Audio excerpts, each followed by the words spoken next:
Now we're going to mount a gray fox, in this case one standing on a rock base. I just hang him by a leg and let him thaw out. That's the way I do it. Whether it's a bobcat or coyote or any full-bodied animal, coon or whatever, if they're frozen, I just hang them by a leg and let them thaw out.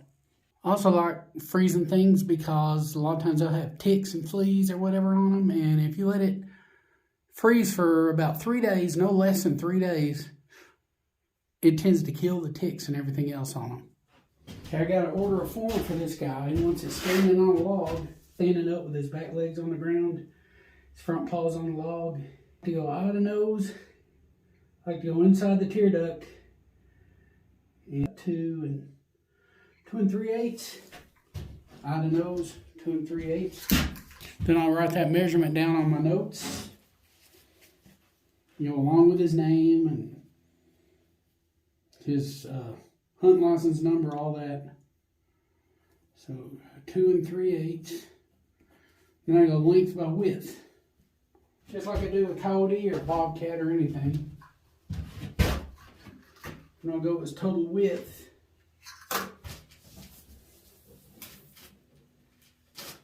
He's nice and straight for sure. I like to use a hard tape for the eye to nose, for the body and the girth. I like using your soft, flexible tape. Just go right from the center of the nose right down the top of the head between the eyes, as straight as possible.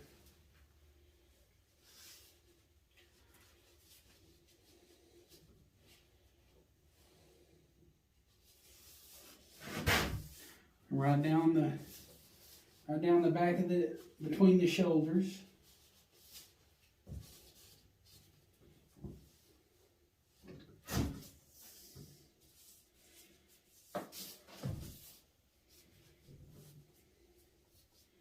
You can feel the spine even. Right down to the tailbone. To where the tail comes up.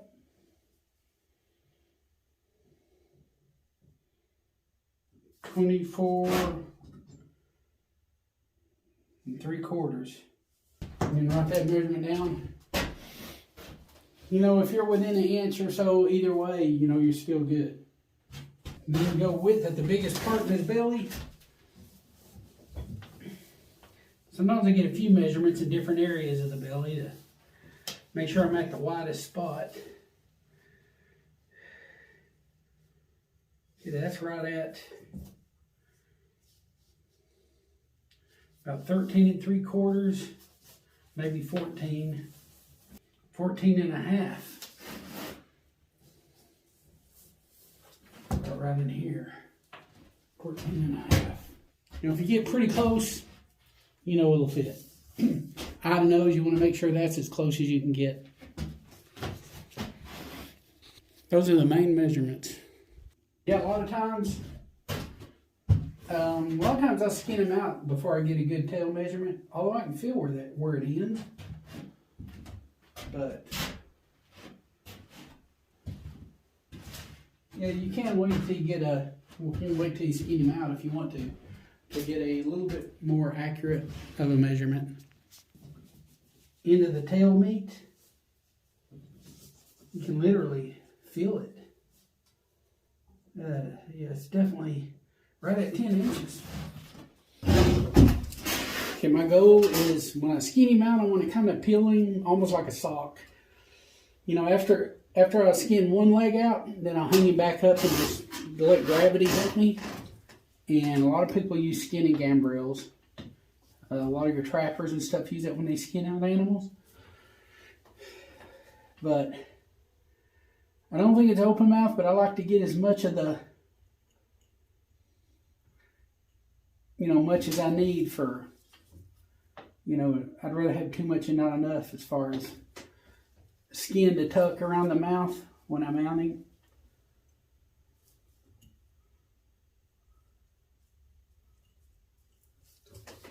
So that's basically what I'm working on.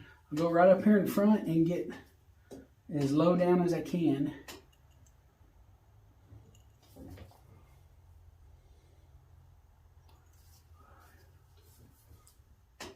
use a sharp X-Acto knife. Some people use a straight edge or even a sharp knife. You know, they got an extremely sharp knife. You know, they can do. And the main thing is have a lot of room to tuck. You can always cut off excess. You know, just like you do a coyote or a bobcat or deer or anything. I let this guy freeze real good, and because of that, I know he's not got like ticks crawling and fleas jumping off of him and all that bad stuff. Just use a good pair of latex gloves.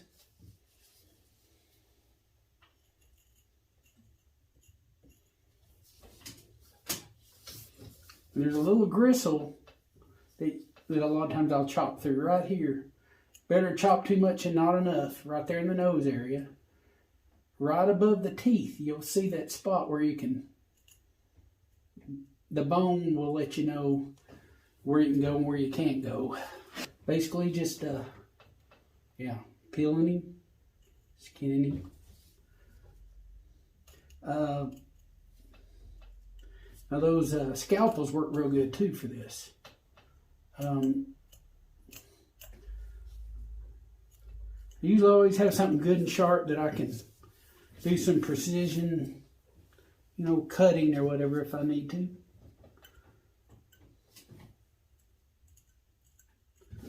See, that is writing. I'm going to cut through the nose bridge, and I'll leave plenty. You can always cut more off later. So I'm always trying to make sure I don't,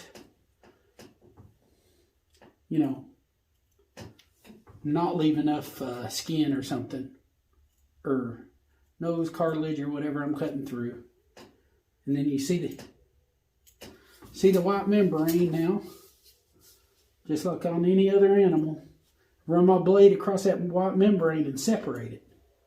And that's how you skin all your animals out for taxidermy. You separate that white membrane from the skin on the inside. Separate that white membrane. You can pull back with your thumb, rake it right along that white membrane where it's separating, and that's pretty much the name of the game. You see how that goes? This guy was super fresh, which I know leaves me a little bit of time when I'm mounting him, but a lot of times I'll mount roadkill. And I want to get him in the freezer as soon as possible. When I'm thawing him out, I may try to set the hair with certain chemicals. A lot of times if you don't know the condition of the animal you're mounting, and you know you want to mount him, don't take many liberties as far as you would if you knew he was fresh. You know, I'll do things to set the hair and all that junk because I don't know the condition of him. And when I mean set hair, I'm usually talking about some stuff like salt. Salt really sets hair on stuff. Kills bacteria that causes it to decay. So you got little things like that to think about. Now we get to the lower lip. Okay, there's his tongue. Now a lot of times what I'll do, I'll use my sharpening steel to open the mouth, especially on bigger animals like deer. But screwdriver or something just to give you a little bit of room. You do the lower lip the same way. I'll start right out here in front and get as much skin as I can because I'll use it for tucking. And right behind the canines, you'll see the lip goes up. So don't let that fool you into, you know, accidentally maybe cutting not enough tucking skin for tucking. I go right below the teeth, actually. That assures me. And you can stretch him back a little bit. Make sure you get right below that canine there.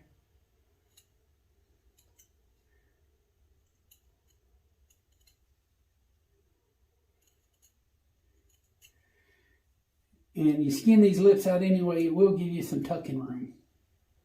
But I'd rather err on the side of a little extra than not enough. And so that's the name of the game. If you got a lot of blood, that's where borax and stuff comes in, you know. But don't want to use too much right now because it's keeping you from seeing what's going on. But you get the idea. I'm cutting right along that, right below the teeth, kind of high up on the gum line even. Especially for open mouth, it comes in handy because you need all the tucking space you can get.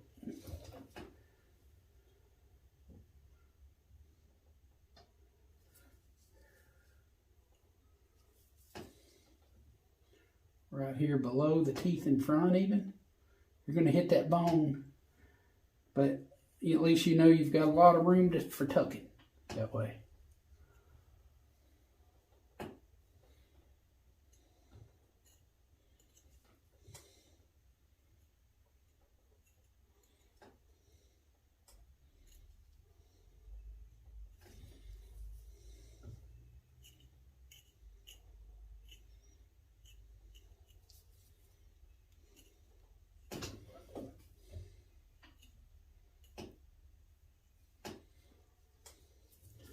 Probably doing him slightly different than I would because I know he's on camera here, but let's see, let me get that other side. Start right down here, right there, upper gum line even, yeah. Better to have too much and not enough. You go around. See how the lip comes up right behind the canine? Don't let that trick you into not getting enough skin to tuck. Okay, pull that back. You're going to split the lips. In other words, you're going to gain more tucking room when you flesh him out and split the lips, you know. What I mean by splitting lips is you split the lips and that gives you more space. Fleshing the lips out, in other words.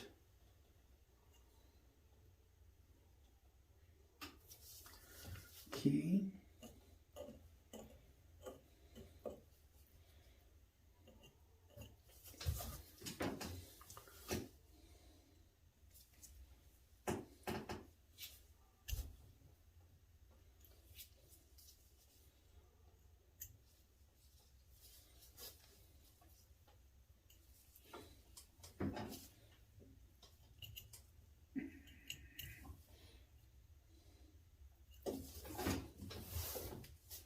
Borax helps you be able to grab stuff too.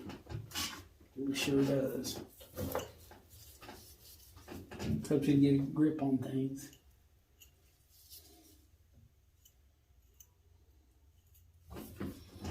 See, now I just peel the lip down.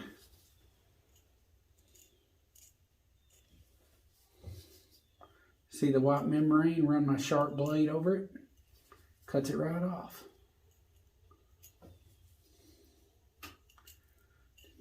Just be careful, make sure you don't go through.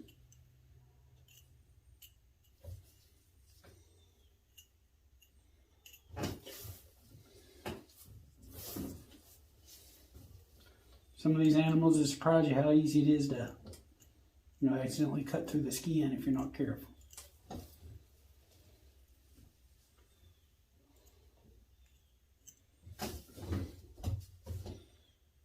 What I'm doing, I'm just setting him up so I can skin him out while he's hanging from a leg. So I'm taking all this down within reason. You don't have to get carried away with it too bad.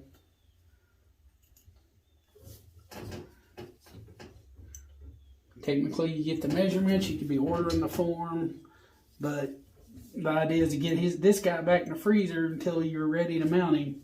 Whatever the case may be. So, we know he's good and fresh. I know the history of this one, in other words. But sometimes you don't have that luxury.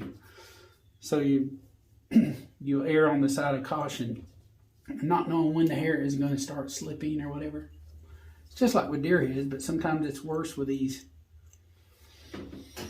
foxes and other four-legged critters. It seems like sometimes they'll go bad a little quicker. So I get the inside corner of the mouth. I get more than enough. So if he's an open mouth, you would need a little bit of lip material for tucking in the inside corner of the mouth. Okay, I go to the eyes, but I don't go through the eyes. I skeet him out and do that stuff.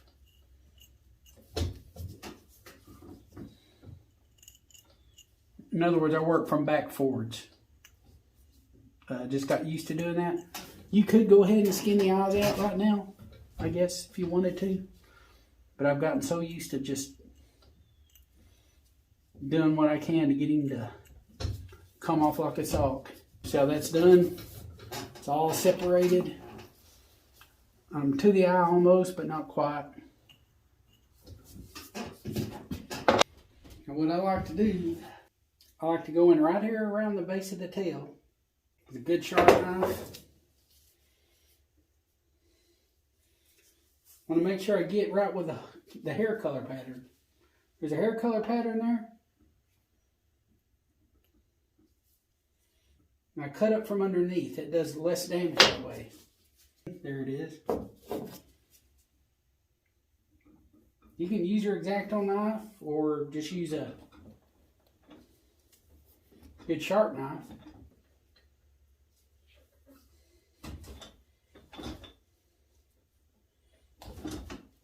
You can see the incision. Now I like to go all the way, at least up to the shoulders, and if not, maybe a little bit more.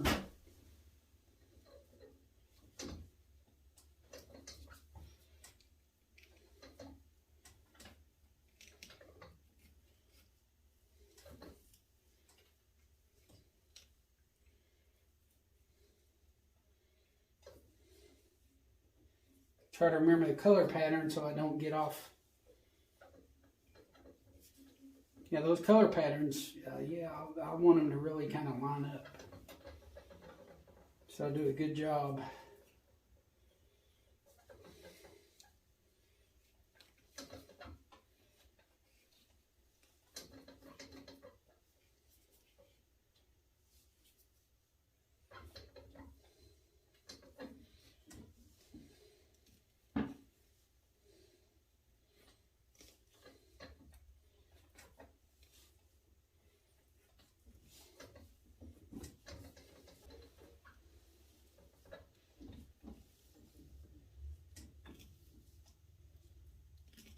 That's pretty good for starters right there. Okay, I got my incision. Cut the least amount of hair humanly possible that you can, while you're skinning him out.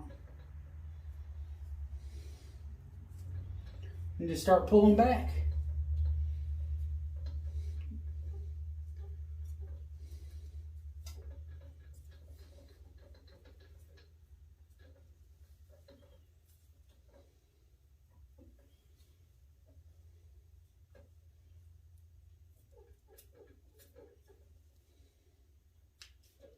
This guy's still frozen on the inside, of course. Tend to run in that a lot.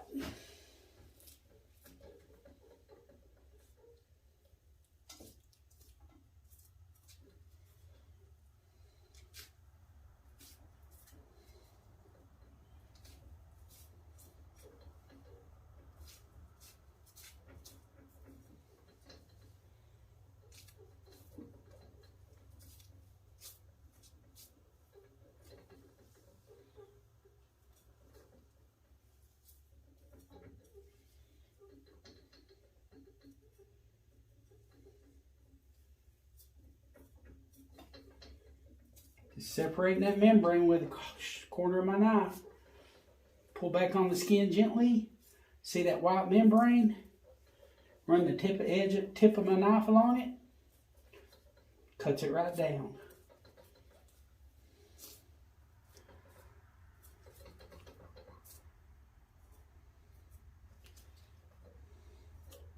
Try Try not to put any holes, is always better, of course.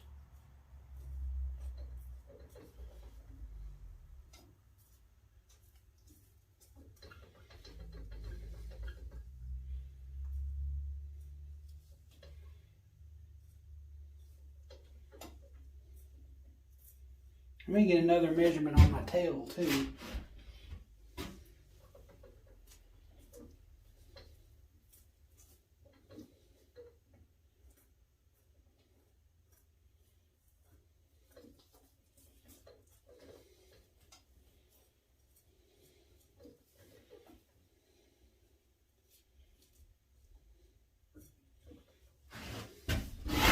Same thing on this side.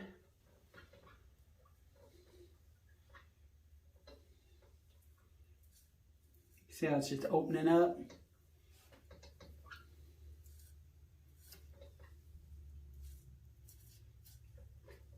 Gently tugging and it's separating for you, see?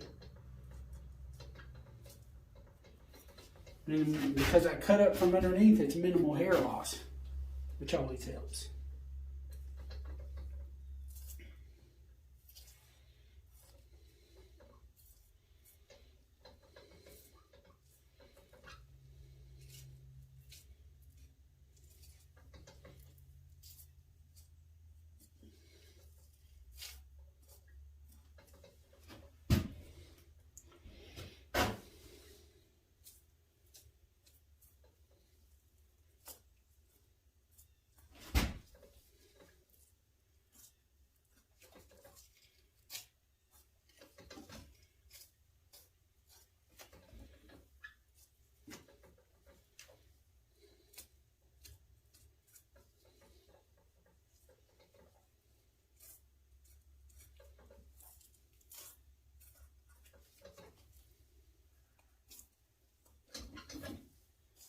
So I just kind of use my thumb just like I do on birds or anything.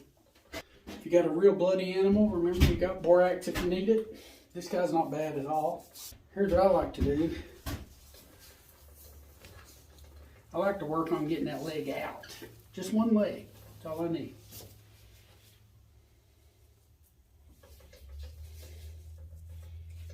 And I get everything else while he's hanging.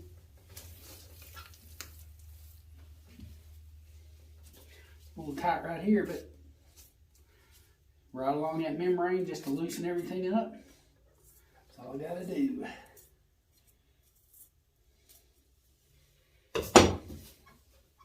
Now push up, keep my thumb on the bottom of his leg. Free some membrane up here. The looser the skin, the easier it is for that leg to come through.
This takes a while, usually.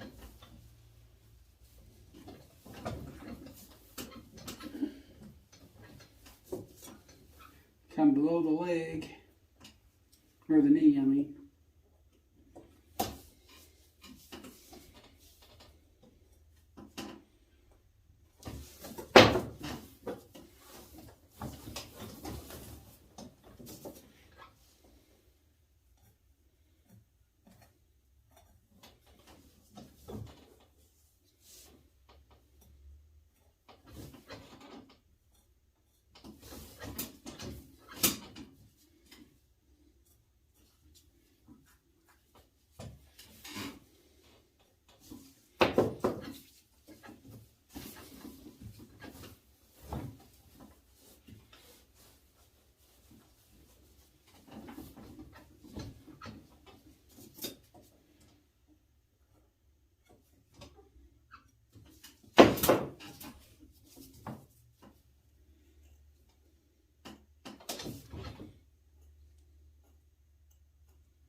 Keep working his leg down.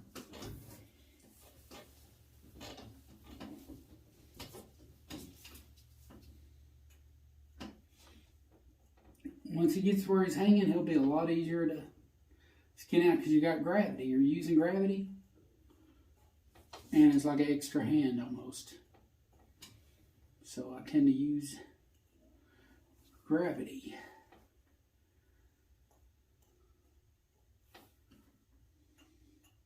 Which that's what the trappers do too. They'll hang them up and skin them out. You know.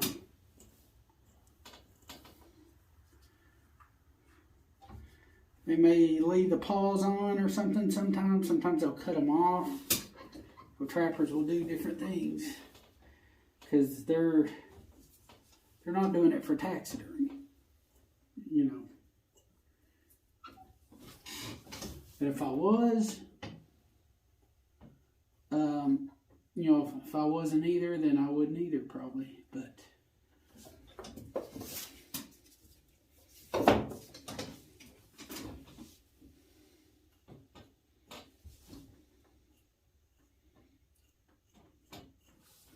you know, if you're afraid you're going to cut a hole, maybe turn your edge of your blade a little bit sideways or something. Heard of people doing that.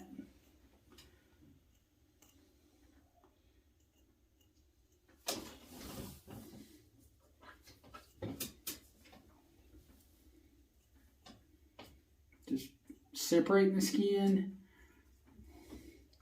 The inner part of the leg can be tricky if you're not careful. And you need a little borax.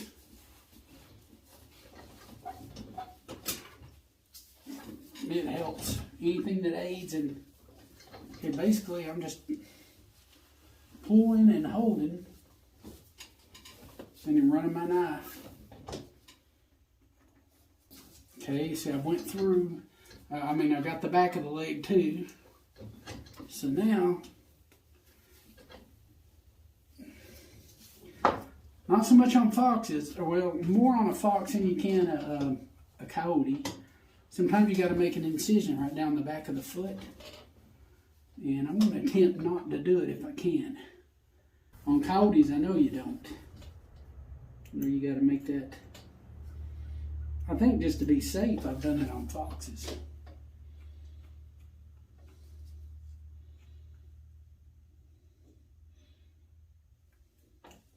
Like on bobcats, you don't have to do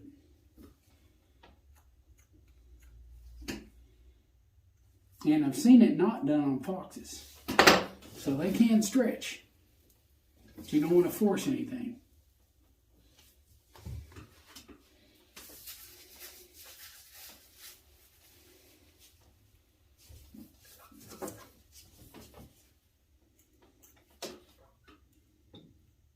I'll go down as far as I can. I may be able to.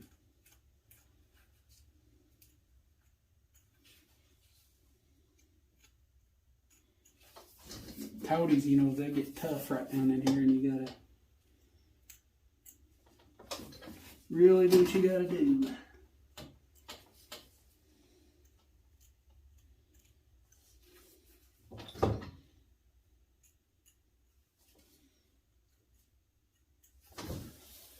Well, this can get real long and tedious, this video.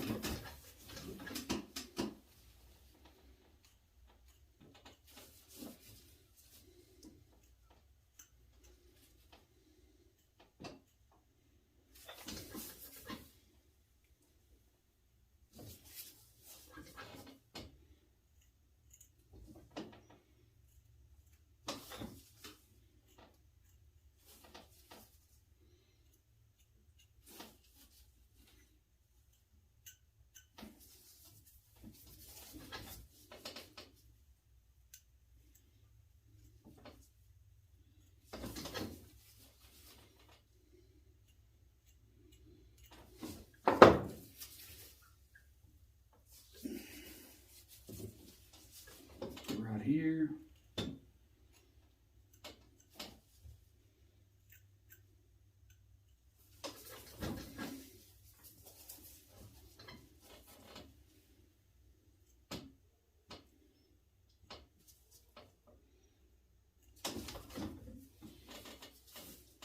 here.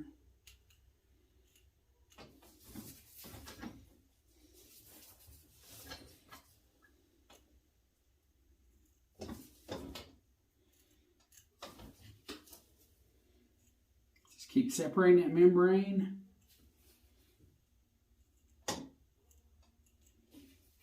As long as it keeps coming, you know. If it keeps coming, keep pulling. I've seen foxes skin out where they're not, don't have that incision down the back of the foot. On coyotes, you got to do it from about here to about where the paw starts. But if I can not do it, that'll save me some sewing later. At least on maybe the front or back legs or something like that. But it is getting really tough though. So I may end up having to.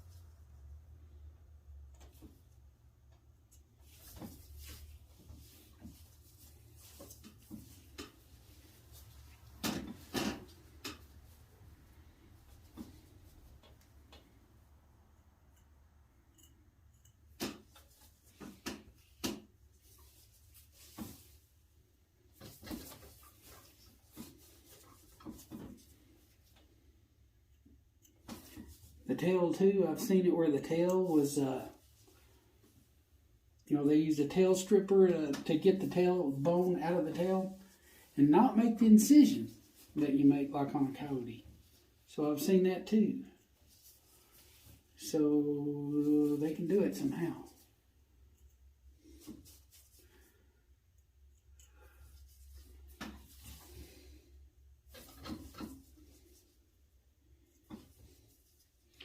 Well, that's about as far as I can get without, it looks like, I'll go right down the very back of the foot. Like, from about right here.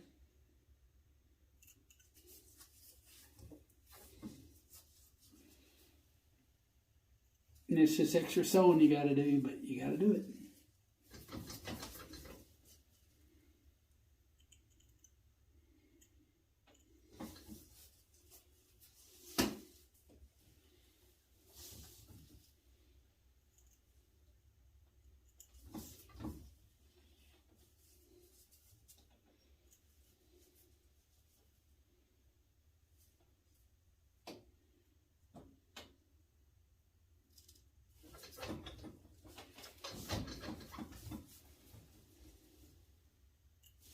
I'll show you on this foot. Now, I know on foxes you have to do it pretty much every time. Maybe not so much on a coyote you have to do it every time. Maybe not so much on a fox. But I'm making this incision down the back of the leg. Cutting up from underneath. And going right down to the paw. Now I'll skin that leg out later and it'll be a lot easier. And I'm basically doing it here, the same thing.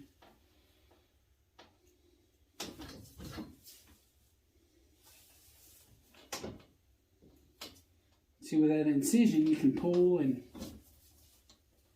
it relieves it up where it'll pull down. No biggie. Just a little sewing for later, that's all.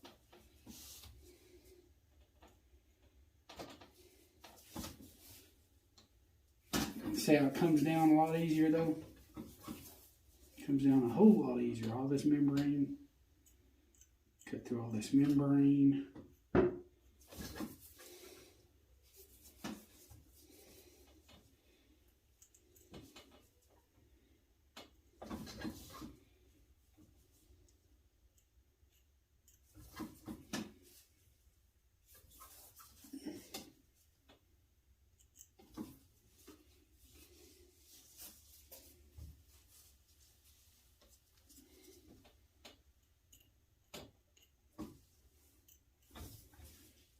Just keep pulling down and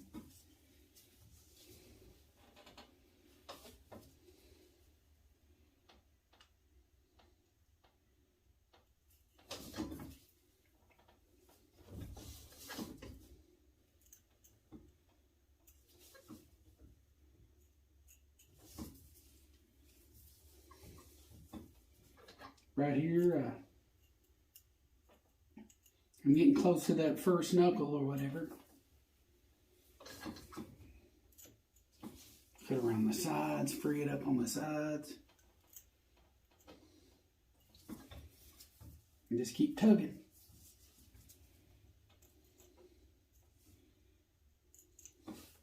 It's kind of a minimal incision too. I should have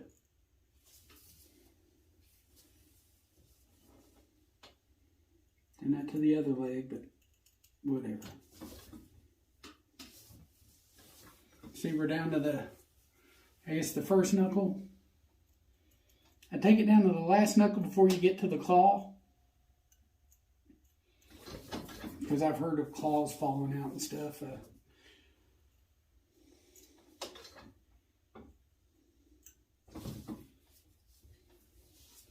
You get to the back here, run my blade, get to some padding a little bit, cartilage. Keep pulling, just like you would on a bobcat or any other four-legged critter.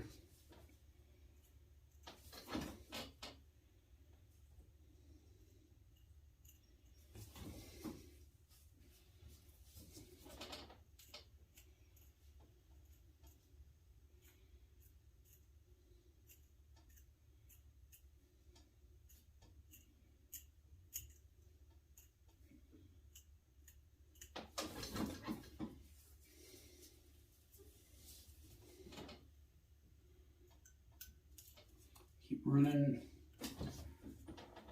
my blade over the white membrane. I'm down to the toes. Just keep going around, freeing up membrane and what have you. Some membrane on this side.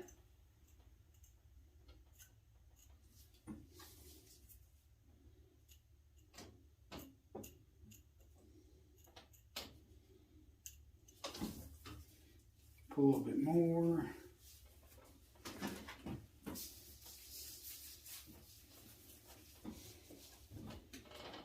Expose that white membrane, run your blade over it. Same thing over and over and over again.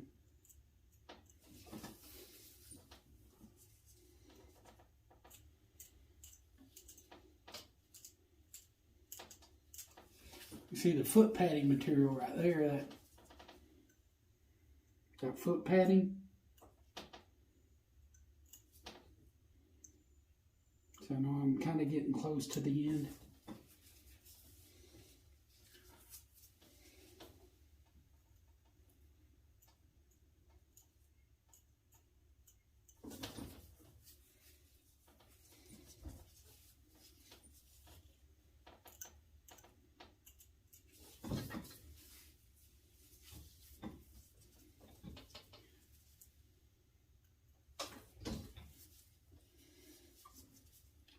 I'm down to the second knuckle, I guess you could say.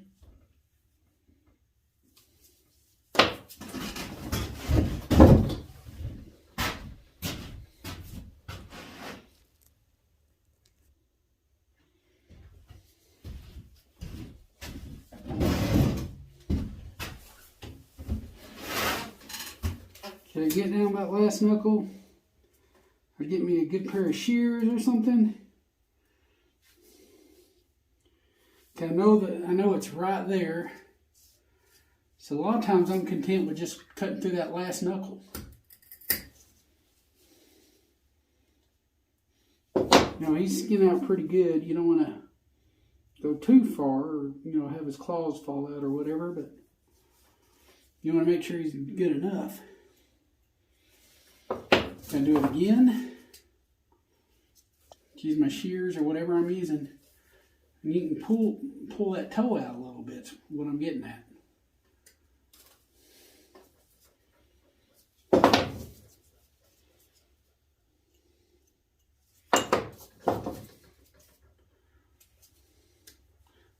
last knuckle and snip right through it. The one right before the claw.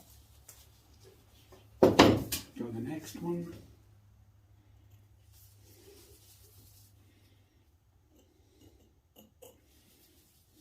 I usually stretch and let that membrane show itself.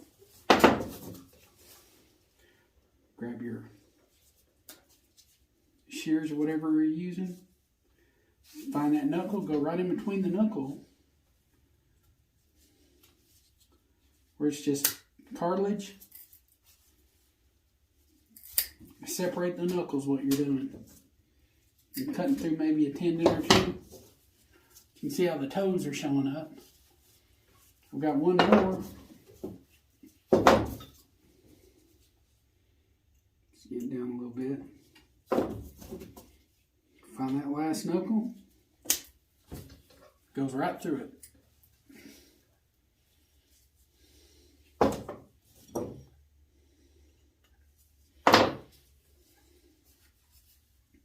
That's a minimal incision. Now you hang him up. And when I hang him up, I want my noose to go right below that leg so it won't slip off. See, it's got to go over that elbow and it won't. Now you hang him upside down and skin him out like a sock. Still got to do the tail though. We use a tail stripper for that.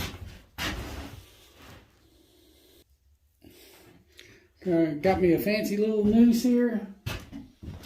I've got a hook on there because I use it to skin turkeys out the same way. But the hook goes through the body because there's not really anything else to grab to.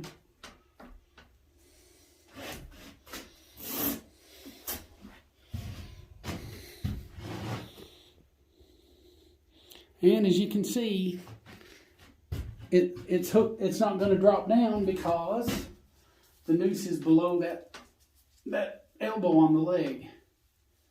So it's stuck fast. It's good.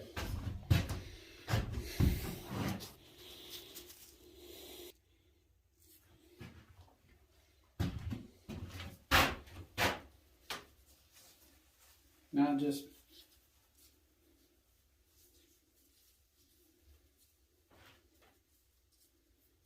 come to this end.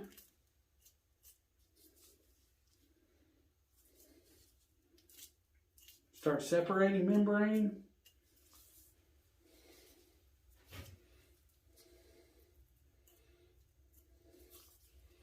Now already here's the tail, or the tailbone I should say. So I may want to work on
Okay, I'm just separating.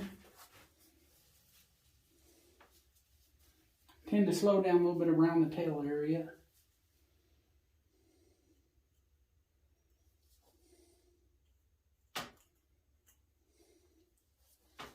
Okay, I'm actually able to stick my finger through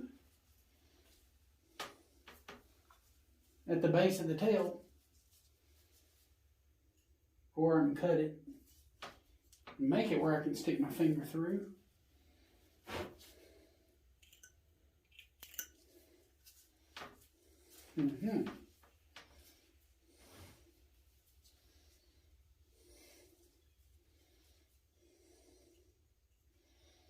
Now here's something else I've seen. Seen them skin the tail out without having to make an incision down the bottom of the tail all the way to the end.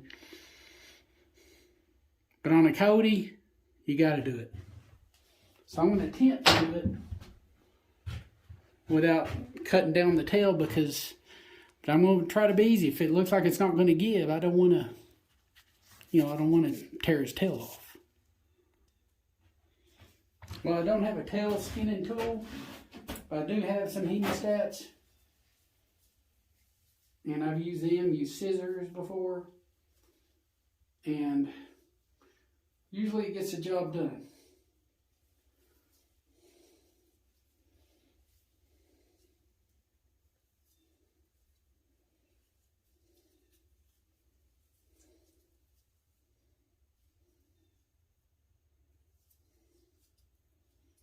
I go down as far as I can and where I can still snap him together there. Okay.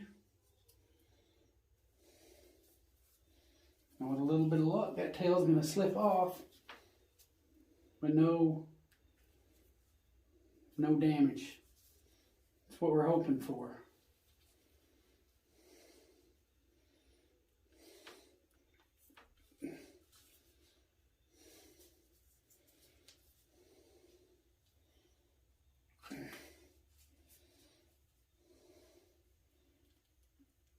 Okay, I think I'll put out just a little.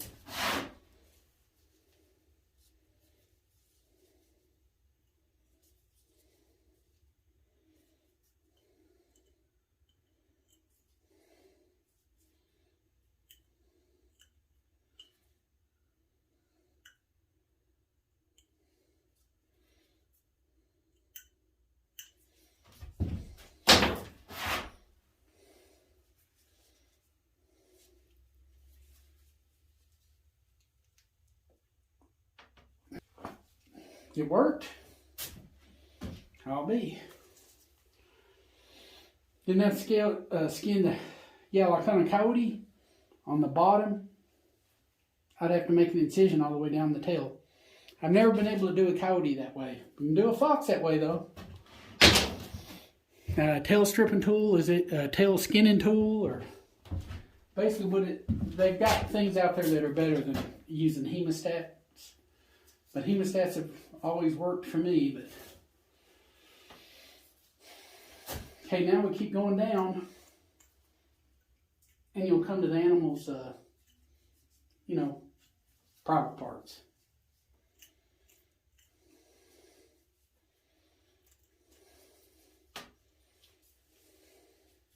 Got to come to the butthole, all that. It's just part of it. I tend to slow down myself right there. It's a little bit, you have to kind of vaguely know what's going on a little bit to keep from, so I'm going a little bit on this side.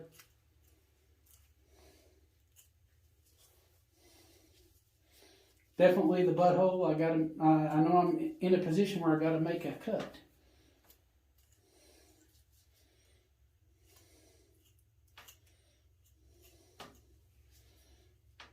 But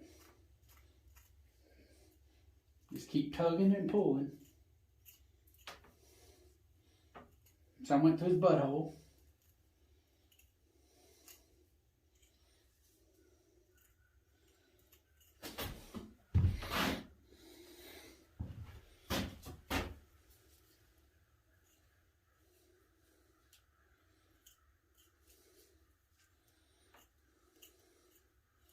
Still frozen too. So I can use the corner of the knife to cut through the membrane without making a hole. I'm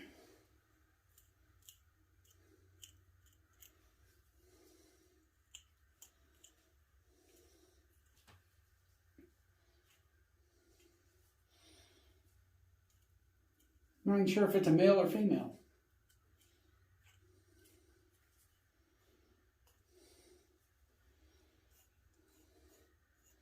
Just raking across that membrane. Try not to put any holes if you can keep from it. You know, less repair work means less time, so.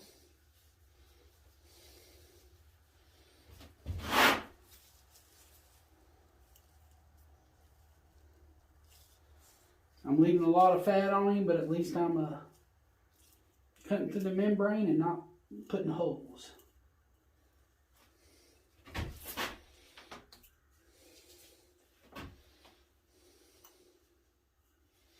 I can tug a little bit tighter. I see that membrane along the leg, just a sideways.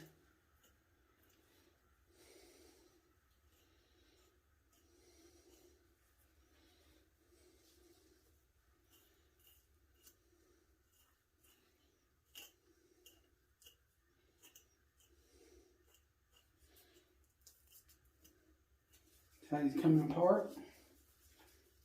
Her skin's coming off. Let gravity do a lot of it.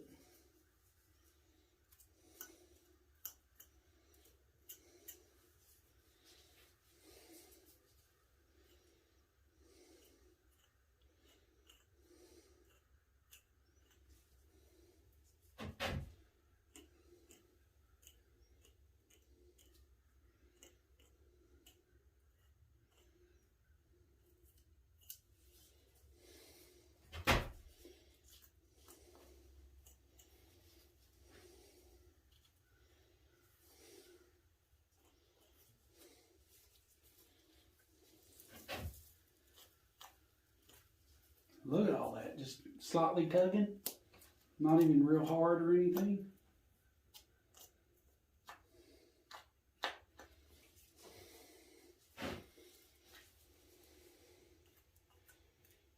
Now you can tug, but only within reason. You know, you want to expose the membrane, but you don't want to do no tearing.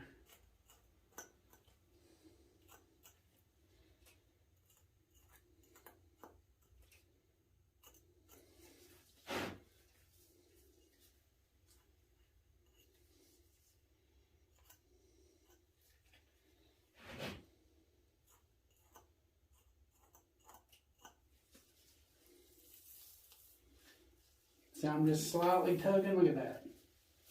Pulling all the way down to his little elbow here. Now if you remember, I made an incision earlier. So we're just going to keep going down till we get to that incision. And it'll start separating so easy. You know, like on a bobcat, you don't have to. But, you know, coyotes you do, and foxes too, looks like a little bit.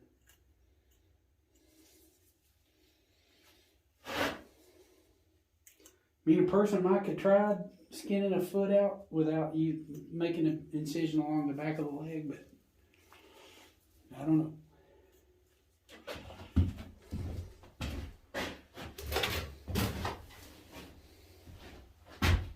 Got a little bit of borax to aid in my pulling, so I'm not dealing with a lot of slipping skin or whatever. Look at that. Now these guys will tear. They'll tear if you're not careful, so definitely make sure that it's able to be pulled. You don't want to like tear a foot off or something.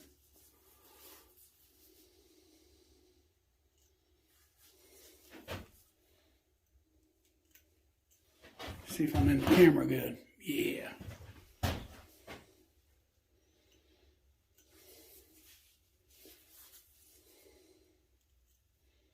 So I'm coming to my incision.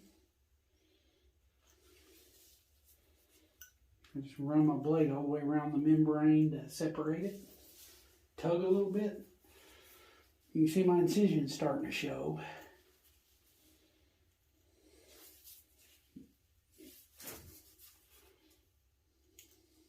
Small price to pay to mount a beautiful fox, you know, to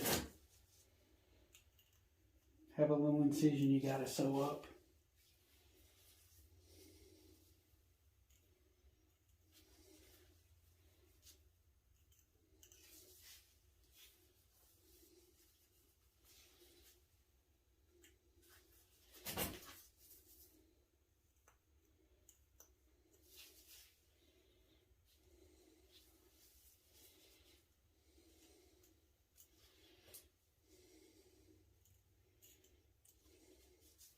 So I'm even helping the incision out by running my blade over that membrane.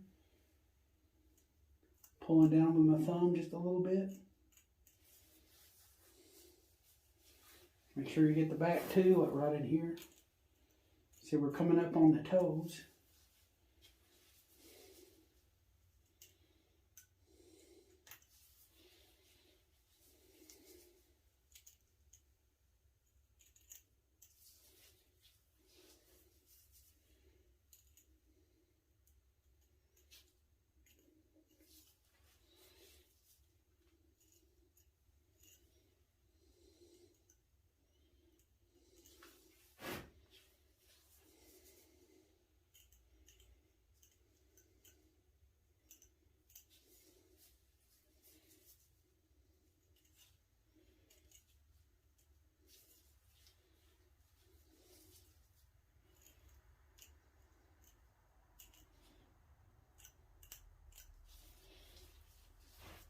Now usually when I start on these guys, like doing taxidermy, I don't stop until I get it mounted.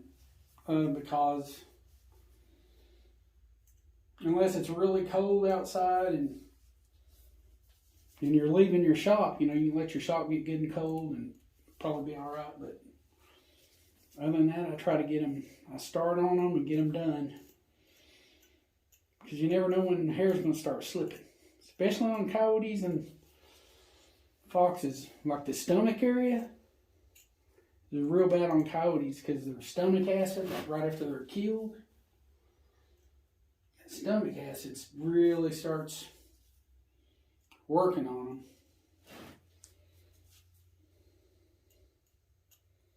That's for sure.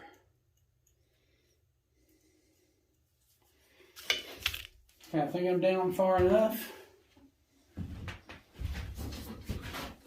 Again, I grab my little shears or pruning shears or whatever you want to call them, these little things. Wire cutters. If I find that last knuckle, snip right through it. Go to the next one so you can pluck it out. You pull it out. And then cut right through it. Go to the next one.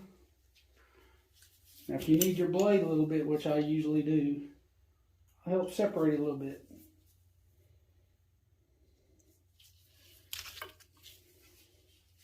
Between that and borax. Oh, I'm still on the camera. Okay. Go to my next one.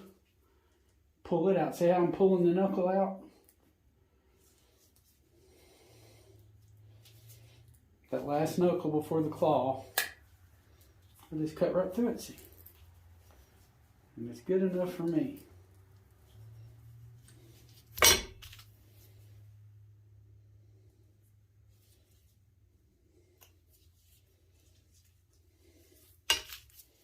You can separate a little bit more with your knife. Get it where it'll expose itself real good.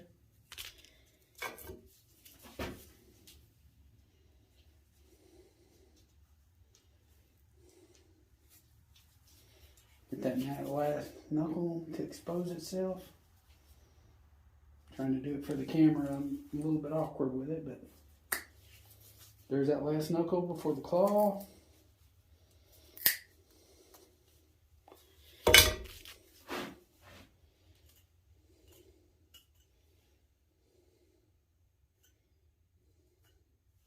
There we are, see? Let me just keep working our way down. See, remember we already skinned the lips and stuff out, so this is all easy right here. Just coming right on down.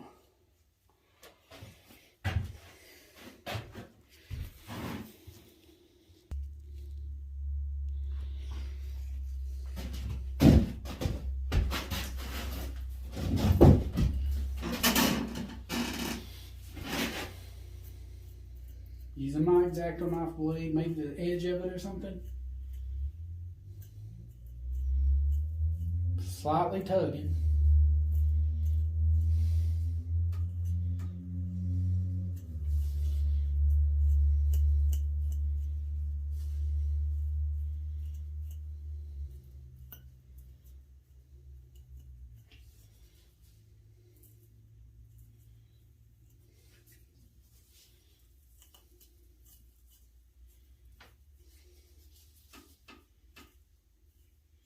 Just tugging down and raking along that white membrane.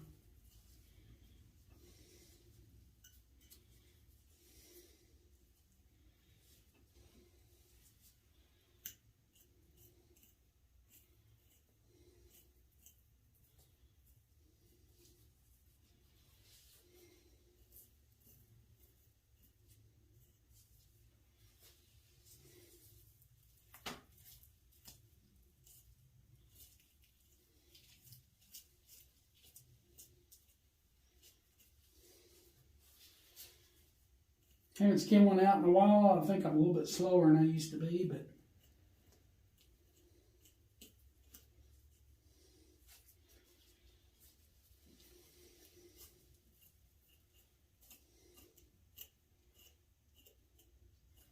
plus I have to make sure I'm working at a certain angle, I guess you could say. But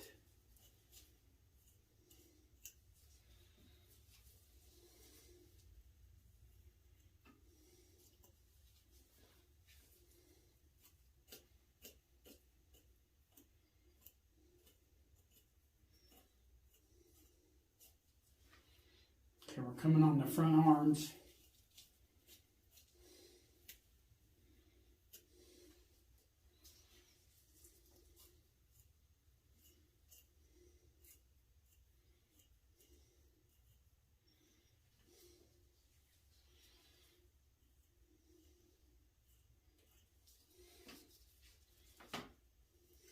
See how I pull down right here along the shoulder? You see all that white membrane?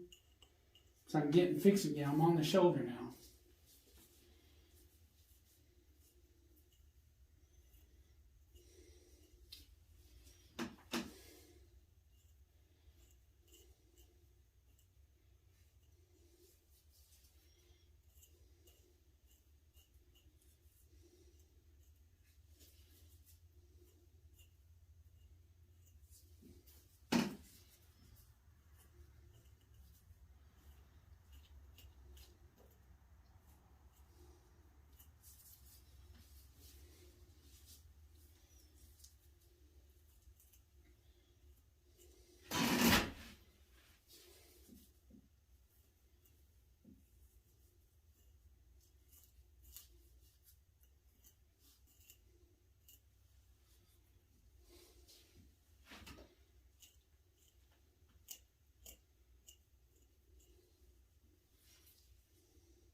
I'm working my way down, just separating the skin with the corner of my X-Acto knife blade.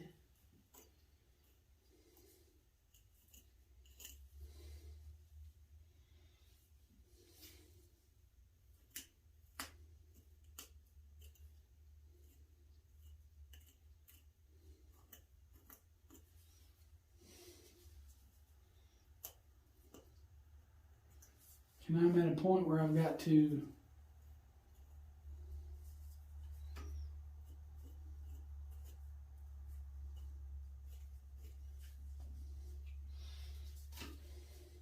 go one way or the other concerning his front legs.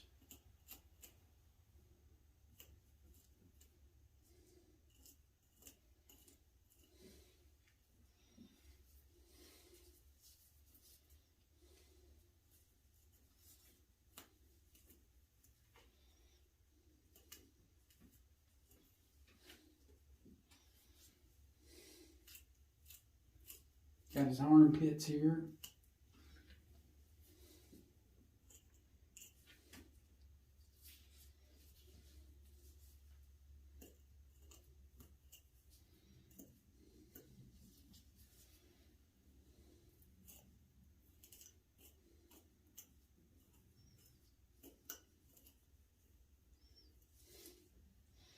Right in here, you're kind of running that same situation where,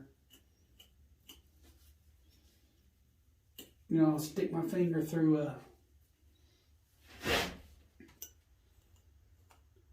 where I separate the skin from the shoulder. A lot of times I'll have a hole, not a hole in the skin, but just like a gap where I can stick my finger and it kind of helps me to skin him out a little bit faster.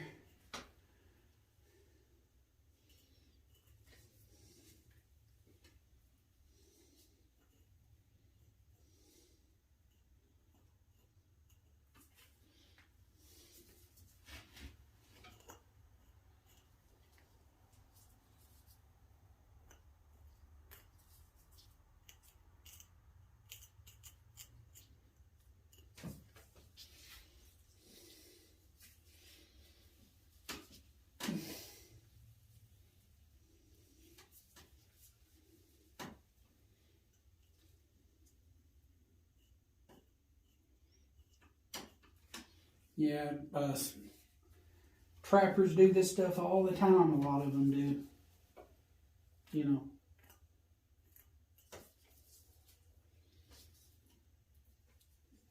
Not sure how much money's in trapping. There may be some money in it.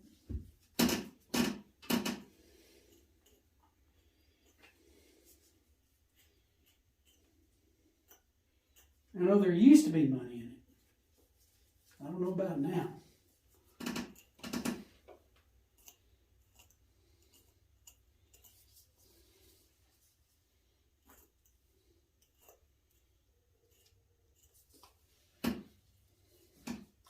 I've kind of gotten down where I can stick my finger through if I want to. Above the leg, but under the skin is what I'm getting at. Above the leg, but under the skin.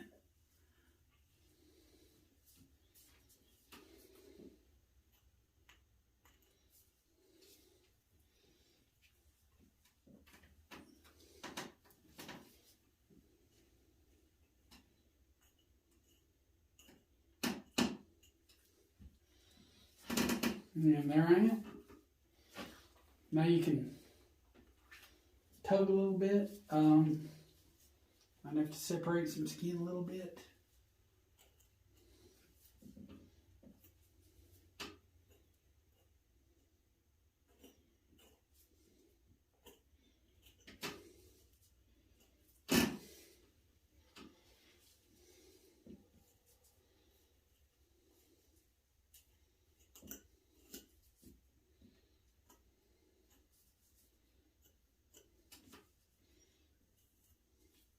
Now, one good thing about skinning them out is you get an idea where the ear butts start, where the ear canal is, where you have to cut through it, you know, without cutting the ear and all that stuff. It's easier. It's like you kind of never really forget how to skin an animal out, you know, once you've done it a few times. If you do it enough, it'll get a habitual, you know, like a habit. You'll get a certain technique for doing it. And it's been a while for me, though. Can't lie.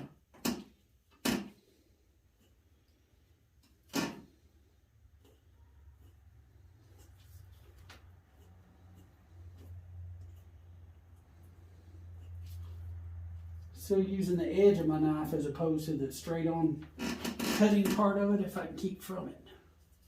Seems to help with not making like super bad holes or whatever. So that's kind of what I got going on there.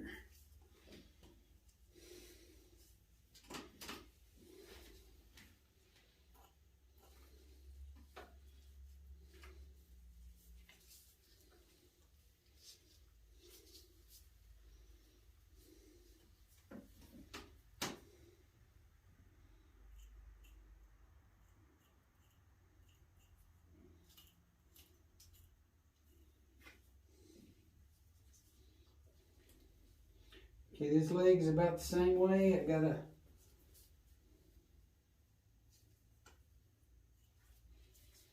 little hole where I can stick my finger.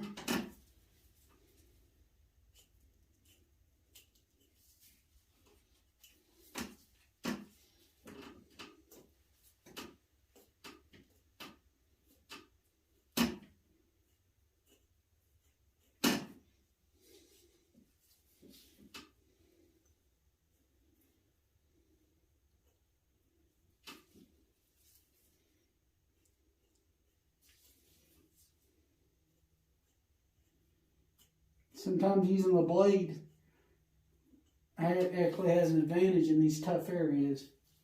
Skin don't want to separate, you just run that blade and down it goes. Come on the neck.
Tugging all the way down as far as I can go.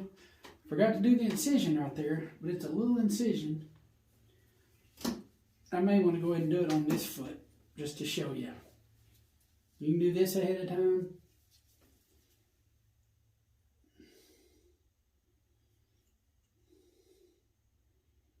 I'm going straight down the bottom of the paw, all the way to the padded material. Now bobcats, I'll cut through this little separated place. I'll cut right through that. Might not have to though. Let's keep going down with this one.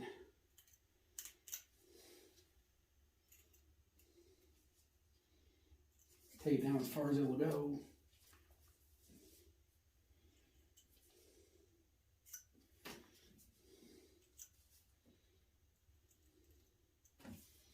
It's coming down real easy. The front legs are. I may not have to do the front legs.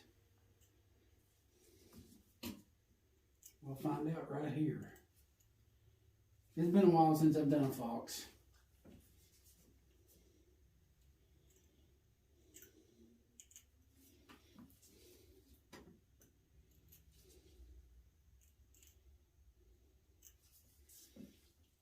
Okay, foot. As long as the foot's coming down, I'm not going to pressure it by any means.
Get some more of that borax.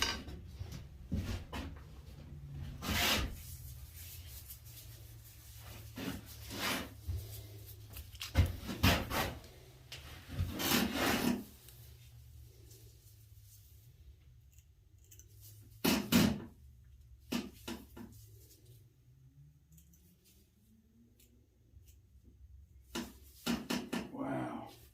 I think his foot will. Yeah, I think it's, maybe his back legs, you might want to put a little incision, but I think as far as his front foot, at least on this guy, because he's so fresh, I think you can go down to that last knuckle.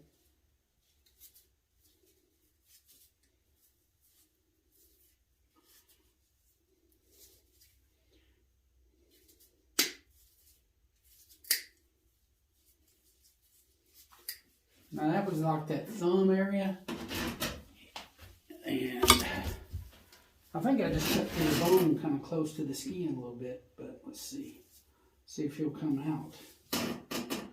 What I'm getting at is I may not have to put an incision in this guy to skin him out, which would mean that I wouldn't have to put an incision when I mount him. Save a little bit of time. I think we're good, actually. Yeah. What do you know? I may have to make an incision later when I mount him. I'm not going to say I don't.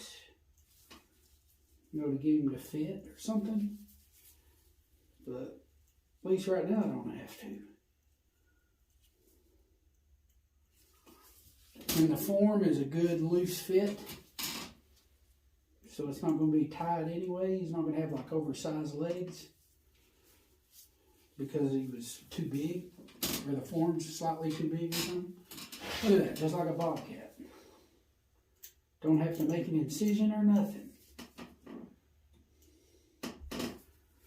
I think somebody might have, I assumed it was like a coyote, I think, and then I just would always do it. Put it, make incisions and sew them back up and all that.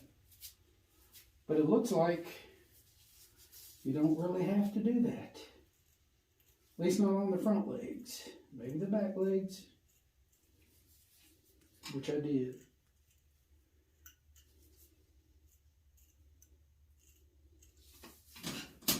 But yeah, it's coming good.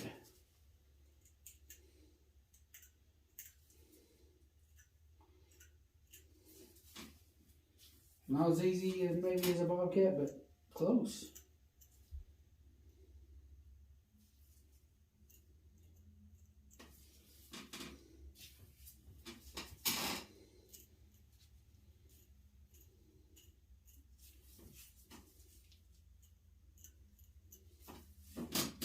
So I keep pulling down and exposing more membrane.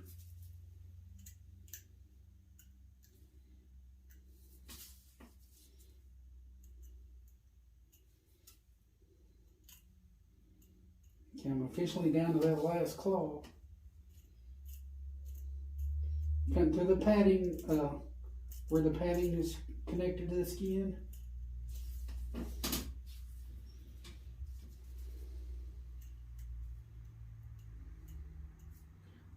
Now I'm around that last knuckle. You can skin it down if you want to.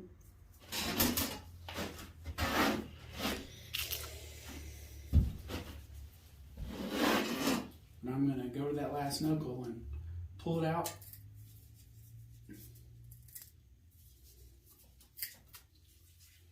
Go to the next one, pull it out. It kind of plucks out, sort of, you know what I mean? Plucks out, exposes itself.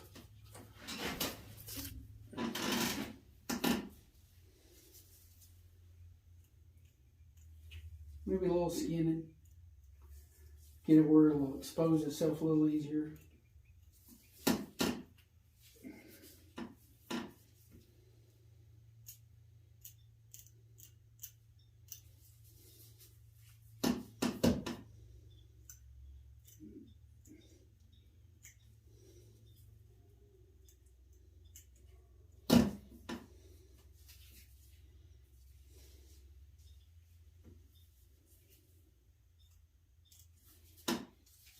And I kind of just pluck that knuckle out if it's still submerged or sunk in. Pluck it out, go through that last knuckle. Go the next one, pluck it out too. See how you can pluck it out? Or skin it out, however you want to do it. A lot of times if I got stuff to do, I'll need to get it in the freezer.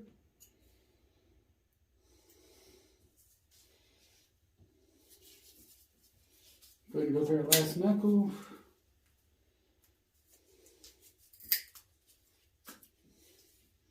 Cut the tendons, go through that last knuckle.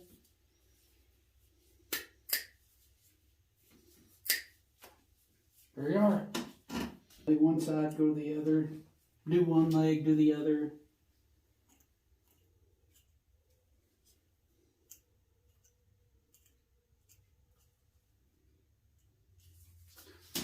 And keep pulling. It's a little tight in the jaw area. Run your blade there.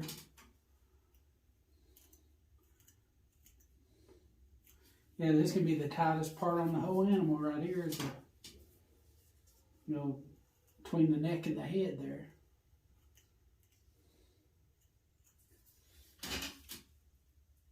Just gotta keep separating it. Running my knife blade right over that white membrane there in the lower jaw. You see the base of the head where the ears start.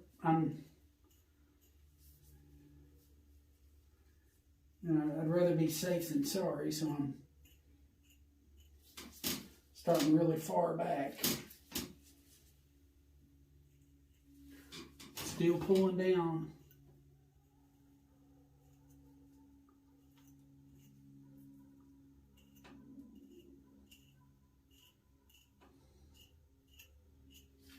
think there's an ear canal here somewhere, I think. I don't think I'm on it yet.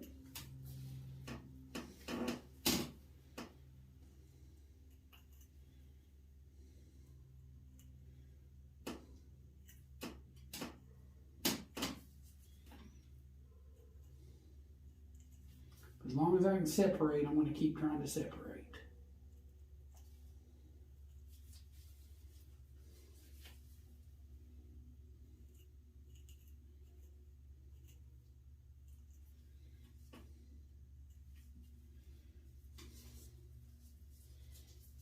So I can see what kind of looks like the ear's trying to start.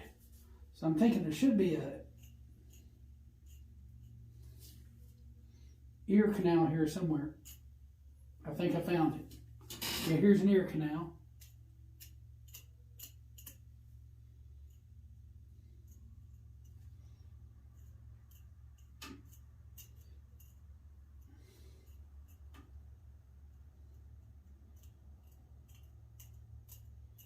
So I cut to the ear canal.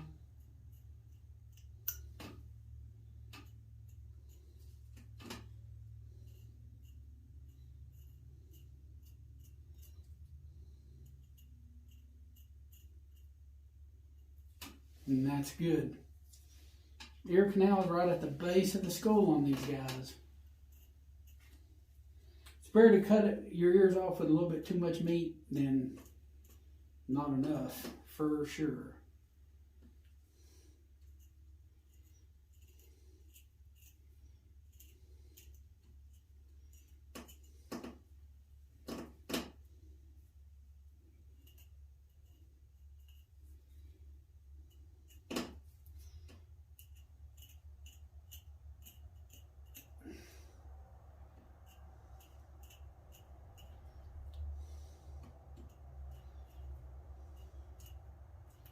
The ear canal, when you cut through it and it's small, that means you cut it nice and back far enough.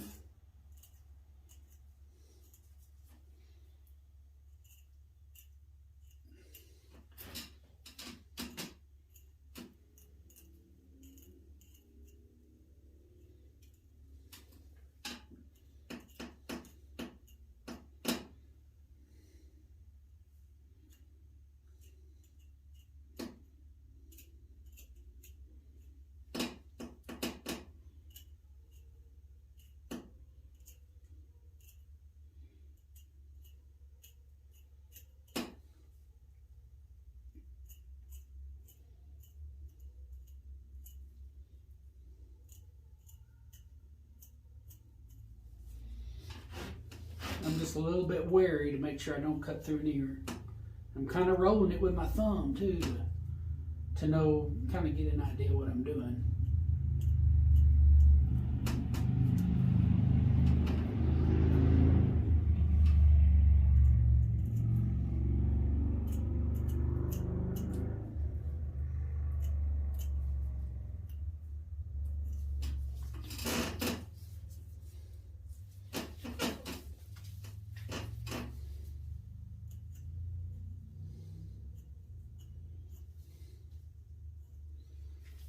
Keep going around, and this is kind of like one ear. You get where you can see it, kind of. You can sense it. You can see it.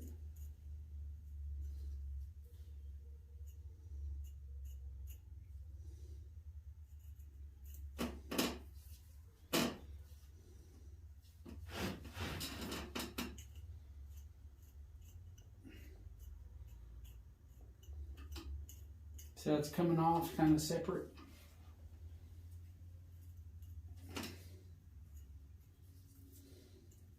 Here's the ear canal.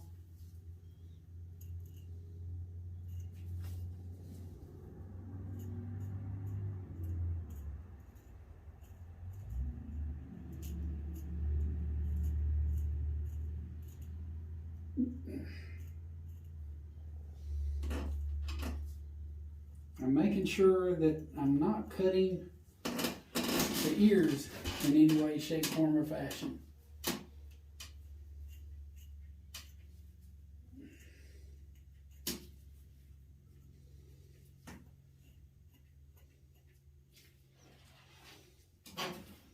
Gotta keep putting borax on it.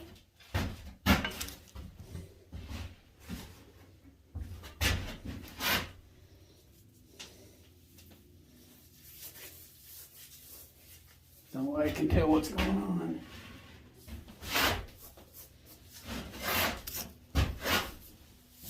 Okay. Here's top of the head. Okay, here down here. Getting close to an eye. Getting close to the other eye.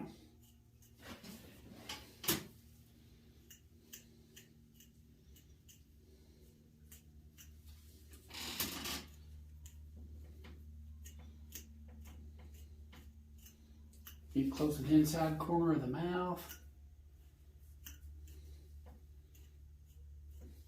It's all happening at once. Hope you can see it.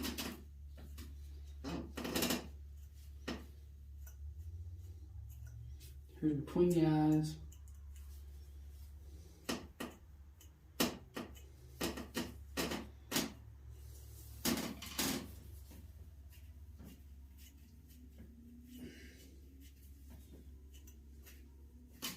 There's one ear is free. The other ear is free.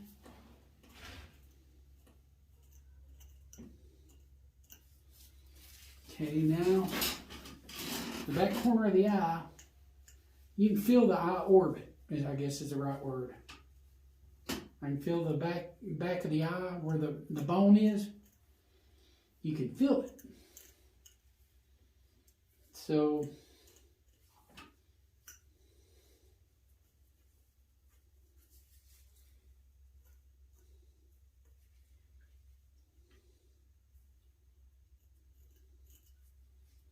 I don't want to cut through no eyelid for sure. So I'm back to using the point of my blade again, which is still good and sharp. And I feel the back part of the eye.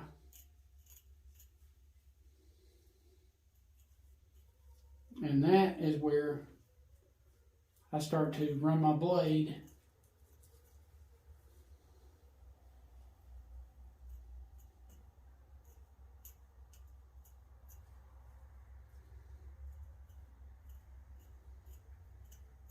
Just like on a deer head or anything else.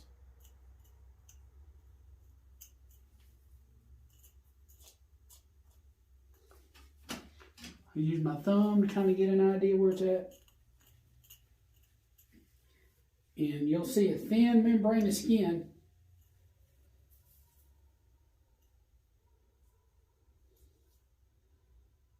You want to cut right back towards the...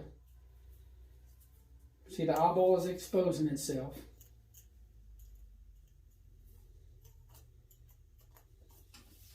I guess what I'm getting at is you want that skin around the eye orbit,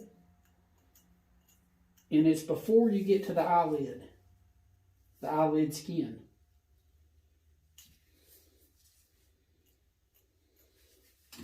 So I can actually see the eyeball a little bit.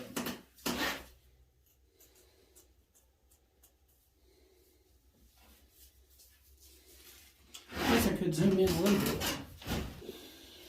It's kind of hard to tell what's going on, but basically, here's one ear. It's separated. We'll worry about that later. Okay, now you get to the eye orbit, which is right here. Just like on foxes or deer or anything, you want to get to the back corner of the eye and let that be where you start running that blade.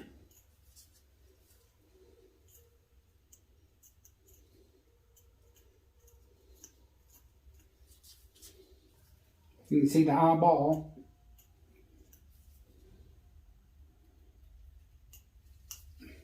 A thin piece of skin over that eyeball.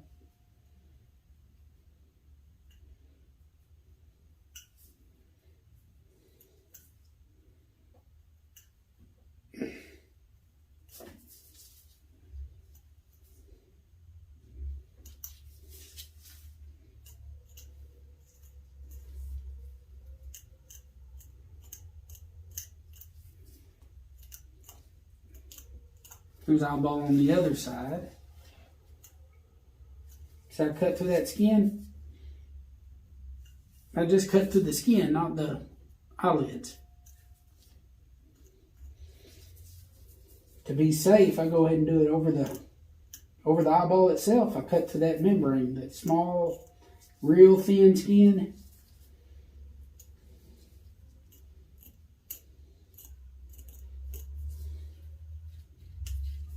That way, you know, you're not cut to the eyelid. See, that's the eyelid from the inside of looking out. But now I'm in the tear duct, very hard.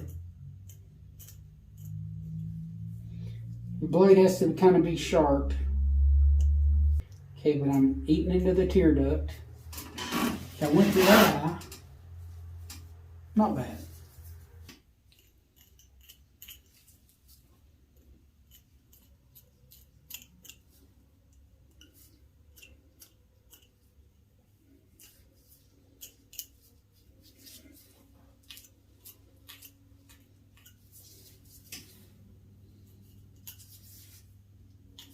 That's his lower jaw, see? Lower jaw almost all the way through. You can go ahead and do the other eye now if you want to. I'm just getting that real good. That's basically hanging a little bit of skin around the eye there.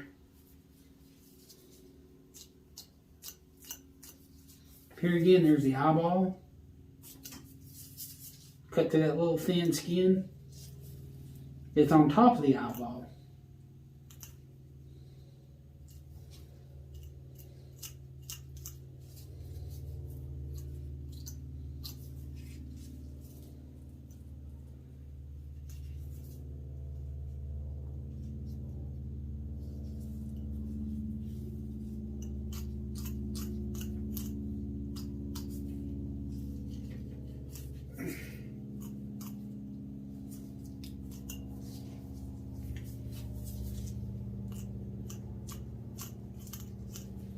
Going into the tear duct area, now it's starting to get dull.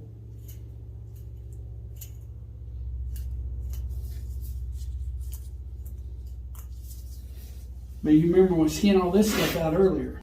There's the inside corner of the mouth. That tear duct is all I got to do on this guy. You can purposely see, you can see the tear duct. So I want to run my knife about right here. Believe it or not. I mean, I want to get the, you know, that tear duct, whatever you call it. There's a little bit of membrane there. I want to try to get that too. That way I know I'm not cutting into the inside corner of the eye. Check it out.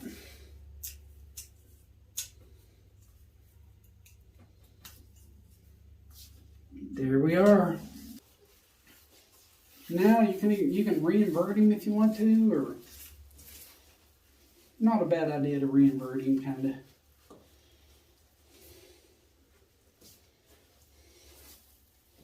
There's his head, got his legs. I mean, you're going to have to flesh him out, and he's going to have to be turned inside out anyway. So, you get his head.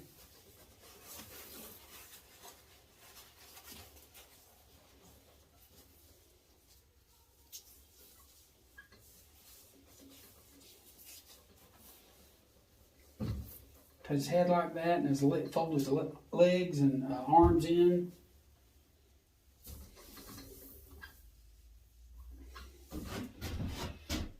Put him in a bag and mark him.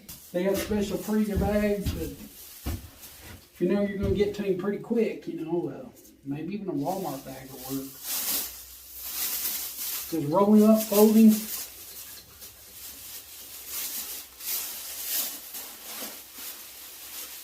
Put a tag on him with some string. Wrap him up.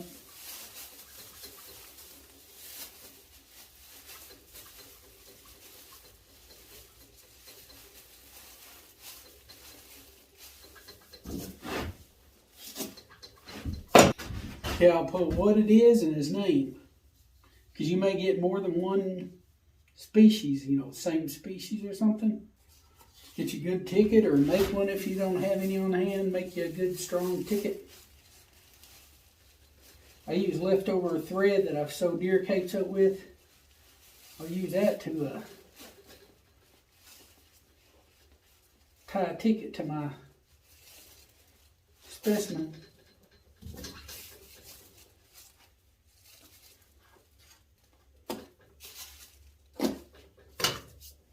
Put them in the freezer. I've got my sharpening steel, and I'm going to put an edge on a good fleshing knife. A little paring knife, but it's real good for, you know, like smaller animals like foxes and stuff. This is a real good one. And here again, I got some old dry preservative. Probably got a lot of borax in it and stuff. And use it as a fleshing agent.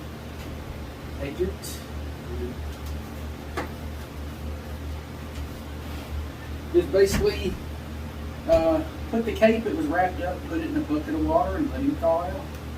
And we're just rolling the meat. A little bullet hole right there, looks like. You can see the impact. You can see the red. It's the impact shot. It looks pretty tough around the neck here. Get you a good sharp knife. Start cutting this stuff off. You see right here around the armpits and stuff, you see all this stuff. And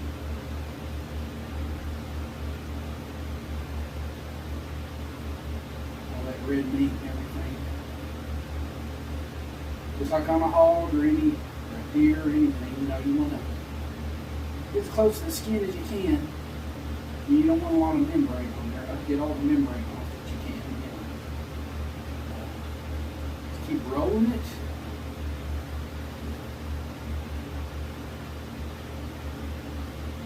Just rolling off. You go all the way down the fox that way.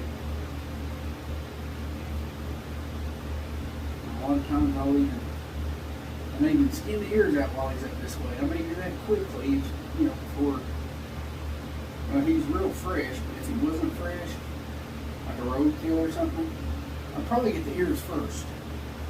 But since I know that he's real fresh, I'm not going to worry so much about that. And probably get the body.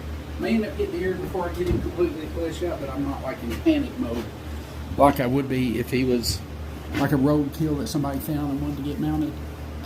You know, you can't delay as much on getting the intricate things like that. Nose, the lips, around the eyes and all that, because hair will start slipping faster in those areas. So a lot of times if I don't know the condition of the specimen, I'll get that stuff first. But I know this guy's fresh. Yeah, just figured I'd show you a little bit more of the flesh in it. Yeah, I just folded it over, you know, a little fox. They're not too hard to work with. So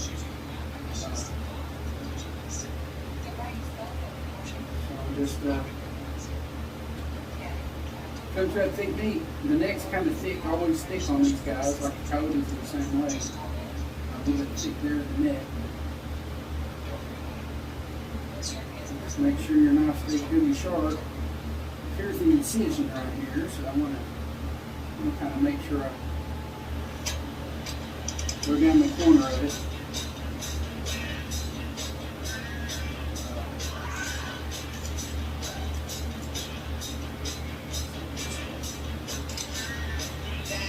Get that skin to roll, even up here to the corner. You can do a good job and get most of that off. So, just get it rolling. It's tedious, but it's got to be done. Got to get that meat off. Meat, membrane mainly. Membrane's below the meat. You know when you're down deep enough, you'll see the hair kind of through the skin, I guess you could say. I'll go ahead and keep doing this. I'm going to run all the way down through there with it. I may go ahead and split the lips first, or you can do the eyes first, but yeah, I'll go ahead and split the lips. Here in the inside corner of the mouth, between the upper and lower lip, now I like to go ahead and get this out. Just basically when I skin him out, make sure there was plenty of lip left, but I need to invert that lip. I can flesh it later, but at least I can turn the lips. I guess there's a good word for it.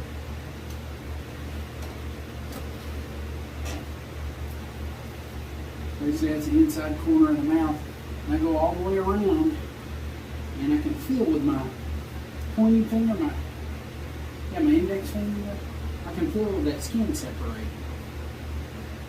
So I go all the way around.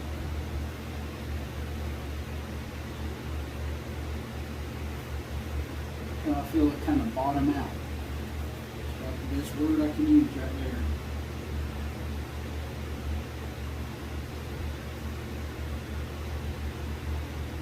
In that range. That's pretty close. That's good right there. It kind of bottomed out right there. There's the lower lip.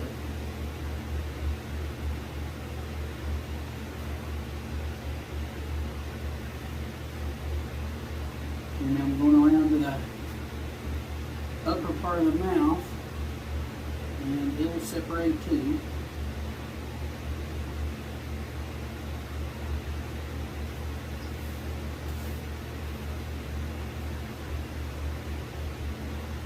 Right here, there's a whole row of whiskers, and I kind of just go over them, basically.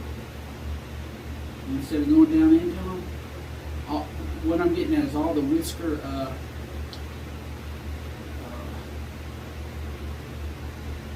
follicles. All the whisker follicles are right there. So I didn't go through them. I just went over them.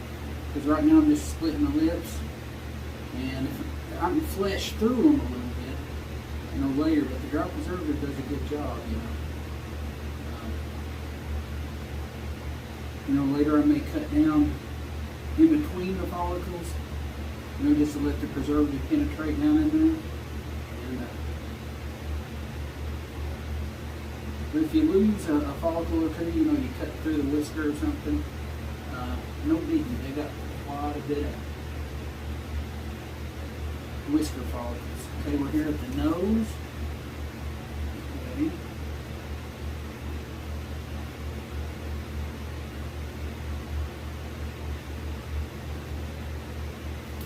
That's pretty good.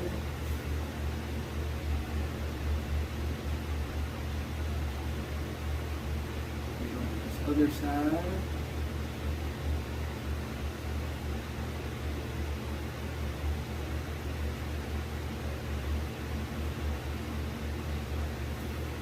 When you separate, so I'm still doing the separating bit. I'm doing it with my thumb and my middle finger mostly.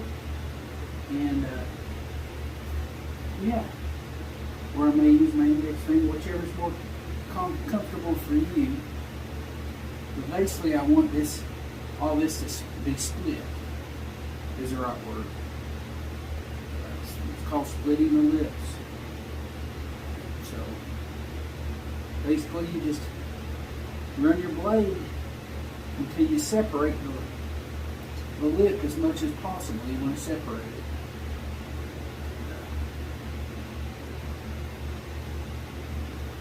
Until I separated that pretty good. But now I'm on this side. Same thing. Take it down.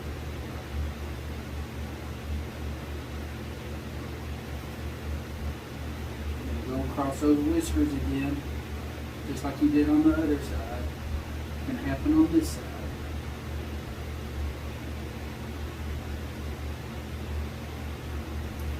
All animals have whiskers to a degree. Foxes, bobcats, coyotes, even deer.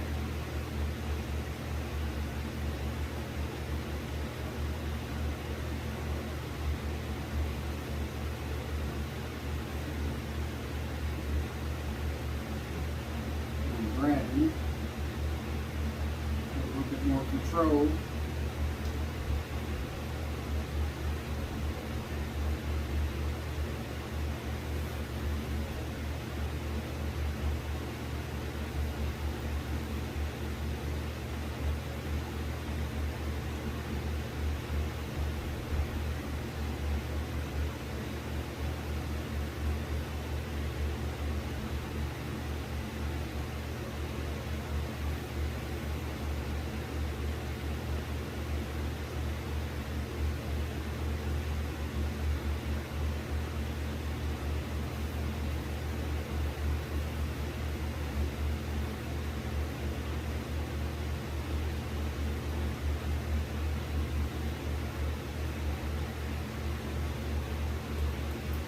Inside corner of the mouth again.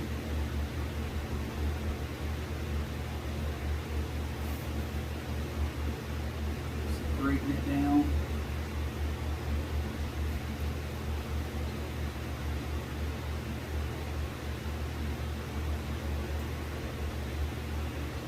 Separating down pretty good.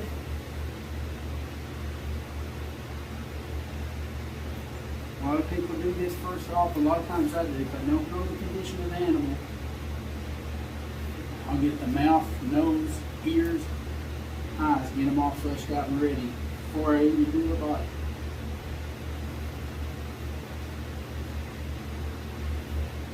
I don't know what it is. Sometimes the body seems like it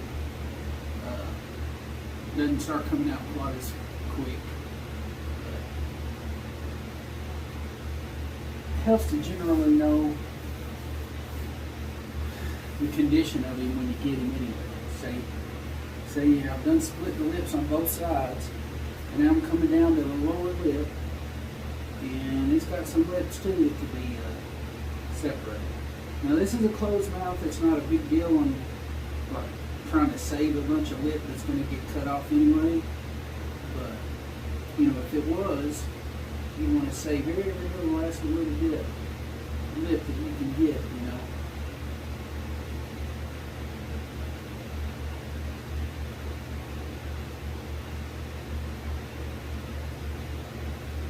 And you still want enough skin to cup, you know. You want to cup that skin up in there and do it right, you know.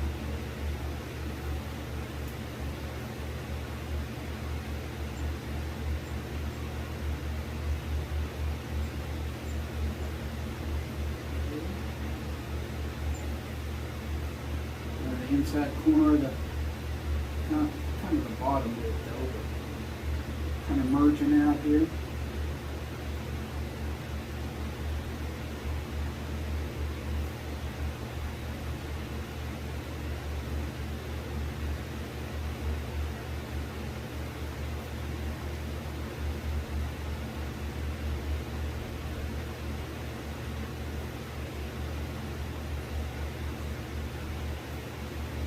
And then down here at the bottom, I can start splitting this lip all the way around. There's like a little bit of padding there that you got to shave down. I guess they call it padding. It's right there on the lower lip. Deer even have it to a degree. You got to set it's like padding material right there on the sides below the jaws there. You can see how I've separated it for the most part.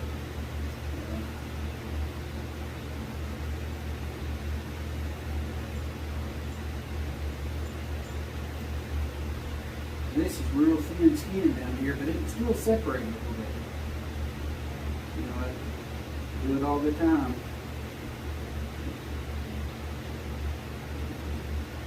Real thin skin down here. It'll separate. Lower lip right here. Just run your knife there and you'll feel it kind of break loose a little bit. And see, it's a lower lip, not much skin, but it's needed to tuck. You got to tuck with it, so it's much needed.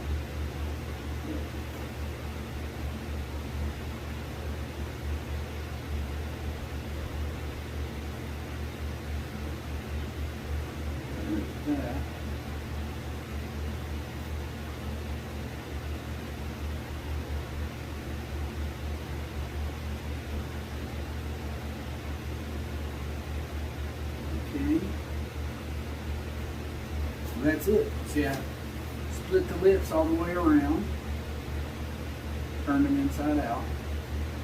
Now there's a little bit of meat on that lip material that you want to cut off.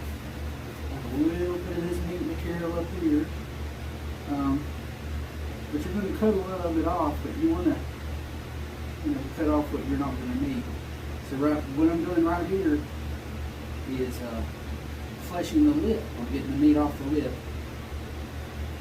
What I know I'm going to cut with, and I'm getting all that off. Kind of run adjacent to the lip, I guess is the right word. Not parallel, but the opposite, perpendicular. You can go down there and you shave all the meat off the lip. What you know is going to be tucked inside. Even the inner, the inner between the upper and lower mouth, there's a lot of skin right there. You can go out so far, you're just tucking into a closed mouth on this one. So I'm not going to need all this out here. I'll need enough to tuck with, but it's not a necessity to have every bit of it like it would be on like an open mouth. I like to have it all on an open mouth, I guess is the right word. But you get the idea. You can flesh the lips out a little bit, run your razor over the lips themselves, flesh your bad boys out.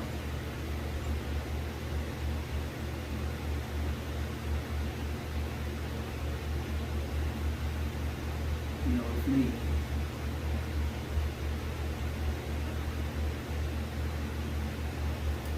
And now while we're at it, let's see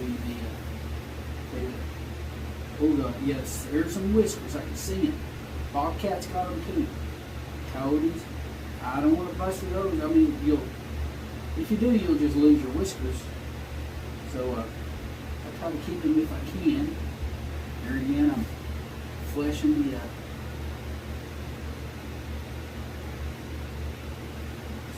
there's a layer of meat there that needs to come off as good as you can get it.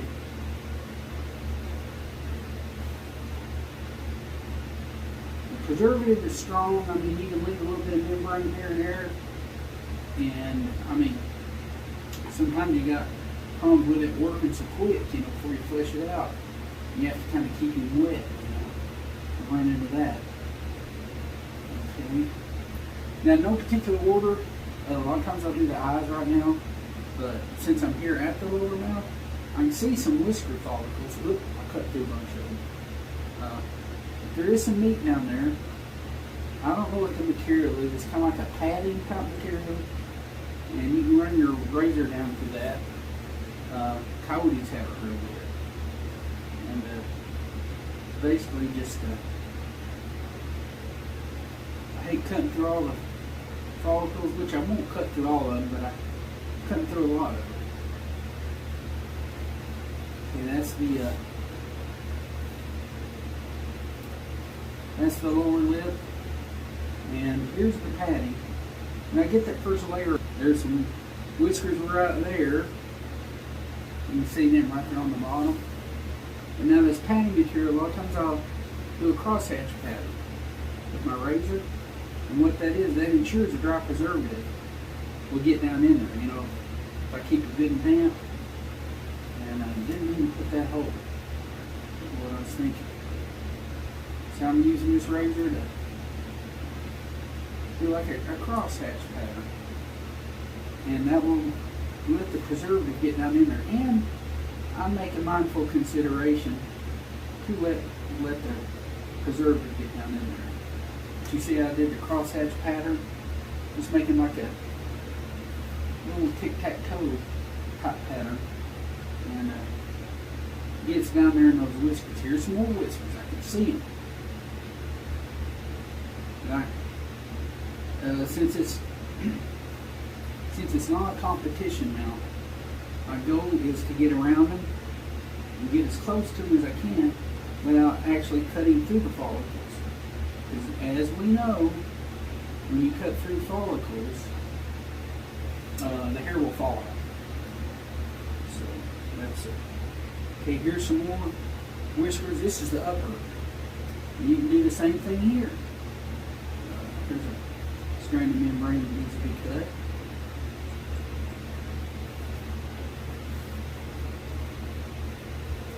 Okay. Okay, here's the upper whiskers. You got some meat here that can come off. I'm going to go ahead and shave it. Try not to go too deep.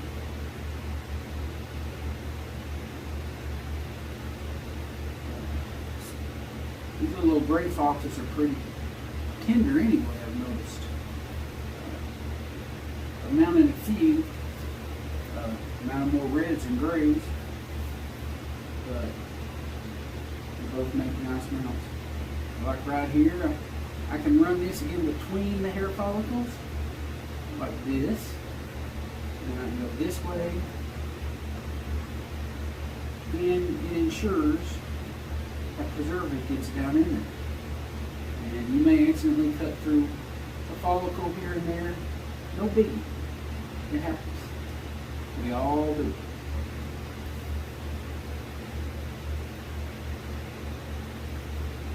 It's just one of those things.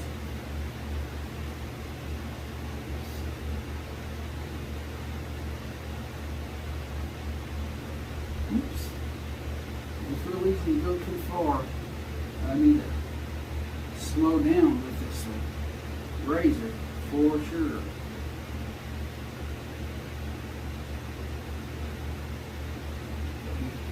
Here's the other side of the whiskers. Very thin skin. Don't want to do any more damage than I need to. Don't want to have to do more extra sewing, you know. If I can keep from it, I don't want to.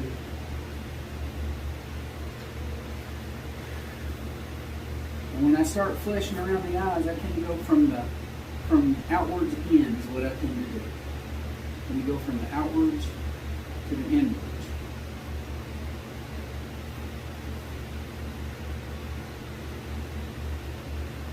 From out to in.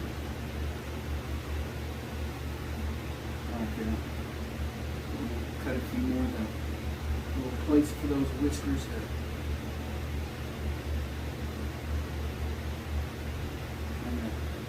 Get some of that preservative in there. There. Other side the same way. Oh, I guess I can get the nose too. Got my razor blade. Okay, as far as the eyes. Well, let's get the nose here. So I got my got my middle finger on the end of the nose, and I'm kind of rising up the cartilage. What that is, that's advantageous for me to get the nose to stick up as far as it can so I can flesh everything around it. So, it's kind of a good way to do it.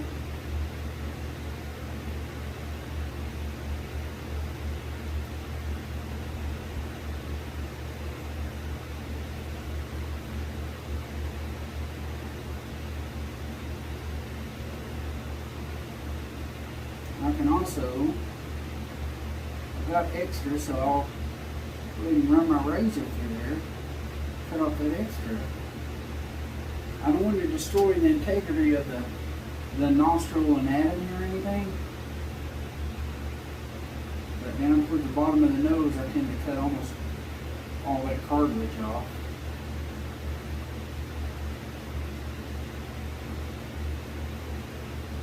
So I don't go as far as I can go, but I go down pretty darn far. So I still got my nostril anatomy. You know, you'll see it. I still got it from the outside. And I'm running the razor over the top to try to get it to go down as far as I can get it. You know, within reason.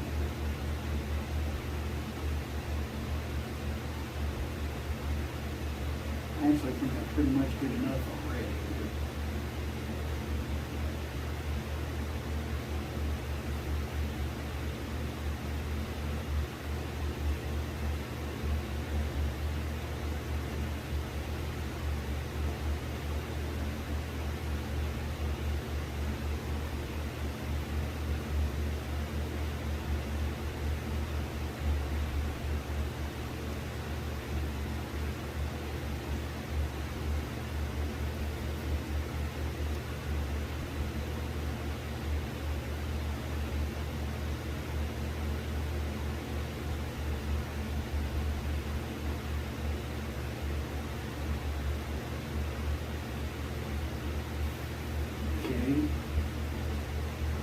pretty well good enough. Got down, didn't completely cut through all the nostrils in there, so inner nose looks okay. Now here on the eyes, I work from the outside and work my way in. That's what I do.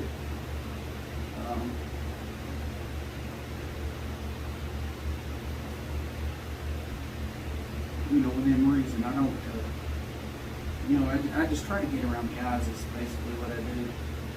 So there's the inside cartilage, inside corner of the eye.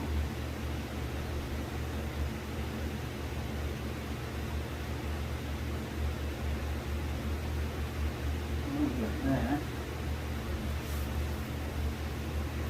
Okay, now I'm using use one finger for backing. A lot of times I'll get that razor blade and get right up to the very corner of the eye and start cutting. Sometimes I guess I work my way down. It's just I get a certain feel for doing it. I guess after a while you'll get faster at it if you're not. You know, if you hadn't done a bunch or hadn't done a bunch in a while either. It's been a while since I've done one.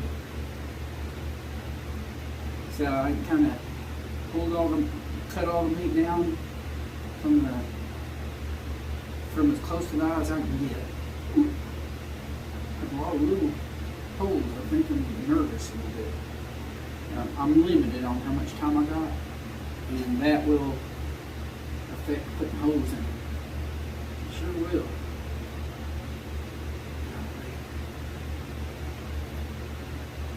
Okay.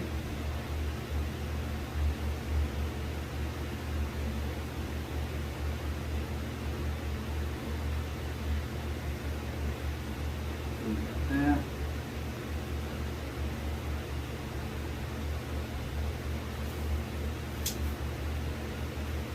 Okay, so I got the bottom of the eye. Now, here's the top of the eye. Now, I may want to work in, you know, instead of from the end down out, I may want to work down like this, like towards the eye. It's whatever you get the feel for. A lot of it could be, you know, leverage could be involved in your decision, but, you know, whatever feels right for you, you know.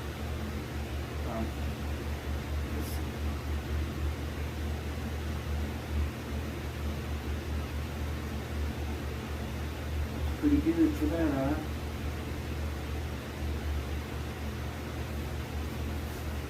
And now, get this eye. Or bottom of the eye.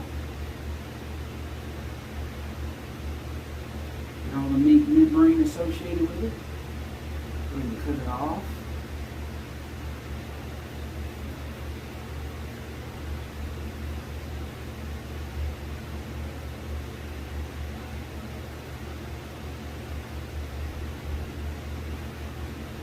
Okay, here's some more whisker follicles.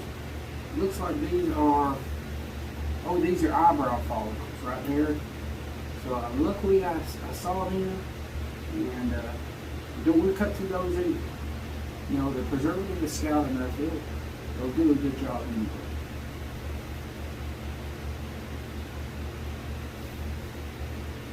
These are thin-skinned little critters. And, you know, you can do elk and everything with these guys. So, and you can definitely handle a fox. If they can do deer and elk, you know, they can handle a fox and a bobcat. Thinner skinned animals, you know. So that's kind of what we got going on there.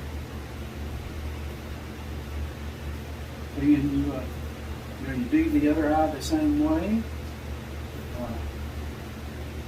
Just want to get maybe what's in between the eyes. If you see a little bit extra meat, take your time. Don't be in a hurry like me, and slowly rake that stuff off with your razor blade. That's got to, it needs to come off. It'll come off.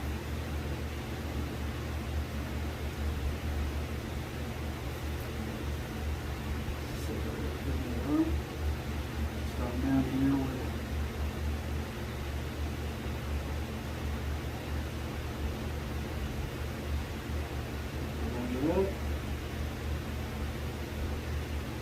Do the other eye the same way.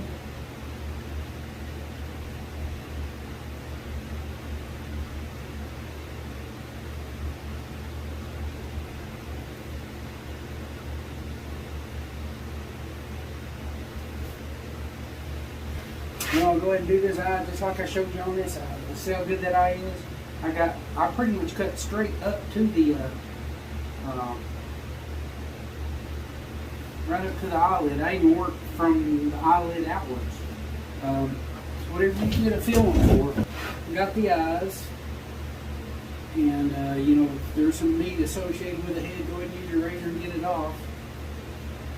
But what I'm going to do is I'm going to do one ear, and then kind of let you know how to do the other ear from doing one ear.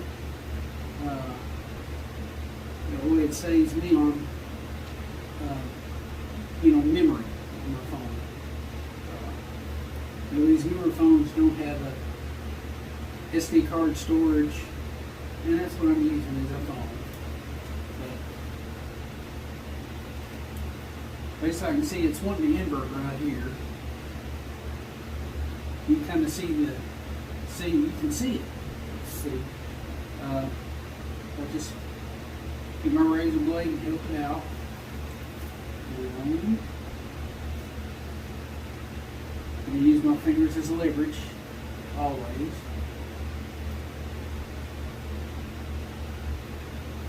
And just do that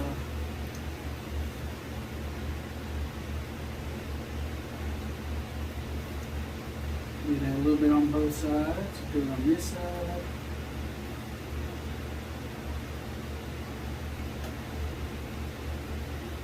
Yeah, that leverage is a great thing to have. Comes in handy. Okay.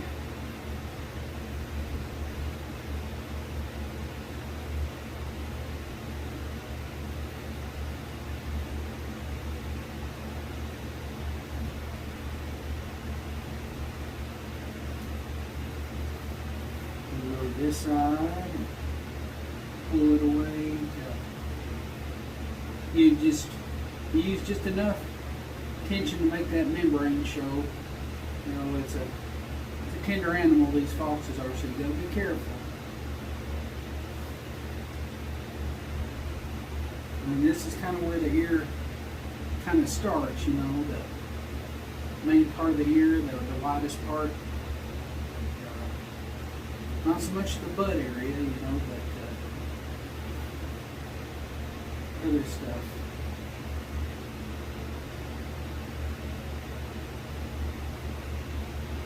You can kind of see what's going on. Basically, I'm inverting it. Use a little bit of dry preservative if you need to kind of help out.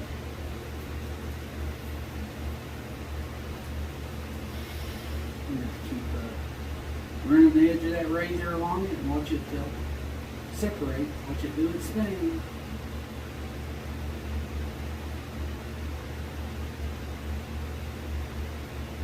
And it is.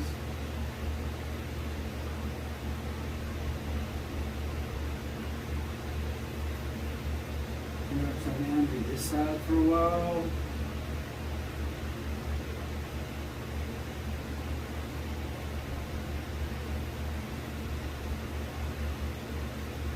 The good thing about these little guys, it ain't gonna take as long. You don't have as much to work with, you know.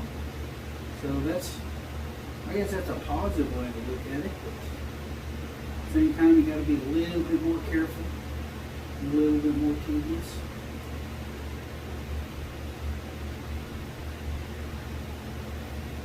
That's for sure.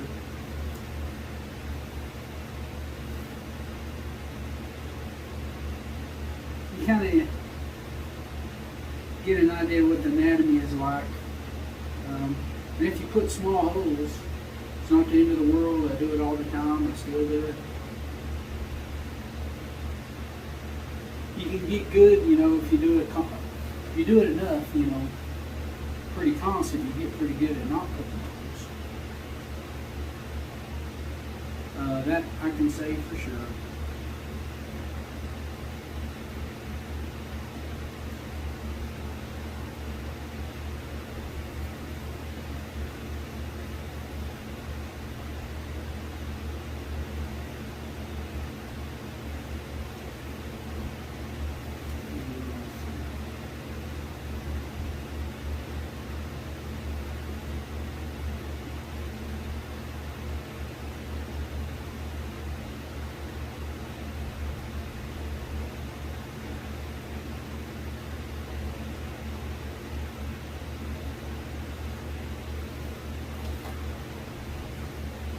even pull and, you know, a little bit on the ear cartilage. You can see a little white membrane, and you just run your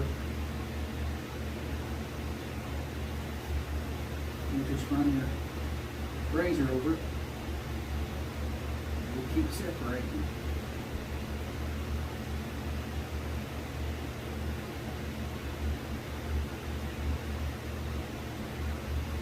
And you can do it this way and that way.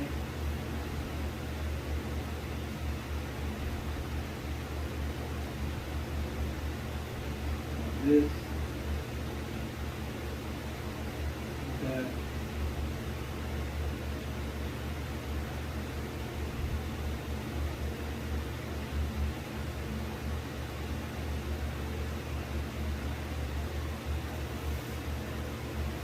Right here. Let's see right here.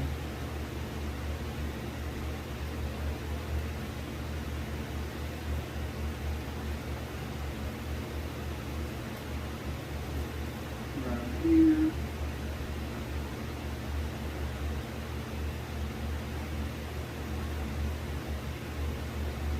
Right here.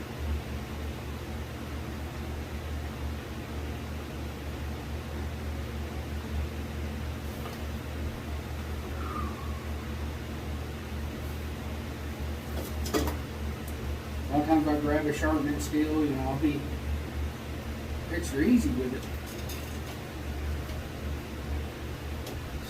Slow, tedious process, but you get the idea. You run it all the way to the end.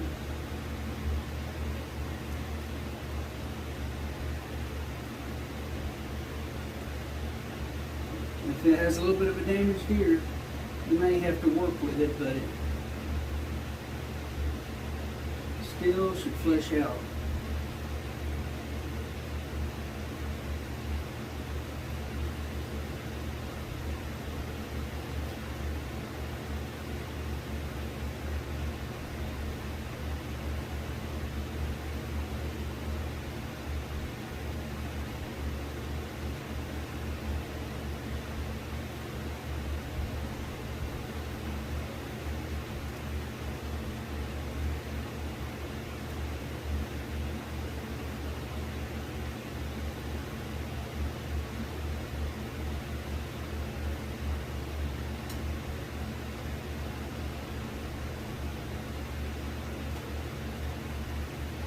Basically all I'm doing is pull until I see that white membrane, and then letting it do its thing.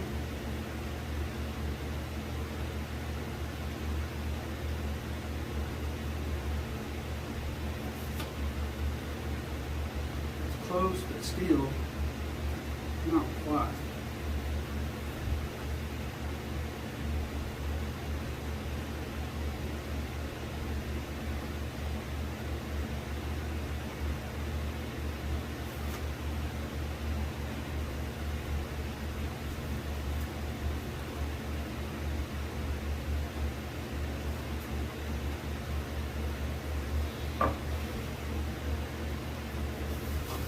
And you can do it too. You can kind of feel it getting close to the end.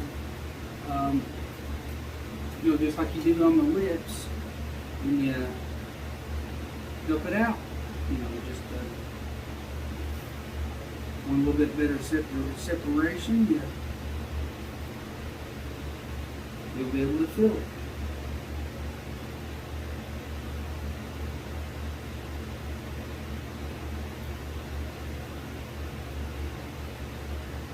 Here again, if there is a place to take your time, it's probably right here.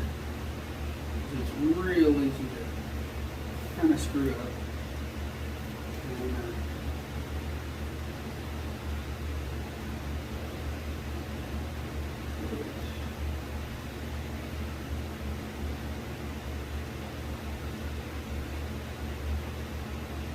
just run your blade right there where it separates. Real tedious work, kind of.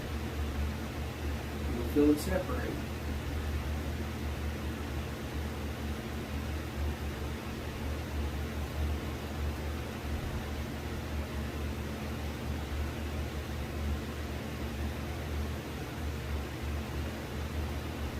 separate a little bit down here even.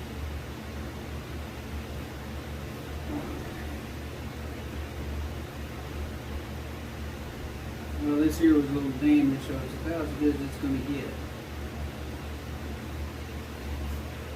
But you can see that's pretty good. All the way to the end. We're going to get all this meat off the ear cartilage.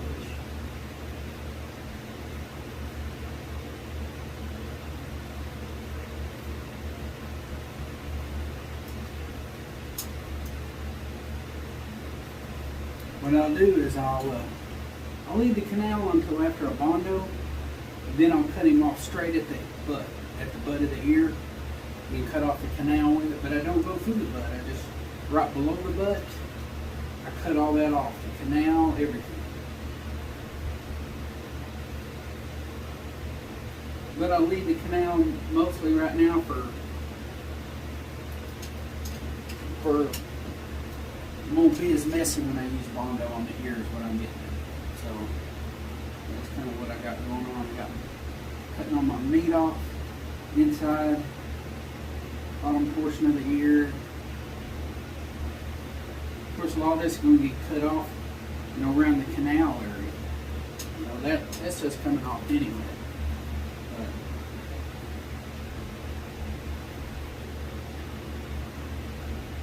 Now all the meat that's on the ear itself, I'll get that off.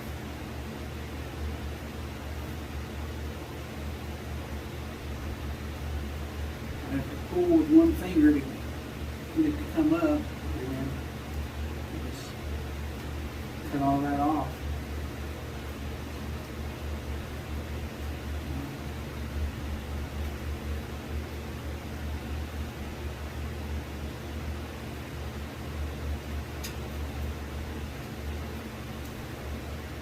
Right here.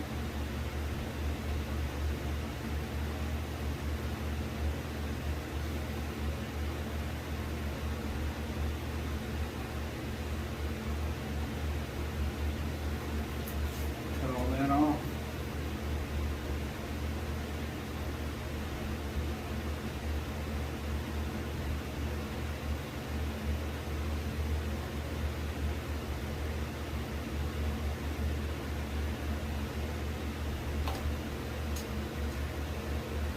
People use scissors. Scissors, you get all this off. And it works, it helps. I'm surprised how good you can get with a pair of scissors. Kind of push down and snip and get all that stuff off. Yeah.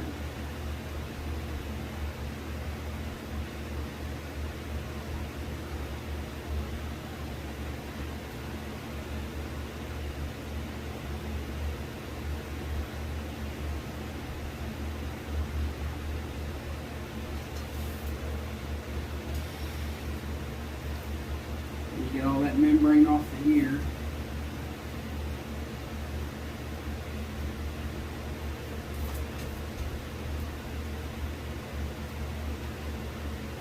You have little bits of red meat here and there around the ear. You might want to go ahead and get that off.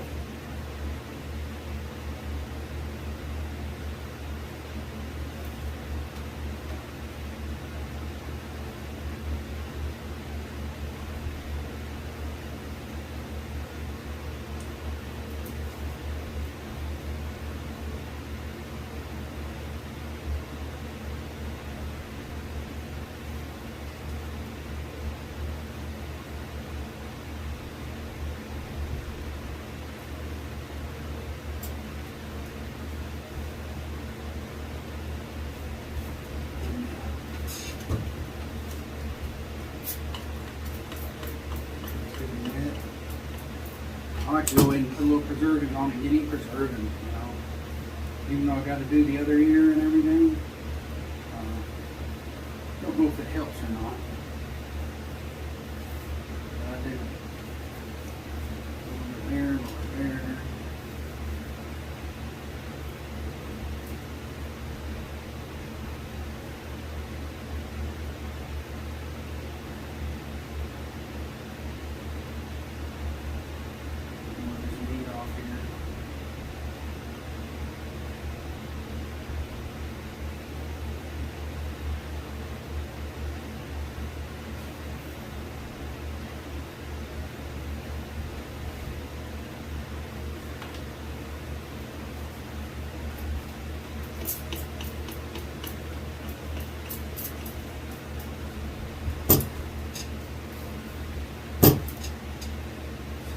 Good.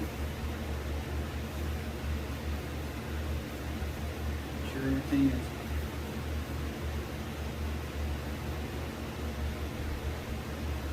kind of off what's going to be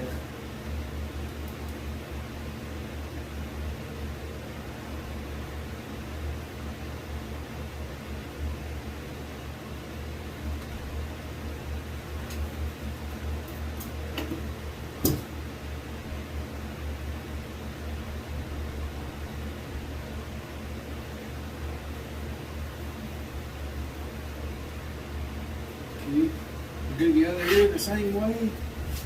Showed you how to fleshing, how to do the lips, how to do the ears.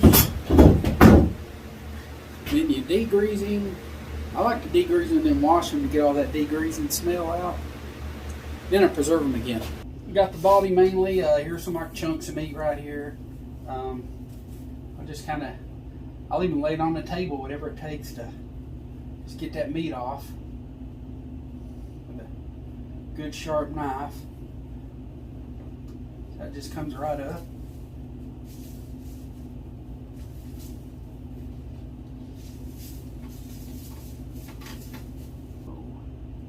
Try to get down to the skin, but I don't try to, I don't want to put a lot of holes in it because I like to use high paste, and you get a lot of holes. It's you get that leakage you have to deal with. So I try not to put a whole lot of holes in them. And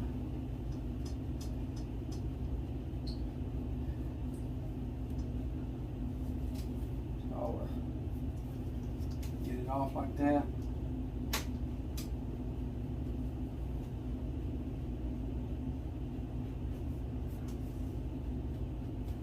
A little bit right here on this corner.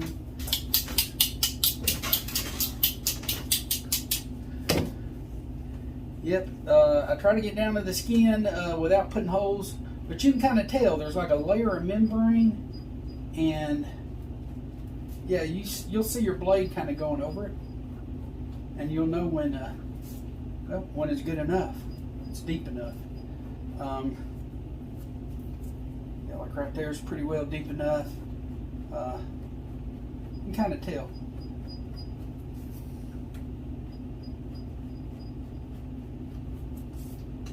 Kind of just get through there and get all that off.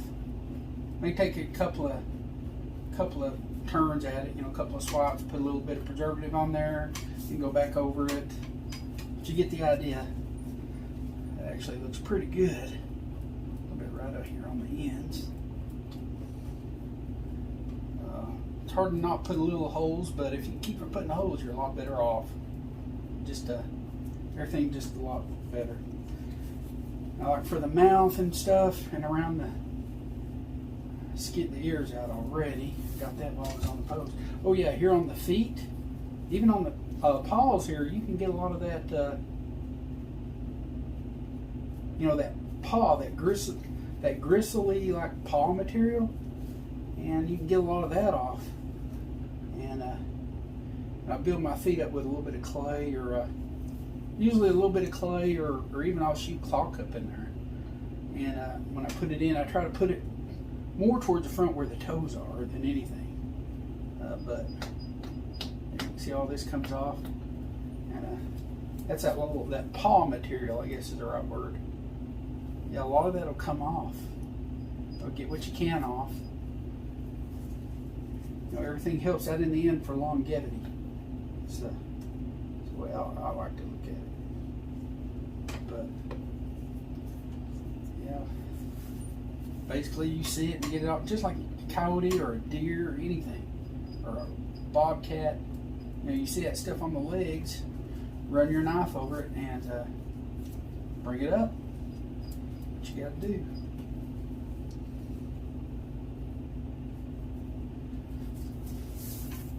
Before you know it, your body will be done real nice and good. I still got to get up maybe some right in here. You can kind of see. You can see like areas of fat that maybe you can see it. Where you have the preservative on it. Like right here is a big chunk of meat. That'll all come off. I roll it off with my blade. Basically getting the fat with it while I'm at it. You can see it kind of coming up, like so forth. And that's what it takes right there to get all that stuff up. Just roll it off. You can still use a fleshing beam, and a lot of times I'll use a table or anything, as long as I can get to it. You know, that's all that matters to me on these guys. You know, the finite stuff you get with a razor or an X-Acto knife even, you know, you can do that. And you just roll that blade across that membrane and get it to come up. Use dry preservative as a fleshing agent to bring that membrane up, and then just use the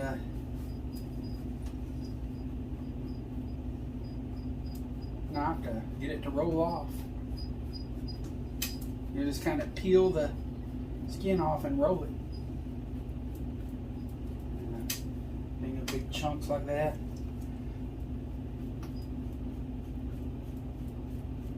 And there is things you can buy, you know, made specifically for getting in better spots. Buy them from the taxidermy supply company. Little fleshing horns, I guess is what you call them, for a lot of finite stuff. There is a lot of stuff out there. That's whatever you kind of get used to using. I never really got used to using those, but I've been around them in the taxidermy shop when I was learning. I was around it a lot, so it wouldn't be fair for me not to mention those.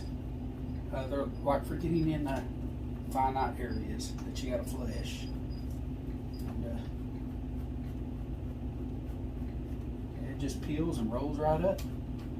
Just make sure you got a good sharp knife. These little paring knives are perfect for this small work. You know, remember on my hog, I used a big old beaver tail knife.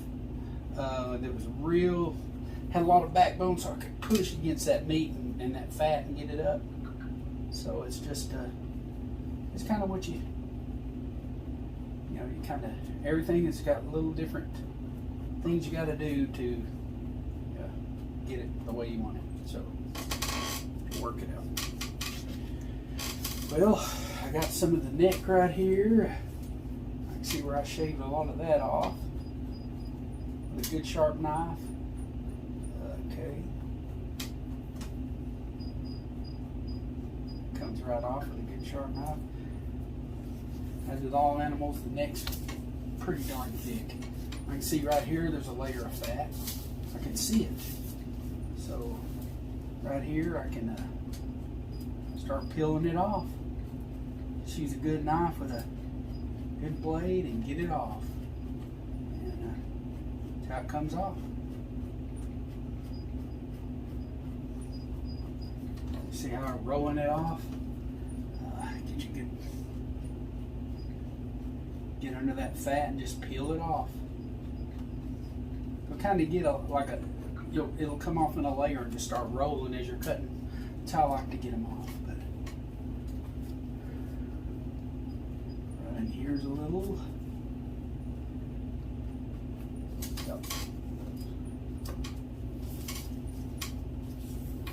See all that stuff's coming off real good.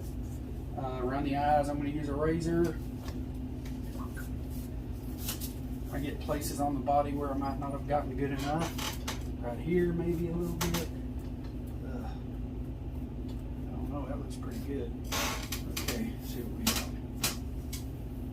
Like right in here. I can get a lot of this with my knife.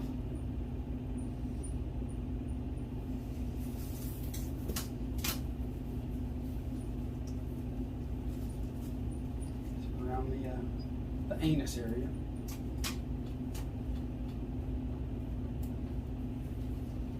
And it'll come right up. Put a few holes there already, not good.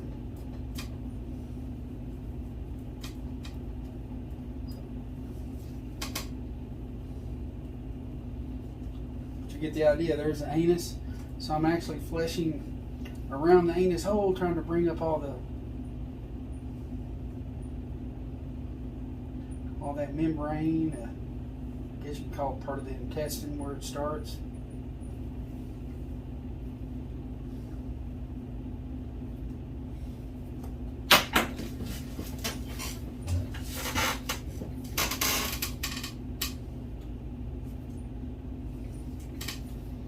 There's the butthole. Even scissors, you know, sometimes I'll trim with scissors, that's real good. So I do a lot of that. Get a lot of that meat off, you don't have to try to work it with a knife so much, you know. So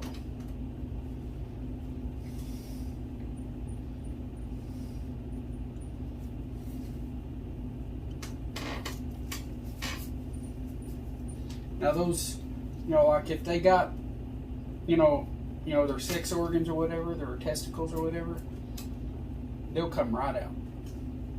Not sure if this guy had testicles or not. Really, it's been a while. Been a while since I got him back out to work on, is what I'm getting at. And so much other stuff going on that, but the meat around that anus, it'll come right off. A lot of times I work my way in.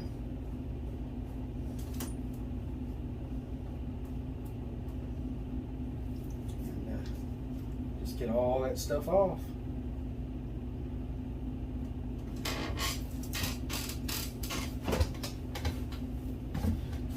Scissors, knife, razors, whatever you got to get it.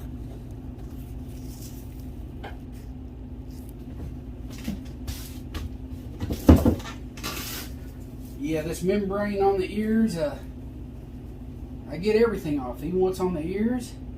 It'll come right off. Like this one, see, it's got a lot of meat where I skin it out. I turned the ears already, did that while it was on the beam, but see, this stuff will come right off.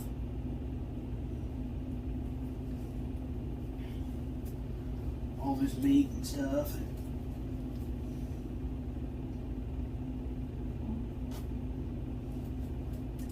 And, you know, can also turn the ears a little bit better. I didn't go all the way down with this one. So I get whatever I'm used to using. In this case, it's an X-Acto knife. And I just want it to separate more. It's still not separated at the top though completely, you know. So just use the corner of my edge of my razor to expose it. You know, get it to push out a little bit.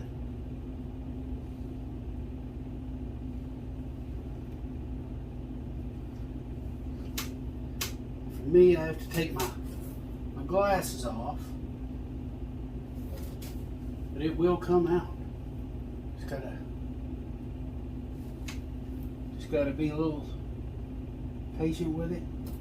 Let that blade cut through that material. The membrane. When you pull back, you see membrane, and just get it to expose itself. And you have to pull kind of hard, but you can see it. This is the very tip on top. You just run your blade there. Keep going. Right here. Right there.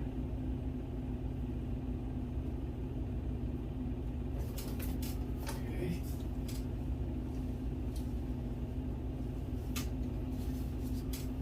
I can see a little white membrane, and run my knife over it and get it to expose itself, slowly but surely.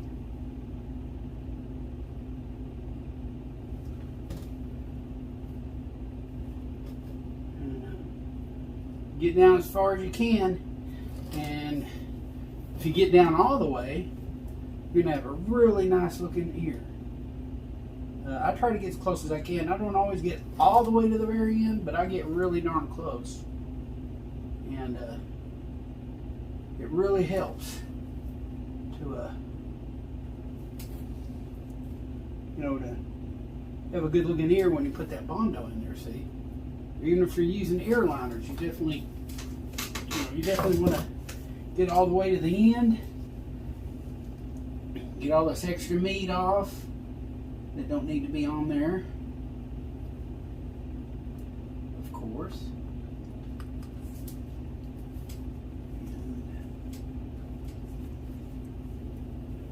And I'll layer a membrane right here.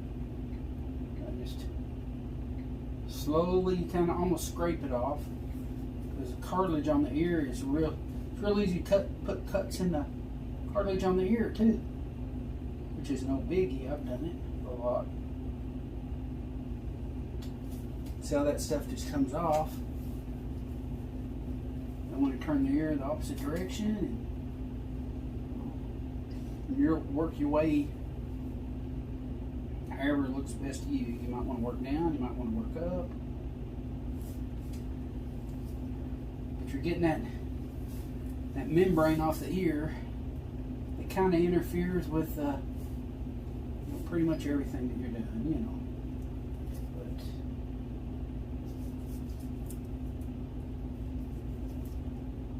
just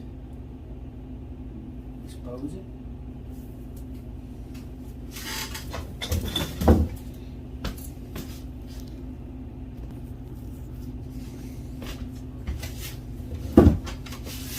I use a pen or a pencil sometimes to get all the way down to the very end on these ears, get the point of the ear to expose itself, and a lot of times you gotta work with it,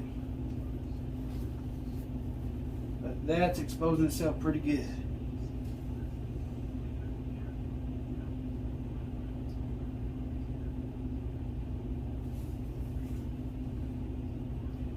I do this with squirrels too, because well, same thing. They're so little,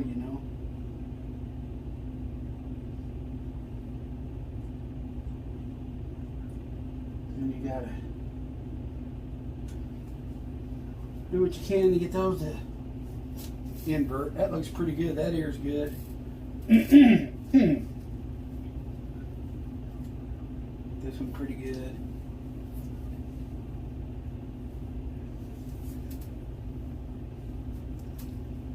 This here looks pretty good too, actually.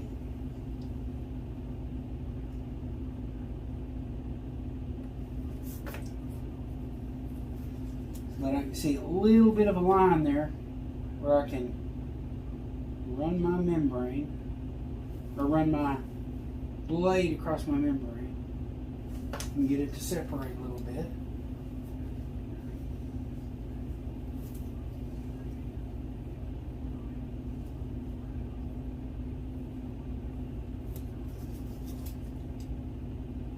That's actually pretty darn good so far. Okay, now a little bit around the eyes. Make sure my razor's good and sharp. Let me zoom in just a little bit for that.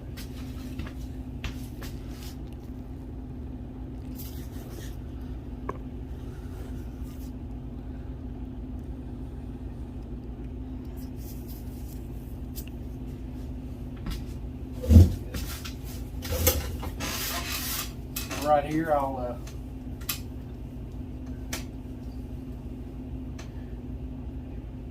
get as close to the center of the eye.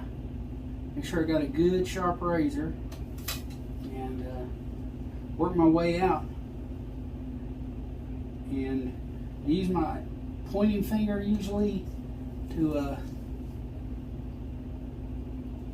cut any excess meat off that might be around there. Looks like I did a pretty good job with my knife even. I'm getting a lot down here pretty good. Okay, I did. So on this side, maybe a little bit there. I got a lot of this while it was on the beam, obviously. That looks really good, actually. But I get as close to the eye as I can without cutting into any hairs or anything. That's going to make for a real good place right next to the eyes. Well, I turned the lips and everything, didn't I? Wow, I did a lot on the beam. Okay, get down on this nose a little bit more, looks like.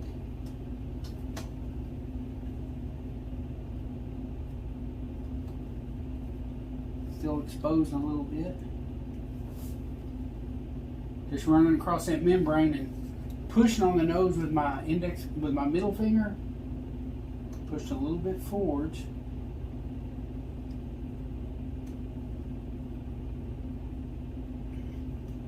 Bringing all that back. And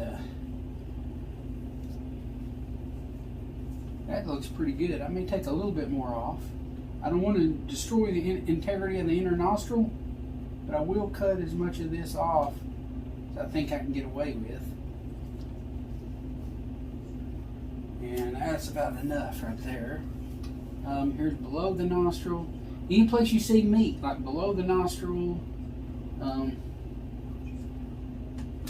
even the lips may need trimming down a little bit. You know, if there's a lot of meat on the lips, we can get a lot of that off. Shoot, this guy's done. But I'll trim the, even the lips, I'll trim the lips down. If I split the lips already, obviously, so I'm sure I've done that on camera. I did all this on camera. Okay. Alrighty. Well, showed you pretty much how to do the body. Okay, I've got my fox ready. I'm going to degrease him, and what I'm going to do is put him down in a bucket, 5 gallon or whatever you got, and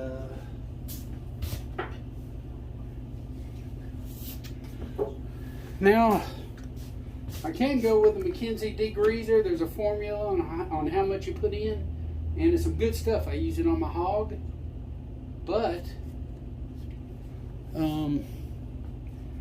you can also go old school. Here I've got Coleman camp fuel, and it's what people do ducks and everything with.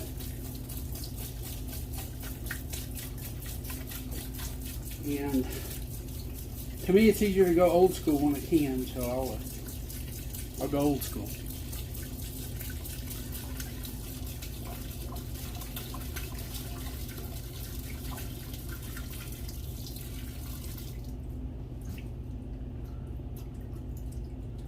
Won't take long, maybe, oh heck, I guess you can leave it in there just maybe 10-15 minutes or something. I may go as long as 30 minutes. I've done it before. And I make sure he's completely submerged, even if I have to lay a rock or something on top of him,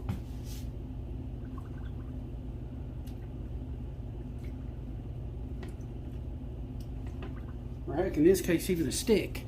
But just keep him completely submerged for I don't know, maybe up to 25 minutes or so, 30 minutes maybe, and he should be plenty good enough. And that's in the camp fuel oil. Well, this guy's been sitting for a while.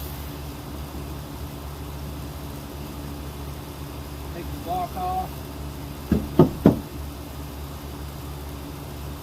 Take this guy out of the solution. Let him drain a little bit. And I'll reuse that stuff. See, all the grease goes to the bottom, all the grease and the dirt and everything.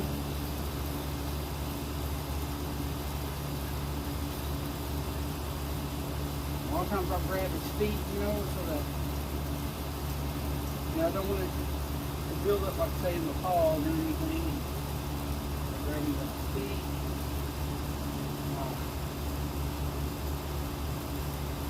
It's great with the tail. We didn't have to skin the tail out. That's awesome. And all that stuff drained,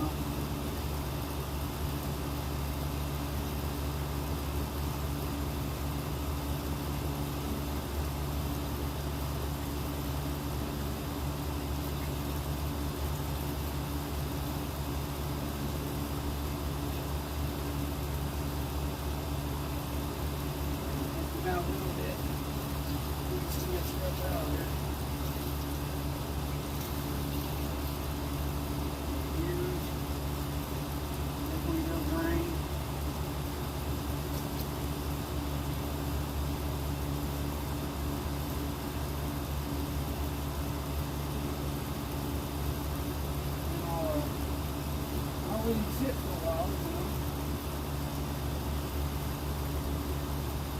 Let him drain a little bit more. I get my camp fuel oil. I'm going to reuse my camp fuel oil. This is still enough to do a duck, or actually a couple of ducks. So waste not, want not.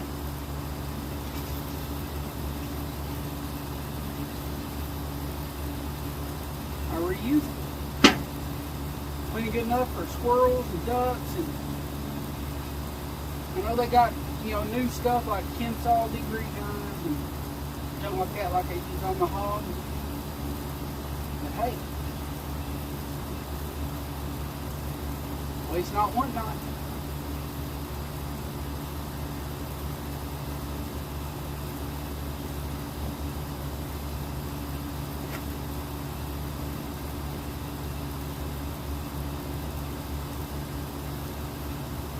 You see all that dirt down on the bottom? Get rid of that. Now I just got a little bit of dish soap. Dawn's pretty good. It's a real good degreasing. There's some good degreasing stuff out there. And now just put a lot of dish soap in there and make sure it's getting degreased. And put some good cold water in and slosh him around. And then rinse him. Okay, I got him in some good soapy cold water. I just kind of slosh him like that. Maybe squeeze him out a couple times. But I'm always worried about hair slippage, so I don't get too rough with them.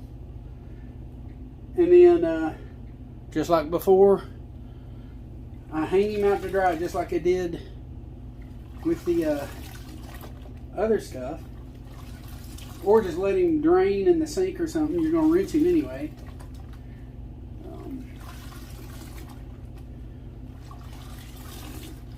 Oh man, that water's getting dirty. You just get a lot of that stuff out. Then you rinse him in cool water. If you got a sink, that's a lot more convenient. Okay, after I wash him, then I let him drip dry a little bit. Then I rinsed him, let him drip dry a little again. Now he's real good and damp. I'm just going to throw my dry preservative to him. Get the face real good. Make sure if you got any like clumps or anything in your preservative, make sure you get that off. Let's see. Everything but lips, you know.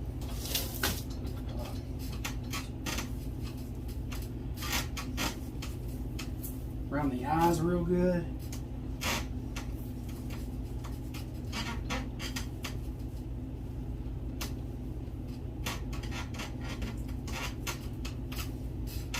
Now, a lot of times where these whiskers are, if you remember, I put it kind of like a crosshatch pattern, you know, where the whiskers are. But I know there's some meat there, so I want it to kind of soak down in there a little bit. And a lot of times I'll wet it. I think wet it helps. You know, kind of like, you know, like when you put a fish in borax, or in water and borax, and let him dry, and the borax takes over and stuff. Kind of feel like it's the same thing. Like it helps it penetrate a little bit better. Make sure I get that borax down in there real good, all the way to the end of the ears. Down around those where the ears separate. Make sure it's in there real good. All this real good. That preservative starts drying them out pretty quick, you know. And so that's really good. I'll leave no spot undone. It's real wet right here on the lower lip. So I got that dry preservative on there real good. All the way out to the ends.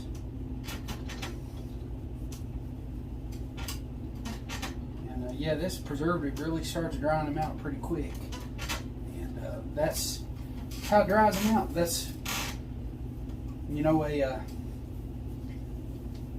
when you freeze dry something, it dries the moisture out of them. That does a lot of stuff to them. So when you dry stuff out, it doesn't want to go, I guess, go bad quick or something. But kind of like they use free dries machine on turkey heads and other critters. They seem to help. I guess they can use them on animals like this. I've heard of it. See, it's kind of gooey and wet, but if it got dry, I'd hit it with a little bit of water to make sure it stays damp. Like if you put borax on a turkey and he's real dry, you know the preservative is not going to penetrate that skin. So a lot of times, like on bird skins and stuff, and any animal really, I want to know that at least it's a little bit damp. That way, you know, the preservative is getting in there and doing its thing.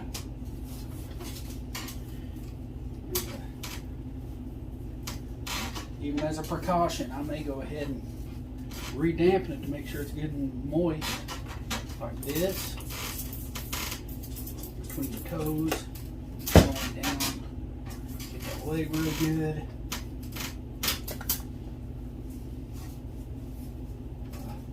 Down here in the paws real good. I remember we skin a lot of that stuff out of the paw area. Like gristle material, sort of. It's not really a skin or anything like that. I don't know what it is, but so we take that off. Get between the toes real good. Make sure that preservative is everywhere on him. So it'll do its thing. And just keep going. Make sure it gets real good and damp, you know.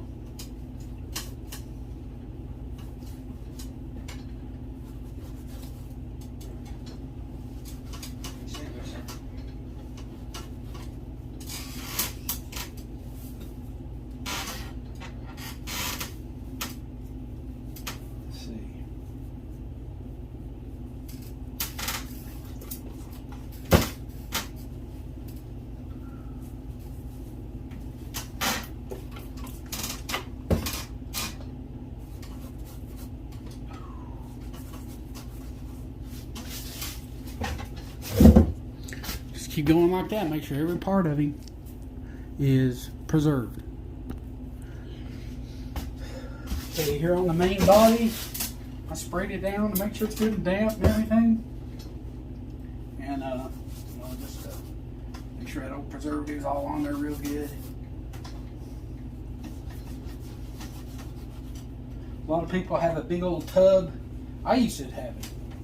And preserve it, and the tub just falls right back down. I mean, the preservative falls right off the animal. What doesn't stick to the animal or whatever, and you just keep reusing it that way.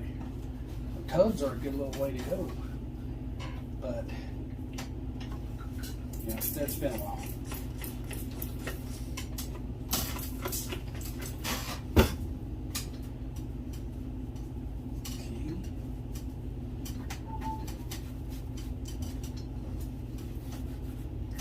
Plus, we're going to shake him out anyway when we're done here.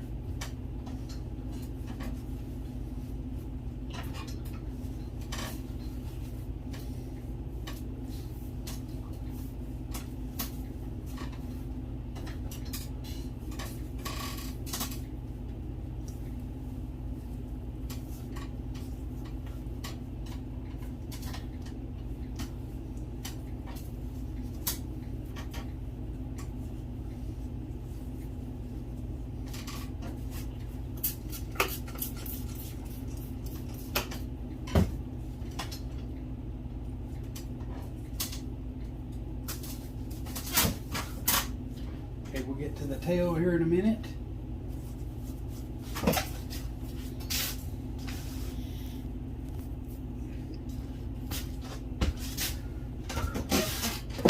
Okay, now I didn't really skin the tail out. It just kind of, it kind of just, use the tail stripper and kind of, or in my case, I think it was hemostats. A lot of times I'll get stuff down on that tail. I'll bend it over the side of a table. You probably can't see that. Nope. Okay.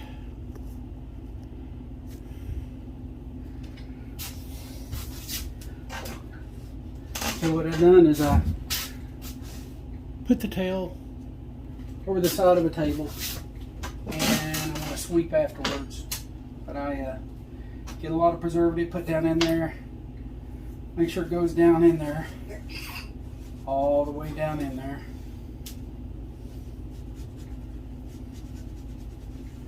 Yep. Make sure I got enough preservative down in there to do the thing. Not the best way. A lot of people would cut the tail and skin it out real good, which I did on my coyotes. And I'll get a little bit of water to kind of help it out a little bit.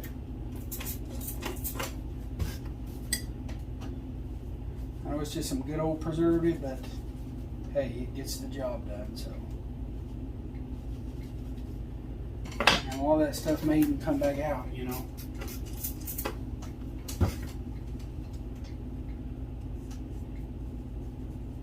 Okay, tail's done. And now we're gonna pick him up, shake him off, sweep up the stuff on the table, and we're gonna bondo the ears. Oh yeah, I might go ahead and re-invert these legs on this. Okay, here trying to invert the legs. A lot of times I'll see a little piece of heel or maybe a toenail or something, and I'll grab it, and it helps. Okay, I got to work with this slow. I grab the little padded areas. Sometimes I'll grab a toenail, but I'll grab a padded area, pull real slow, give it time to come out. Look at that. His paws are out, his toes are out. All is good with the world. Okay, I've got a little bondo, enough to make sure I can comfortably do the ear. You know, I kind of eyeball it and estimate, and realize it's going to be like not much more than a liner. But I've got a little bondo, and I got a little bit of blue stuff. I want to give myself plenty of time to work with it, so I may not put a whole lot, depending on where you're at and how hot it is. And then mix it up real good.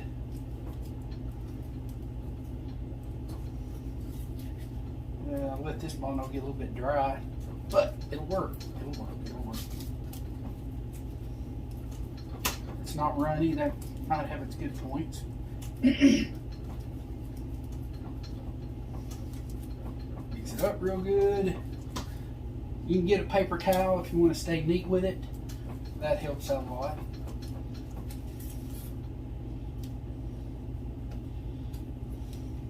Just make sure it's mixed up good, you know, where it's one solid color. Okay, and then what I'll do, I've got the ear here. I don't have it fully inverted. I got it enough where I can pull it back through. The tip of the ear is showing on the other side, is what I'm getting at.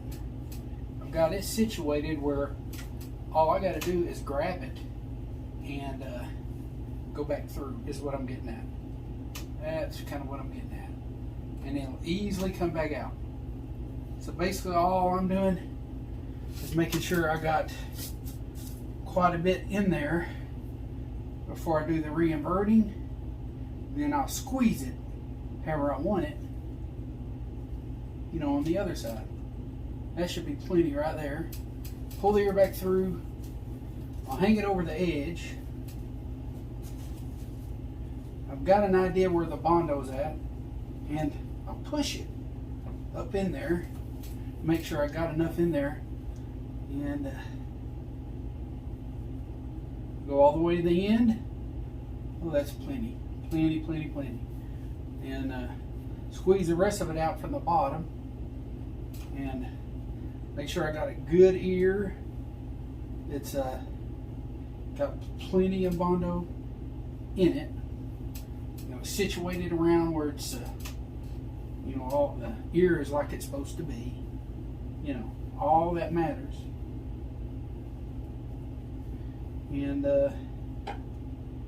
before it dries, I want to hold it in place. See all that. See, a bunch of it squeezed out, didn't it? Well, See, you can squeeze it and move it where you got to move it too. So you can, like if I got a bunch there, move it there. Oops, there's some there. Don't need to be there. But before it hardens, and it's going to start pretty quick, I just want to hold the ear like I know it needs to be. Okay, there like that. And I definitely got to get in there and cut some off. But that's a good looking ear.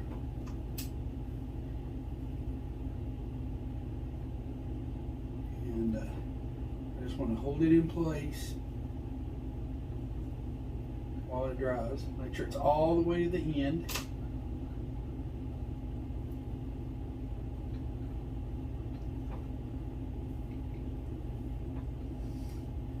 Want a nice uniform ear. You don't want it too closed or anything goofy. So I kind of hold it, I don't know, about like that. I want kind of an open ear a little bit. So there we are.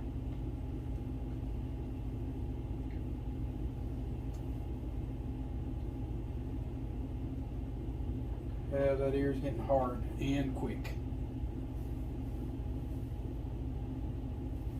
So you just want to hold it the way you know the shape is.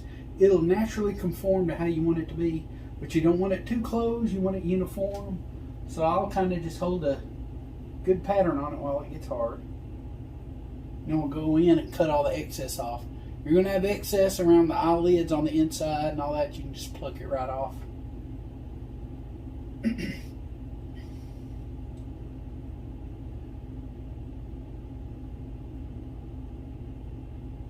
Give it time to kick.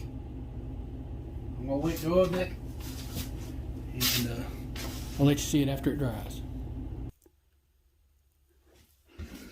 Okay, it's not completely super hard, but it's dry enough to do what we got to do, and that is reinvert this and get an idea what needs to be cut off. Reinvert the ear. I mean, not the ear, but I do this on deer and everything else. And that is, I cut the cartilage to the base of the ear. I don't cut the ear, but basically I like leaving the canal on until the ear canal. I'll leave the ear canal on until I bondo. Then when I bondo, see, it goes out to here.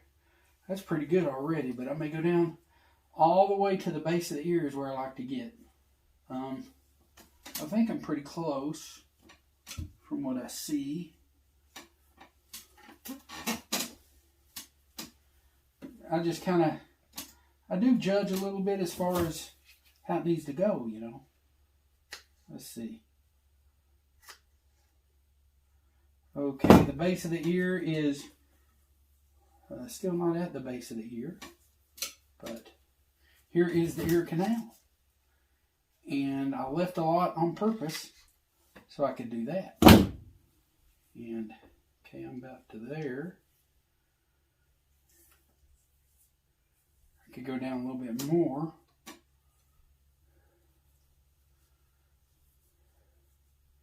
I just kind of judge a little bit and see how it's still rubbery where I can deal with it a little bit. That is on purpose. So I can, if this stuff gets hard, which I've done that too, it's not easy to cut and all that stuff. And I think that's enough. I don't want to get too much. But there you got your nice designed ear, and it'll lay straight down on the form. May trim this up just a little bit. Okay, right there. Well, it's starting to get hard, you know. Don't want to know too much more of this than I need. But the base of the ear should be right here. That's a pretty good looking ear. Still a little bit long, but let's see. Time is of the essence. He's starting to get a little hard, but Getting pretty close. And I think we're at the canal right here. So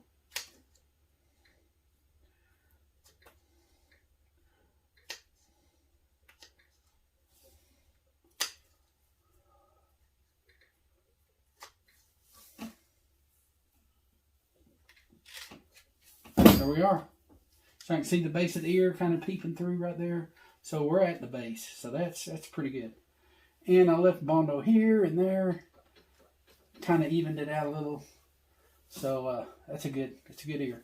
And you do the other ear the same way. Well, we got here, we got a good old fox form. And he's going to be standing up like he's on some habitat, and I already ordered some, and screws to the feet are going to go through the bottom of it. These feet, they got wires, so I'm going to get relatively close to the where they're going to go into the base, and then put me marks with my Sharpie pen and drill some holes. That's for your wires. And of course I got to Dremel the mouth out.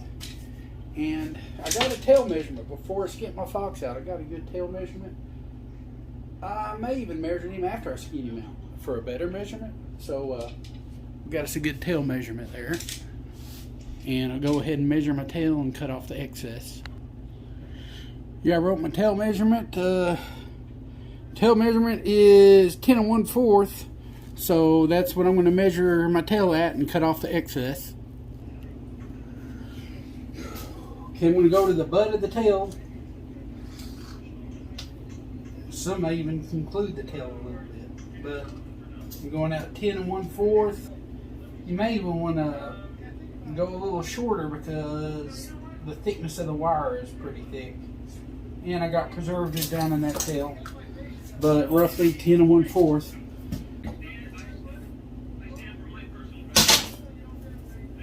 There we go.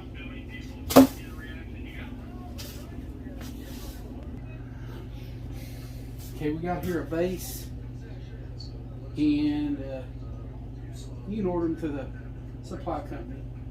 I see a little bit of a seam, but really, I mean, it looks like rock, so we're good to go. And see how it's hollow underneath.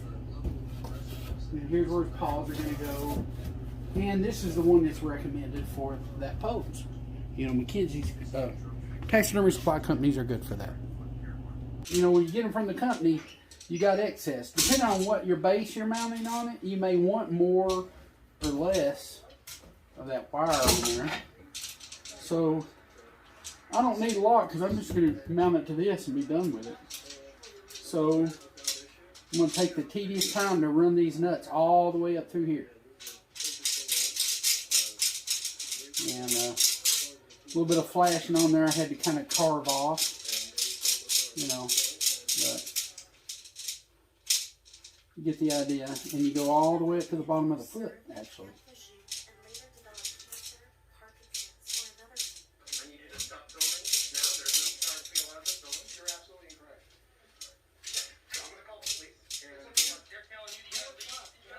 And you may even need a wrench or something. I think it's a 7/16 or something. But you want to go all the way flush bottom with the foot. And then we cut the excess off with a nut up here. And, well, actually with all this stuff. So we can take it all up. Because basically what we're going to do, we're going to cut off some of the wire with a bolt cutter. And if it messes the thread up, sometimes you can kind of rewire it when you unscrew a nut off. Sometimes it actually rewires it a little bit. And good enough so you can restart it from underneath and lock the fox down. So it's just a part of mannequin prep. And I'll run these up and I'll let you see what it looks like. Okay, you kind of get the idea. You got a nut and washer on one side that the form is laying to the base on, then the washer and nut on the other side, and you clamp them together, and the washer sits, or the nut sits on the washer, and you just clamp it to the base where it's real good and tight and don't move. And that's it. That's what we're doing. and you cut off the excess. You don't want it to hang below the base. You know, you don't want it any deeper than that, so you've got a lot to cut off with some bolt cutters or something. Well, using my measuring tape, where the depth of this is, it's not super deep. It's only, it's less than 3/4. It's more than, it's in between 1/2 and 3/4. So basically, this right here, it bottoms out at about the same thing.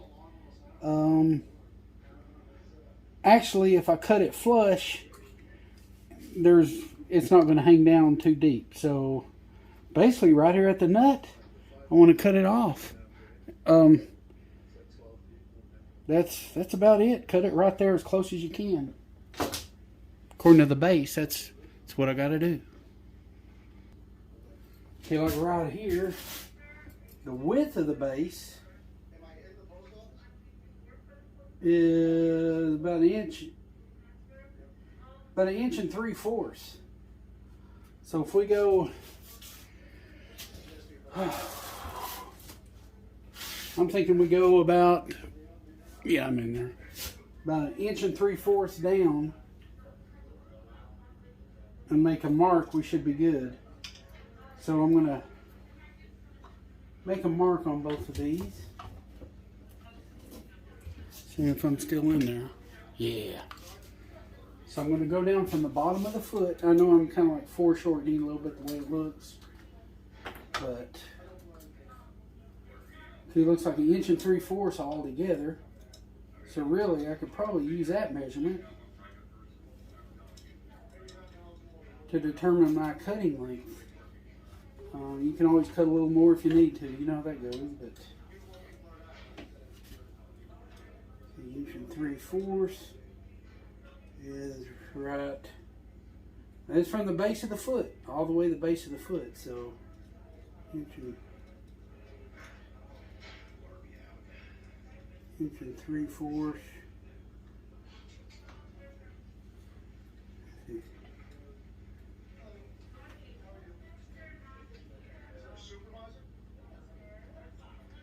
Right there. Make a mark. There we are. Do that on both sides. So you know where to make your cut. You know. 1 inch and 3/4.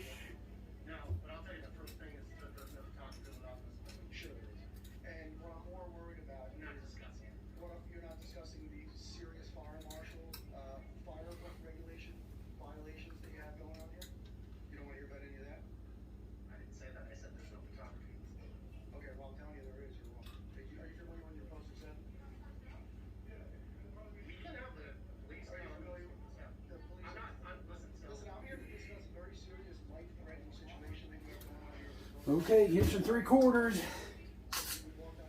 If we have to cut a little more off, we will. And we get our good old trusty bolt cutters.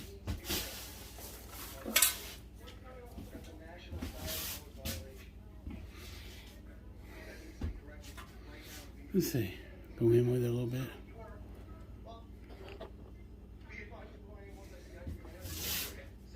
Now I found my black mark. Kind of hard to see where you're at, but you can see it right here. See your black mark. I get my bolt cutters right on that black streak. And I cut it. And you do the other one the same way. You just on that black mark, get right in the middle of it if you marked it that way. I kind of marked it that way a little bit.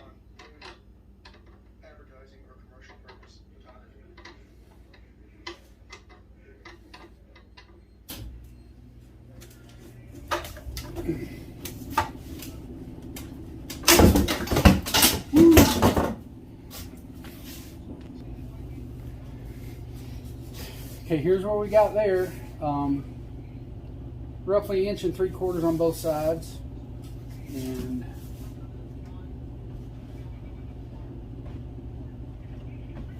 to place a fox on there, we know how we want to kind of put him. That's pretty good right there. I like that right there. That is stationary. That is good right there.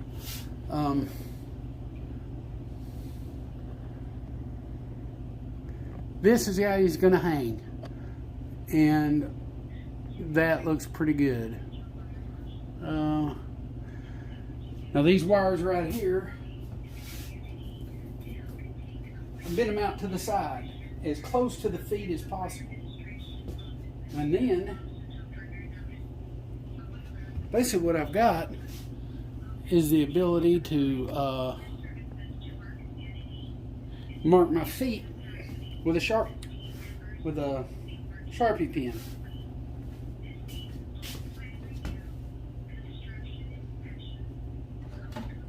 That's where one of them is. Okay, I'm going to put him back.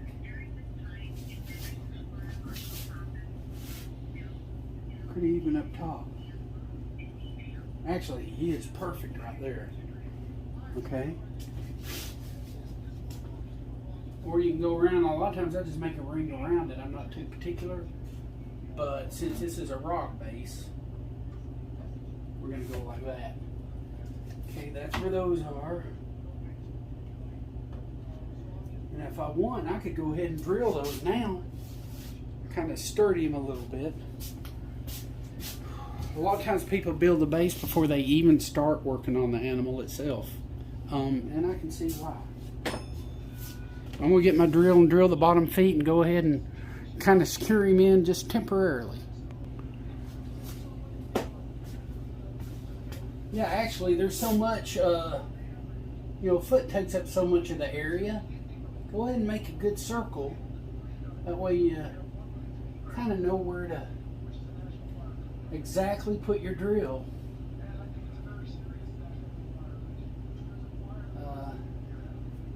Yeah, that's better than trying to put a polka dot. You know what I mean? Let's go ahead and circle. And then you can get the right thickness of your drill and drill bit and everything. Okay, we'll move the box out of the way just temporarily. And we'll get our holes.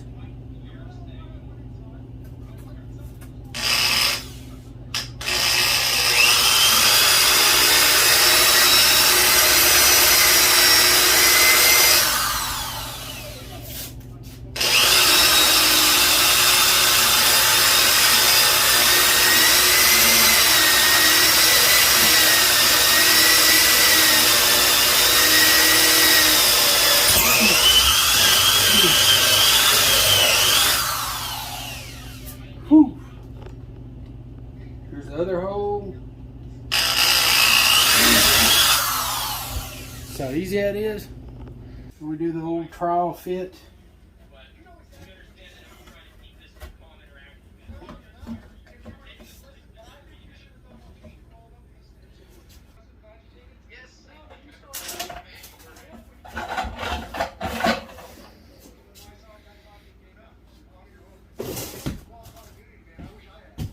Okay, these feet will be bolted down, so that'll hold. But now we're more worried about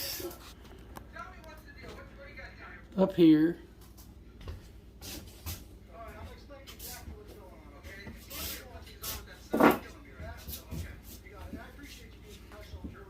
Basically,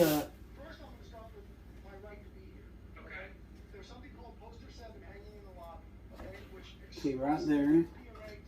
Basically, right there is one.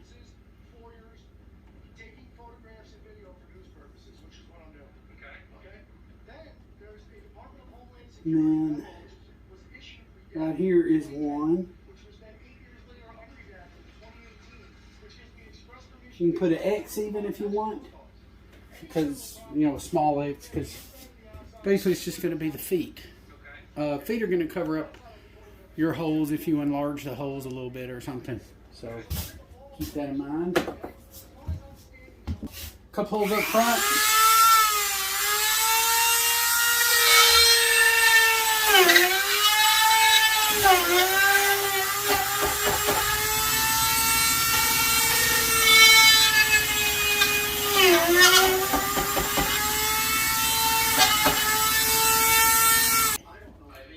Okay, this is what he looks like. I cut the wires off. He's got about 2 inches or something. That's what we got. Okay, there's like a lot of flashing. You can see it. Use a sanding block, sandpaper, or something like that, like a coarse grit. This stuff's real good for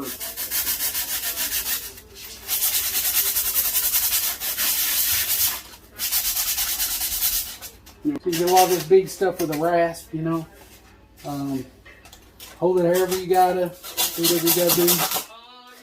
I'll tuck extra skin if I have extra skin, which sometimes I run into.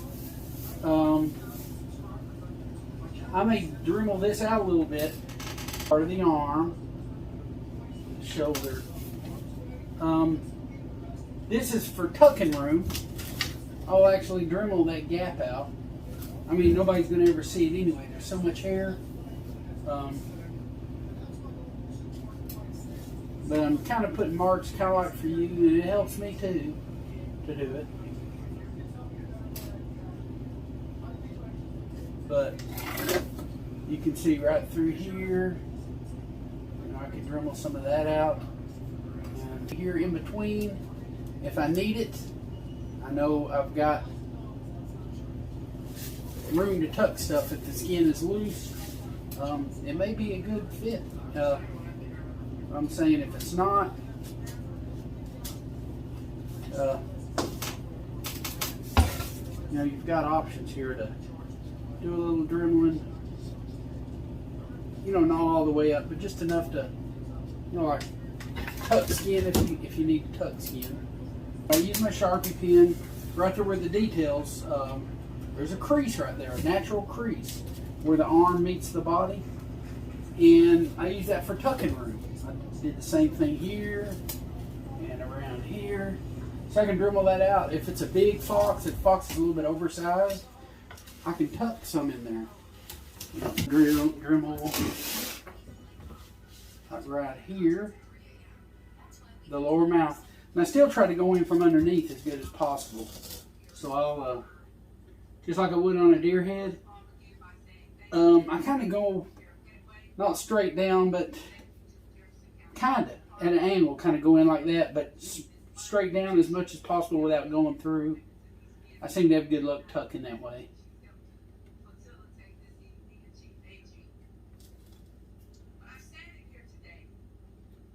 Okay, and of course the nose. Sometimes I'll just get my Dremel tool in there and get right in there, kind of see it. For extra tucking room for the skin.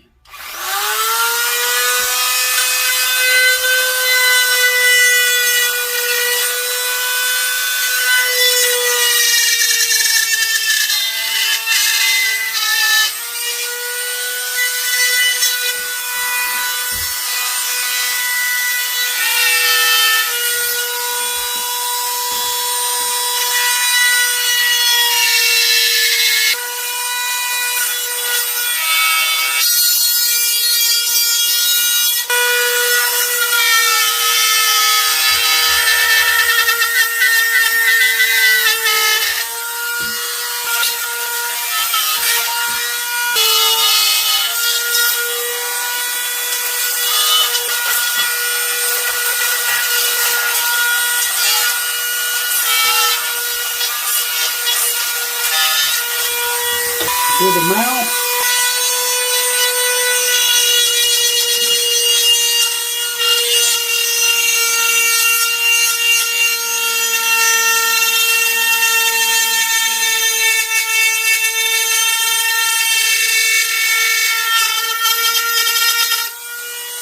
Kind of like a seat where the Dremel tool can actually run, and it's like more like the old in between the upper lip and the lower lip.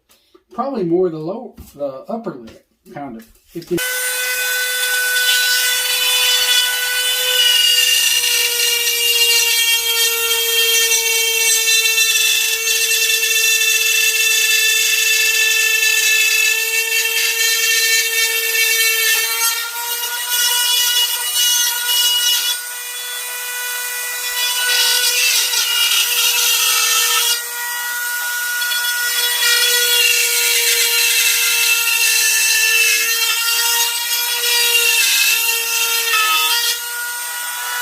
That's definitely deep enough.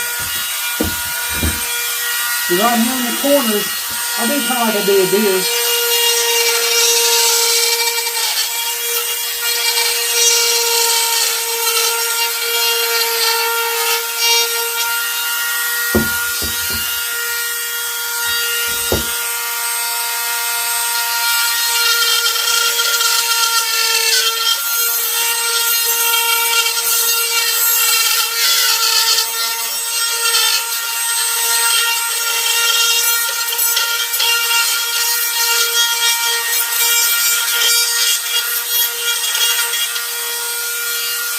Right here on the end, the nose.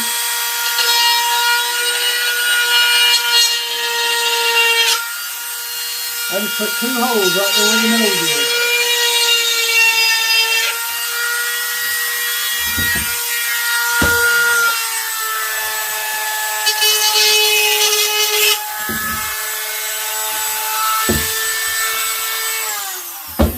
And I purposely didn't want to destroy the integrity of the mouth, you know, but it's more than deep enough. And for the nose, just a couple of holes. And you know, I got the real nose. I'm using the real nose anyway, going over that. And I trimmed as much cartilage as I could off the nose to so it don't like stick out too much or anything. But you can see how I drilled everything. And now we can start to maybe glue the eyes in and take it from there. Okay, a little bit more tucking if we need it, we'll do right here.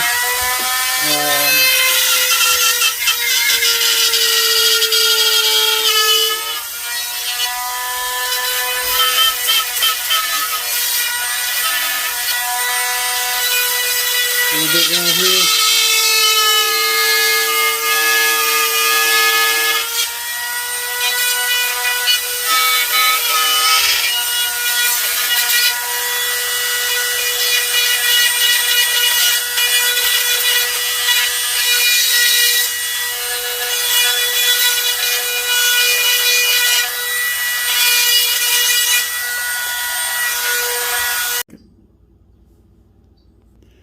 Okay, I've got some critter clay right here. This is good for eyes. It's a clay that doesn't shrink as much. It's like regular potter's clay. Although if you do have regular potter's clay, feel free to use it. Don't let it stop you from, you know, mounting your animal because you don't have a potter's clay or critter clay. But supposedly it has less shrinkage. So you might want to consider that if you decide you want to get some. Now, what I've looked at in my reference pictures, I've noticed, you know, on bobcats, but even on foxes, the eyes don't go straight up. They have a little bit of an angle to them. And so something like that is kind of what I got going on. So you can either put a bead of super glue on the eye itself, or you'll put a little around here. The little super glue is all you need, and get the job done. And I try to center them as good as possible. Make sure my fox is getting centered, and you know, they're kind of preset eyes, so that looks pretty good to me. They're a little bit inwards than they're supposed to be, so now we've got to build an upper lid and a lower eyelid. Upper eyelid, lower eyelid. As far as reference pictures, I've got some good red fox pictures, you know, of eyes, and you know, some from angles, but they're red fox. The closest relative is a red fox, so I would probably tend to do that. But I've also got pictures, you know, of coyotes, and kind of get a general rundown. The eyes are different. A coyote, their pupils around as opposed to a fox. So I think I've decided, since I don't have any gray fox photos on hand, I think I'm going to stick with this and do a nice job just with this. And using the reference picture, I'm going to try to replicate, but the main thing is I get the clay on there first, And then I can do all the replicating a little bit later.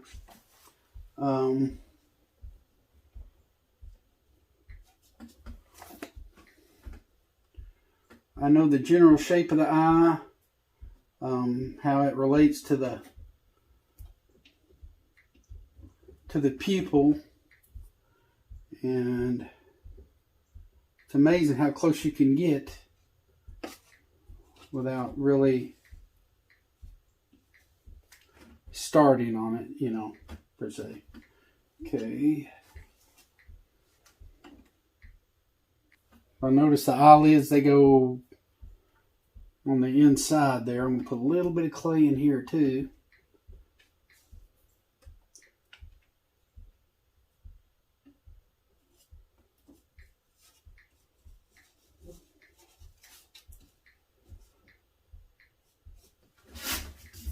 Okay, I got a little water in a bottle to help me along, and using a brush too to smoothen stuff out. And I even got an X-Acto knife. Okay, according to this, it goes kind of around like that.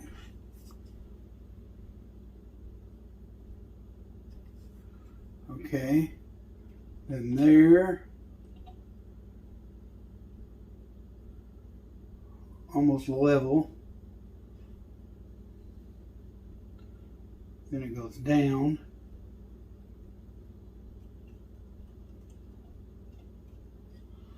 And then around.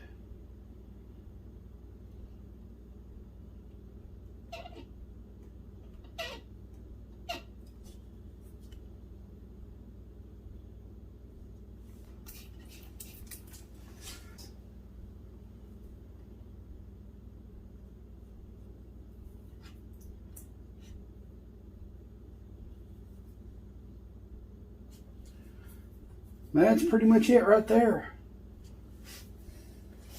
for one eye. Kind of like how it goes. You can see it. How the pupil the eyelid, how it relates to the pupil when it comes around.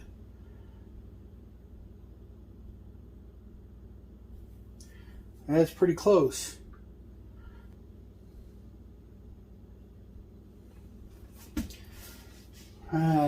That's pretty good. And you can see it's the shape of the eyelid, how it goes around the pupil, is pretty close to what you see there. You see that, and you see that.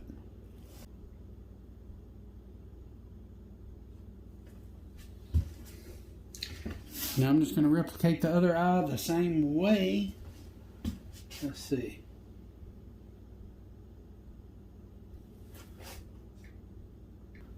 Yeah, right now just filling in, just putting clay around the eye. You can always, you know, cut off with your X-Acto knife. If anything, I probably put more than enough and not enough. Then you can always go back and cut what, you know, take off if you've got too much, you know. Make sure he's on there real good, the clay, you know.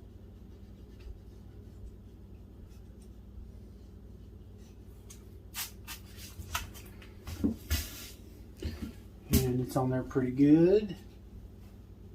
Okay. Get my X-Acto knife. And I want the eyelids the same on both sides, just like you would on a deer. You know, yeah. I know the pupil comes out about right there. And it goes, I mean the eyelid, and it kind of comes in on the other. Now what I'm using right now for reference is the pupil itself, the pupil, you know. So, unfortunately this guy's a little bit dark. I don't even think you can see his pupils hardly. You can see him though. You can see him a little bit. It's up right here, right there. Yeah, right there. Then starts right here. Let's see, then we've got down there, You got below the pupil, so I'll try to do that. What's possible? Well, here's what I kind of come up with. It's mainly the shape of the pupil, but I know the skin, like around the skin, you got your tear ducts inside of the eye. So the skin is actually pretty important too. But the eyelids, definitely gonna reincorporate the eyelids. And then there's kind of a crease there, but I'll try to work that in. In other words, I'm gonna try to replicate this picture, with the skin and the eyes together. The pupils on a gray fox are a lot darker than on a red fox, obviously. But I'll show you what we do now. I'm going to go ahead and put a blow dryer on him and dry him, and then put some stuff over it to keep his eyelids from coming off. Okay, we've got a blow dryer, and I like to just blow dry the eyelids, get them dry, and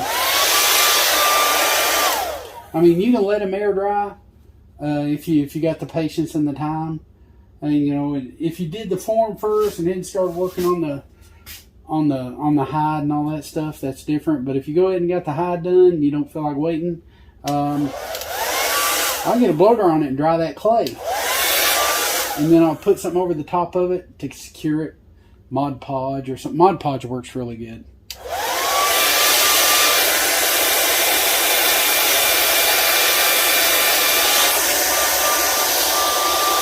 And I basically do that until it starts drying, and then I go back with Mod Podge and put some of that over it.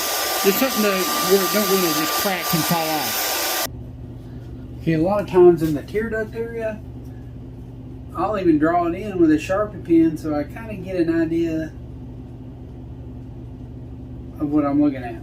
And I do the same thing to both sides. I kind of want to make sure I know where that is, see?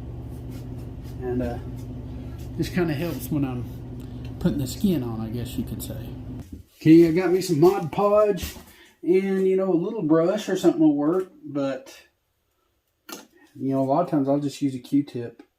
Just kind of got used to it, but it washes right out. It's pretty good stuff as far as for washing out. So, and basically what I'm doing is I'm just saving the clay. It's not, critter clay don't shrink as much, so it's not that, not that horrendous of a deal, I don't think. But basically I'm just going the outline of it and putting my all the way up to the glass eye. I just it dries clear anyway, but kind of let you know where you're at and where you're not at, I guess is the right way to put it.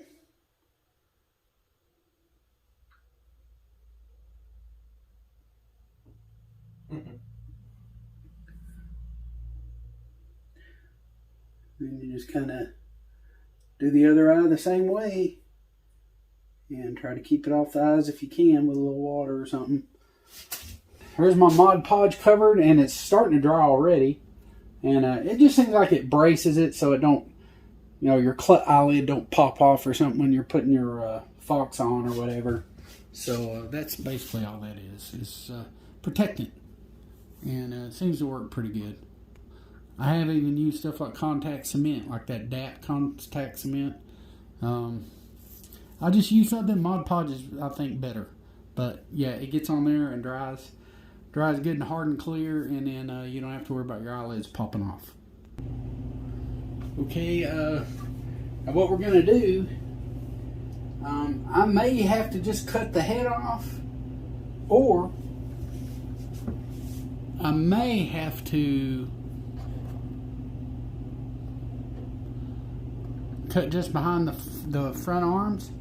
But what I'm going to do, I'm going to make an incision and make sure it counts I'm going to make a cut and make sure the cut counts. And I guess what I'm getting at is, I could just cut the head off. I'll do whatever it takes to get the height on the form, and then I'm going to go ahead and bolt him down and everything, and glue his front legs and all that good stuff, and so he's not going to move, and then I'm going to start mounting. That's what I plan on doing. Okay, what we got to do now is mounting. I may not have to cut anything. He's got a lot of room on him, but whatever we got to do to get him mounted, we'll do. I may have to cut his head off. I may not. It's just whatever we got to do. First, I got to make an incision. You know, you have to run the wire through the feet into the base. So I like to like right in here, towards the front part of his paw here. Tends to be real good. So I just got to make sure I get down in there. There I am. It don't take much.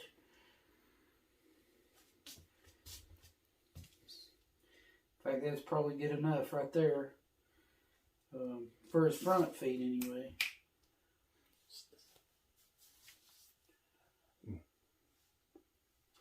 Okay, yeah, front. Just make it big enough for that wire in the front to go through, and that's plenty big enough. So it's for the front feet, so I know they gotta like right towards the front here.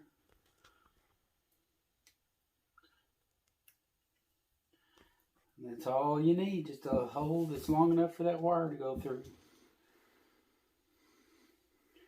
And that's plenty big enough. So, okay. Back feet, a little bit different. They've still like going towards the front of the paw, like right in here.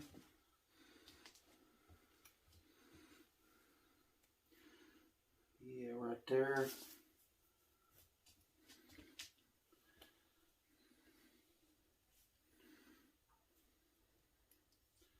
That's plenty big enough for his feet there.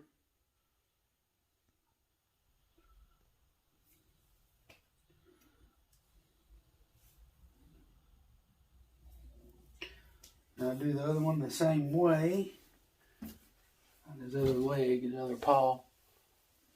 And right here towards the front.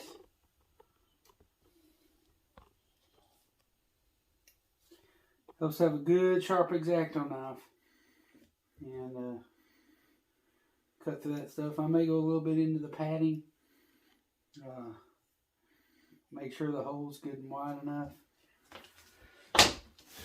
Now, find out what I got to do to mount him. So, do whatever it takes, you know. He's definitely big enough, no doubt about it. Turn him on the side here.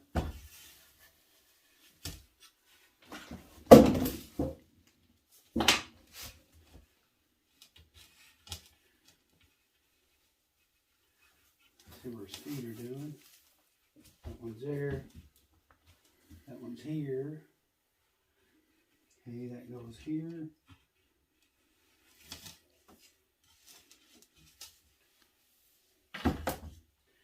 Do whatever you got to do to get him mounted. Like there's the tail. Let's see.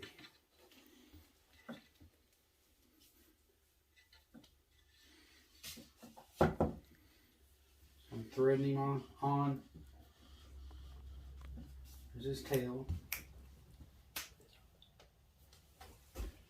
Okay, threading his tail on, I'm going to try to do it where you can kind of see.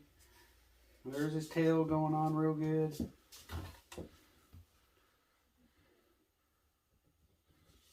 Okay, tail is good. Now these legs, do one leg at a time. Okay. Okay. Okay, like that. Make sure his leg's not twisted. The hole we put in the feet for the paws. And so we got that. We have that taken care of.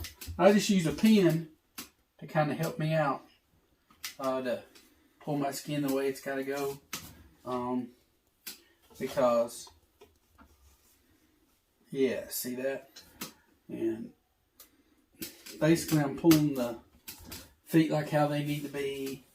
And it's all part of it. And now we're getting to the front legs.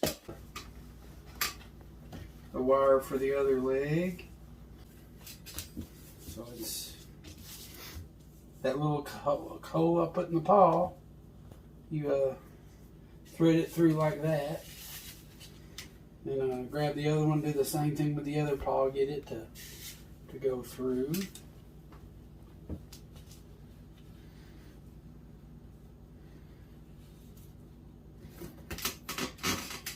I get the aid of a pin. Pin seems to work better than pretty much anything else.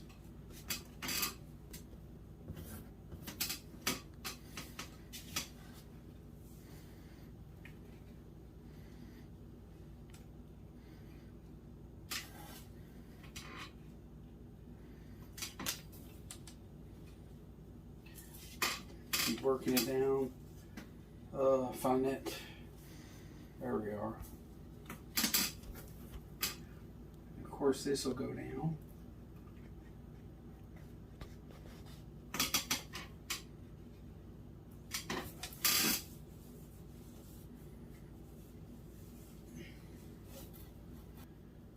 We're going to have to cut.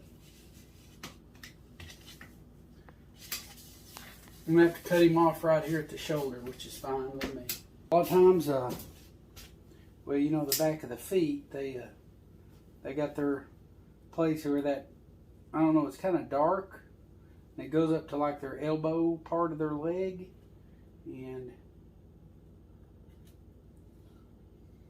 a lot of times I'll, you know,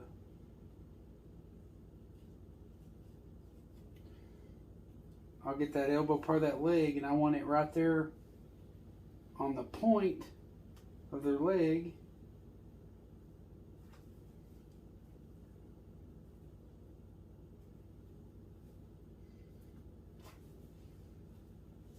So I may pull some of this down with a good sharp pin. Make sure it's a sharp one or it's not worth it. The hair has a certain amount of anatomy, you know, where it goes around. So I know that goes here.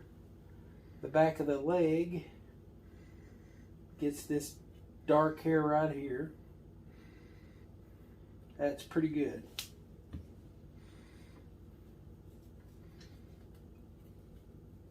Now I'll stick a pin in it to kind of hold it. And I'll do the same thing to the other side, legs. Make sure they're all good.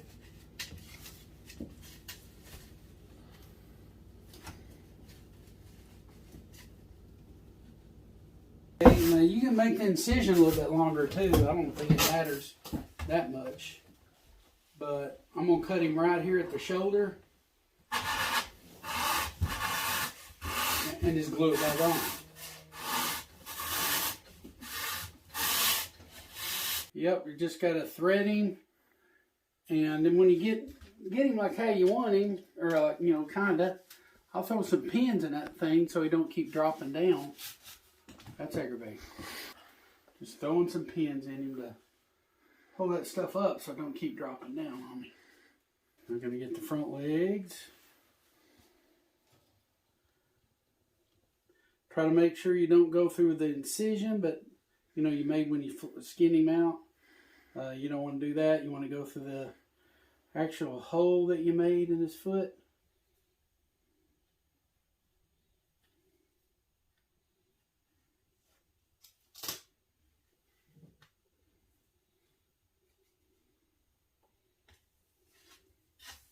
Okay.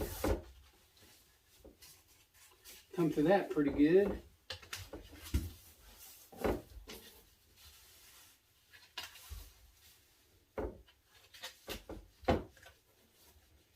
good fit. Want to make sure the belly hair is on the bottom of him. You know, kind of like he's supposed to be. Kind of throw pins in just to kind of keep everything where you know it needs to be. Got his legs up right there. Pins are like extra hands. They help you out a little bit, you know, if you need it. So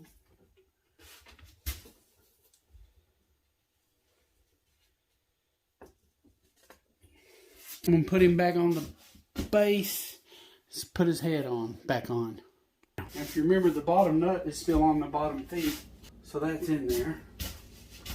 Then his top feet slide down in here, like so forth. And his head, get his head a little bit like this, and get where I can kind of tuck his head in, I guess is the right word. I got the head in. Now I've got just some hot glue, and I'm just gonna throw some glue on there, and then get his head up here.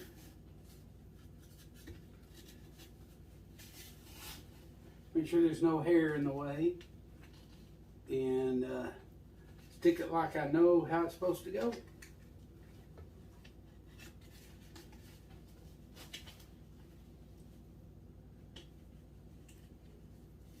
And that's on there pretty darn good.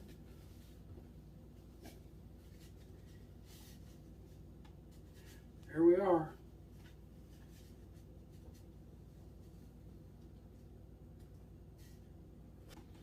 Make sure he's you know, center good and everything.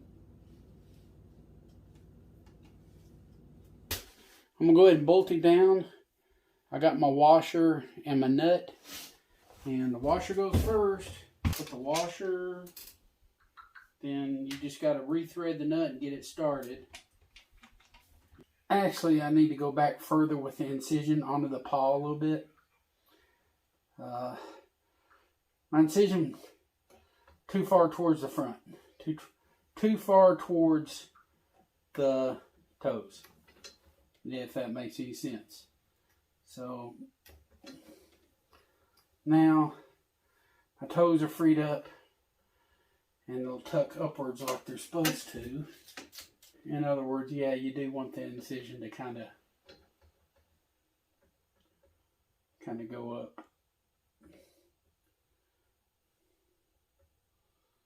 So now that is more like it's supposed to be. Yeah, it's too far forward. Can't even see the toes hardly. The toes are jacked up too high, so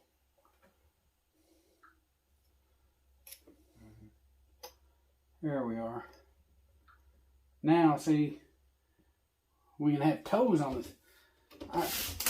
I had it too far forwards where it couldn't even have toes on him. The toes were up too high, in other words. And I got my washers down in there. I got my nut.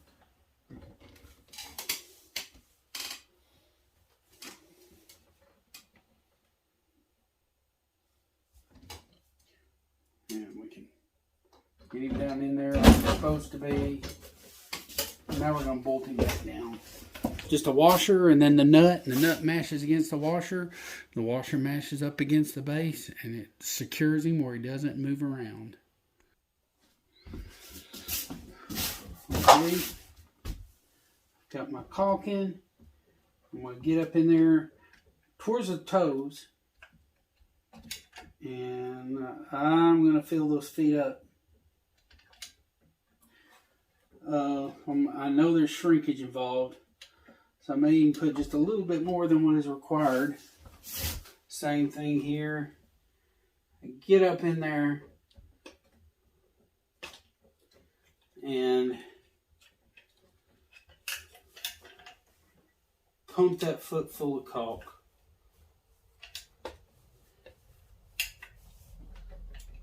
Point towards the toes with it. That's where I want it to go. I'll go ahead and, well, maybe shoot some glue down in the holes. That's a good way to do it. That's a real good way to do it, actually. Down where it's supposed to be. That's a lot better. Make sure he's bottomed out. Let that glue dry and he'll be fine. Okay, got it bolted and glued down. Now we start gluing the face, and then we pin him up the back. And we can use some Mackenzie hide paste down here on the bottom. You know, behind, you know, in the legs where they tuck up into the body.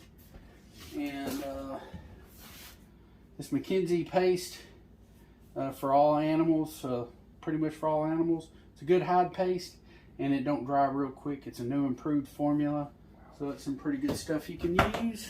The way I mount them a lot of times is, well, first I'll glue the eyes and everything, and I'll make sure the ears are kind of proportionate to where they need to be. You know, I can still move them, but I'll pull skin up. I'll make sure I have plenty of skin to work with when I glue the eyes and the mouth and everything.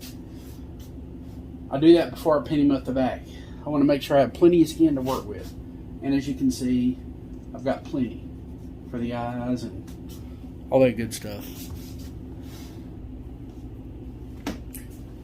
You know, a lot of times I'll pin that skin back, you know, far enough where I know I can get the face real good.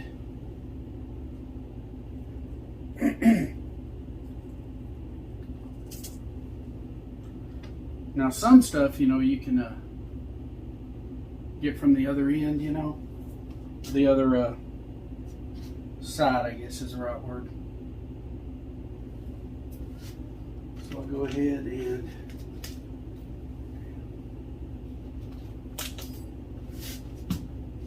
make sure I got all this stuff out of the way.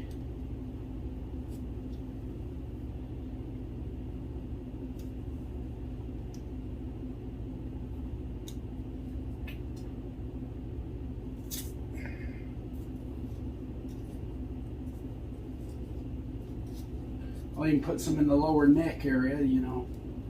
I'll get that later.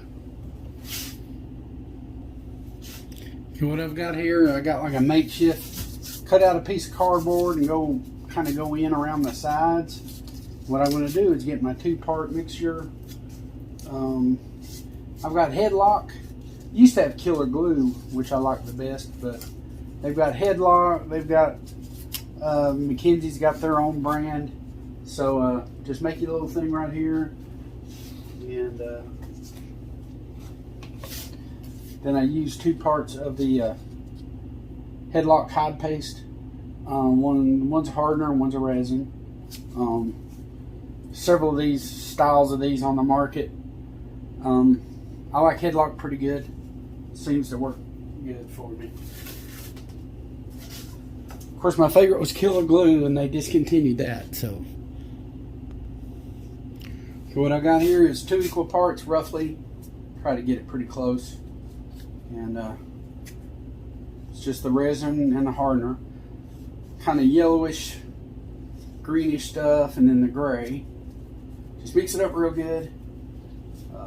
Try to get it close if you can. It's a little bit overkill. In other words, I made too much. But you get the idea. Just mix it real good, and if you get it close, it'll get nice and hard. So just mix it up real good before you use it, and this is real good stuff. Sets up real good and hard, actually extremely hard. It's a good idea. Try not to get none on the eyes. That's how good it sets up. Now, I tend to like use like a small screwdriver. You know, whatever you got to use, I like to apply it. You know, I go over the clay and try not to go to the eye. kind of want to, of course I got some big holes where I had some pins holding him in place there, holding the skin in place, but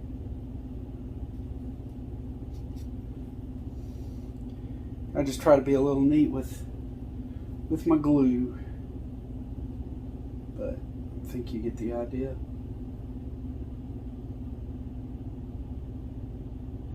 When this stuff sets up, oof, it really sets up.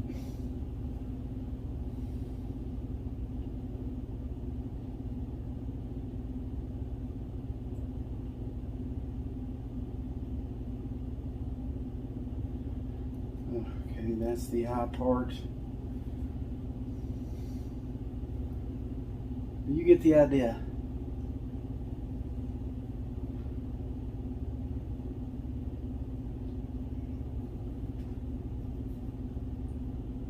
Let's see.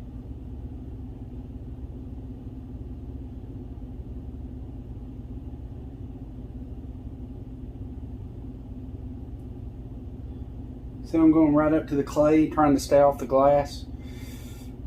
That's good. If you can do that, that's great. It's hard to get off, is actually when it dries, and I would hate to bust an eye trying to get glue off of it. Now they got stuff you can put over the eyes, which helps. So they've got stuff. And you do the same thing to the other eye.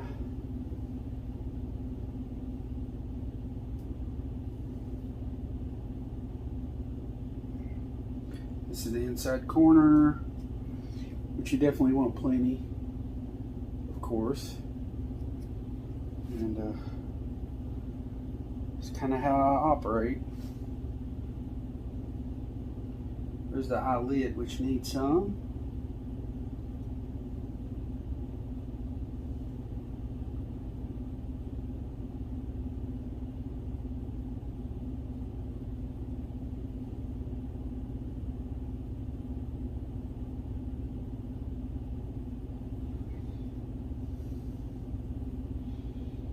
And we also, you know, I like to use reference when I'm putting the eyes back.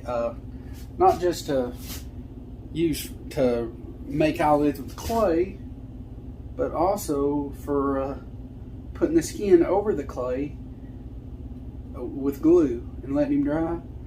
I use a reference picture for that also, if you know what I mean. If you're going to use it for the glue, you need to use it for the skin that's going on the glue. That's the way I think about it. I mean, to have a realistic, you know, looking gray fox, at least within reason, you know. You don't want him looking fake, for sure. So, plenty of glue around the eyes.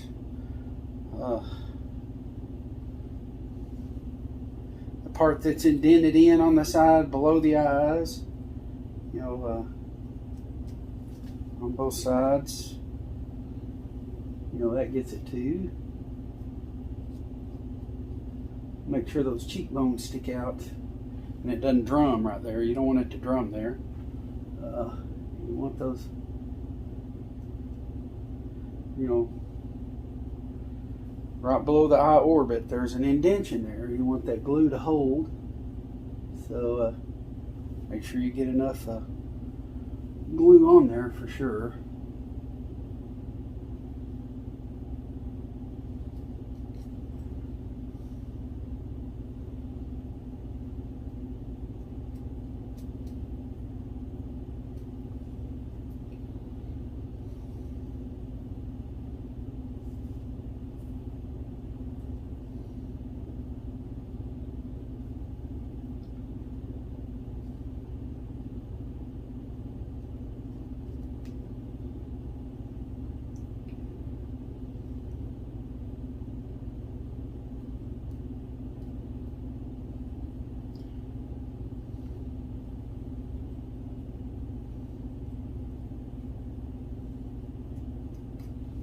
I'll put some on the end of the nose, You want all that to line up real good.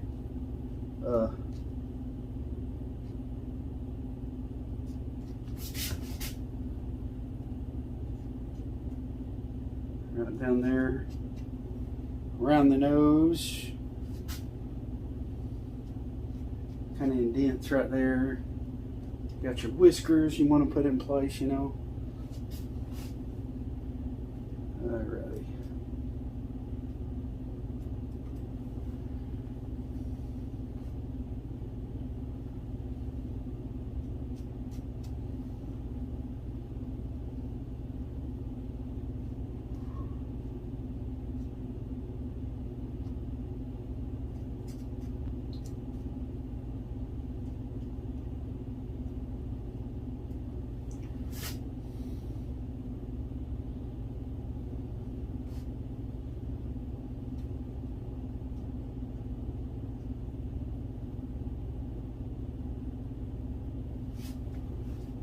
The other side of the face there, all that indented stuff, you know, you want it to hold, so put that glue on there.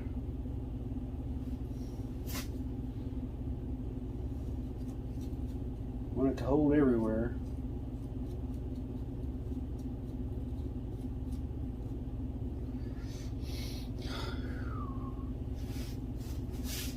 I go inside the mouth.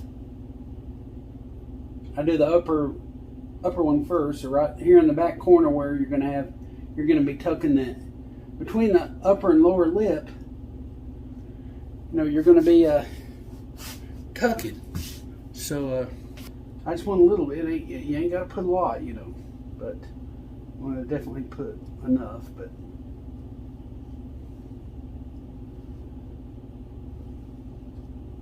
I worry more about the upper lip right now. I'll get the lower lip last. And, that's pretty easy. I do it just like I do a deer or any other animal. I tend to put a little bit right there on the corner where it starts to tuck in. And then as you're pushing the skin in, it brings the glue in. If that makes any sense. See, right now I'm doing just the upper. Or I'm worried about the upper. Not the lower right now. And I'm just putting enough where there's glue in there, so it's going to tuck once I start putting the skin in there. Okay, there we are. So I'm right here in the front.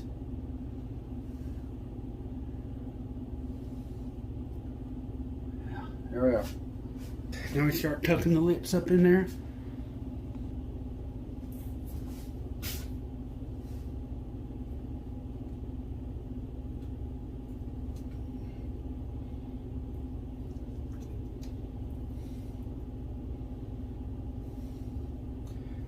And I should have trimmed some of the lip off, but we'll see if we can't get it to work.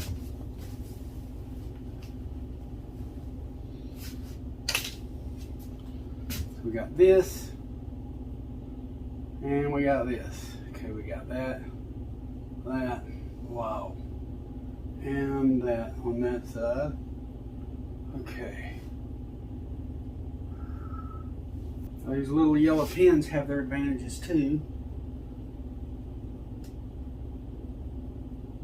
And remember, I put the I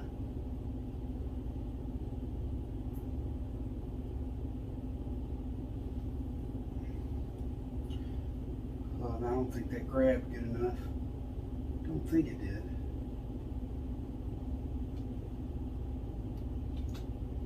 That did. I'm doing the inside corner of the eye. Remember, I marked it with a marker to kind of guide me along, so I know right where to put my tear duct. Well, I know right where to pin. Let's rephrase that. Okay, match that up against there.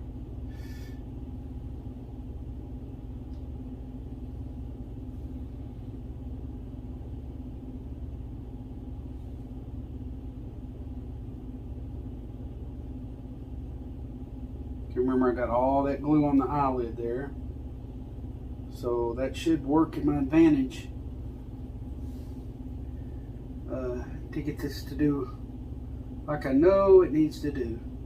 You remember how those little black streaks go, you know, after they go over the eye. So all this lines up, makes accurate detail. That to fit perfectly, and it does.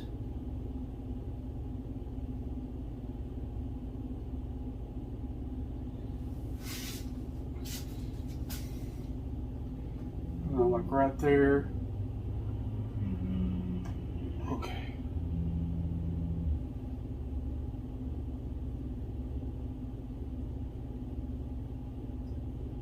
That looks pretty accurate.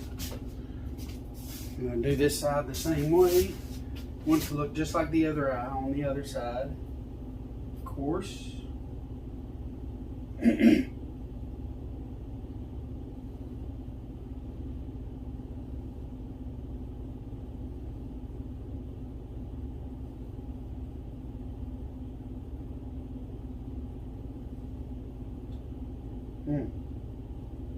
Yeah, definitely don't want this stuff drying on there. Oh shoot, no.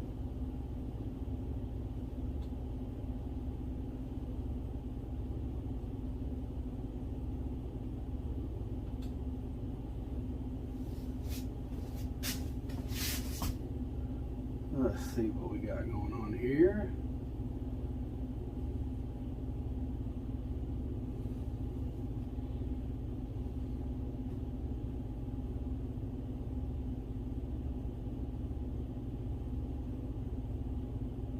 You got little eyebrows you can put in with a pen, you know, or some other type of modeling tool.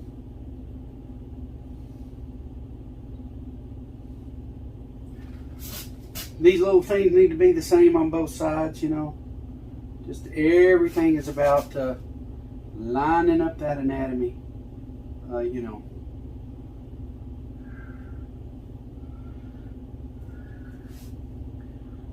This is the inside corner of the eye. Put a pin wherever you need one. If you need one in the inside corner, if you can get it in there without messing stuff up, go for it. Make sure the eyelids are down, or the eyelashes. That's your realism right there. Making sure those eyelashes are going like they need to go.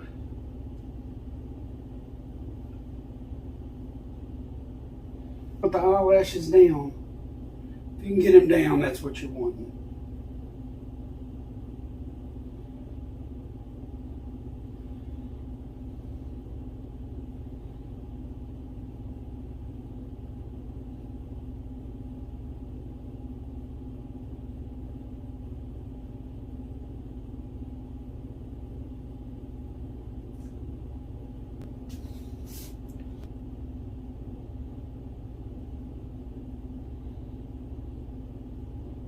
Basically, I'm just going right over the clay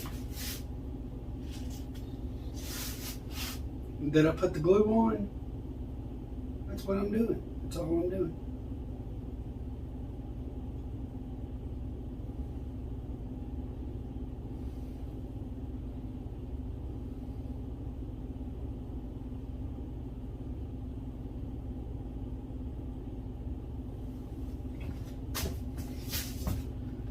I know the cheeks kind of have a resemblance. They go up in the same place. Wow, look right there. The white goes up so far.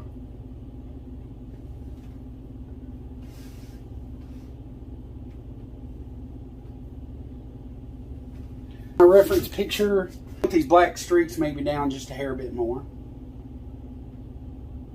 About like that. And this side about like that.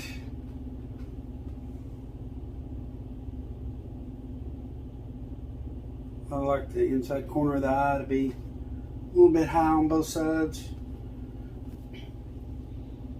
Kind of like that. It's coming together pretty good. We'll get them more sturdy later.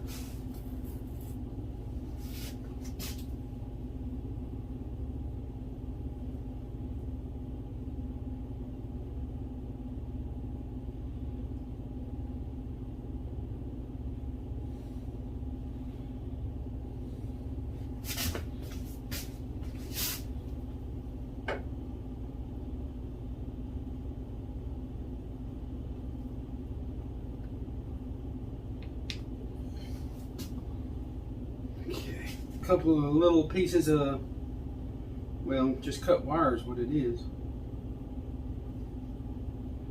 But I want to find the nostrils. Trying. There's one of them. That'll work. And of course I got to find the other one, which should be close by. Oh, see that?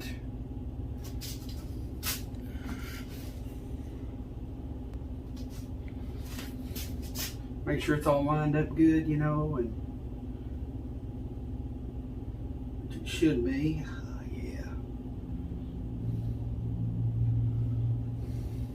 Kind of make sure, like this tear duct area, make sure everything's mashed down good, you know, and it should be. Make sure everything's centered, you know, the color patterns, make sure they're all centered. You know, this guy's got stuff going. All this is, it's all centered. The dark hair, it rides on the cheekbones, and then the white hair rides underneath. And so that's how that does.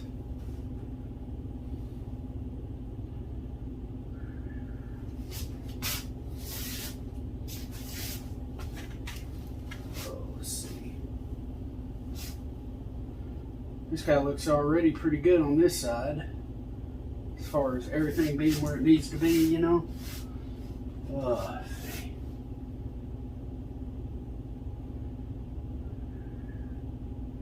That looks all pretty good. That looks all pretty good.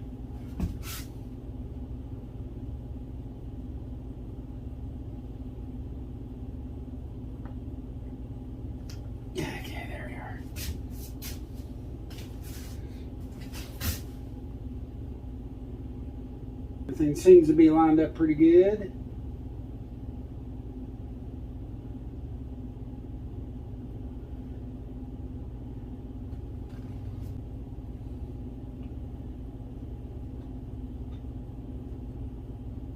There we are. Now let's see, a more frontal view. Let's see what it looks like. Yeah.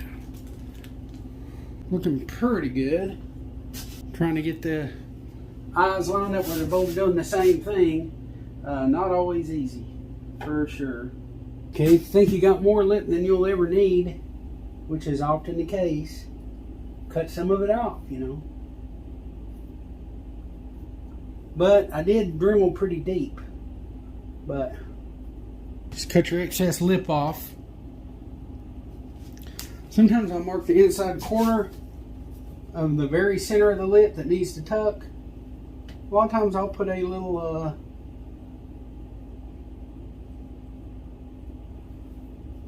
mark right there where it tucks in, so I know right where it's at. Just a little black mark from my Sharpie pen. It's going to tuck up in there anyway.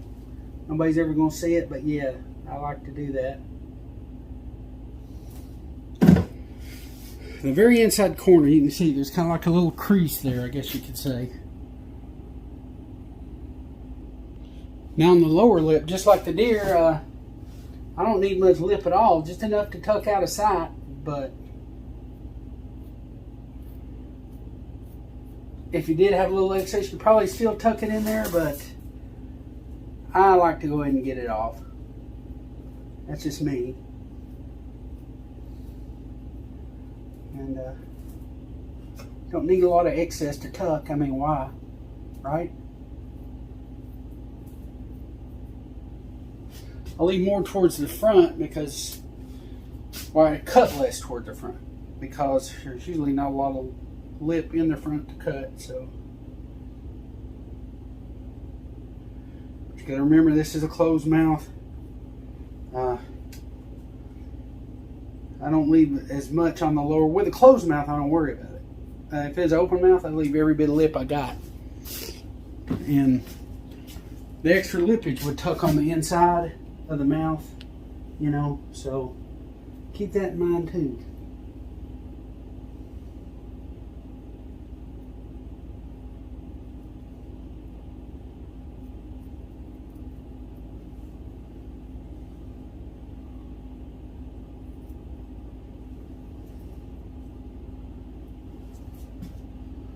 That looks pretty good. Now we get our tucking tool, or in my case, screwdriver, or pins, or whatever you gotta have. I got the inside corner of the lip where I put that black mark with the Sharpie pen, and I just push it up in there. You know, you can also tuck it up in there if you gotta. Seems to be going in pretty good. And go the other side. Do the same thing. Find that Sharpie pen mark and try to guide it up into the hole there that you got.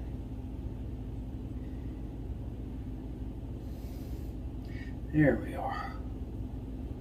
And stick your pin in there so it holds real nice and good, you know.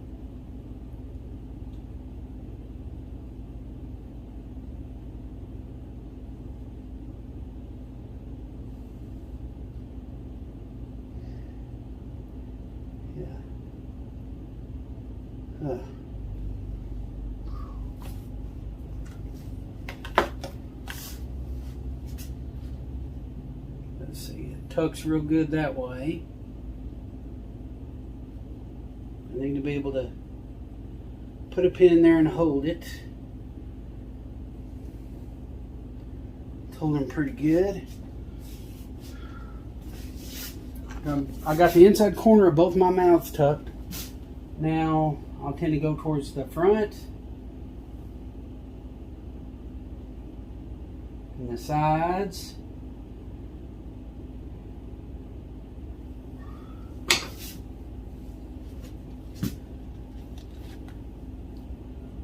Yellow pins are good if you can use them. Right here in the front. Put one right there. I bend them out that way. Now tuck in on the sides, you know, with okay, bend it out.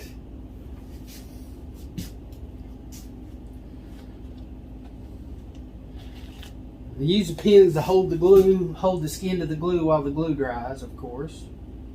You know. Okay, there we are. Bend it out.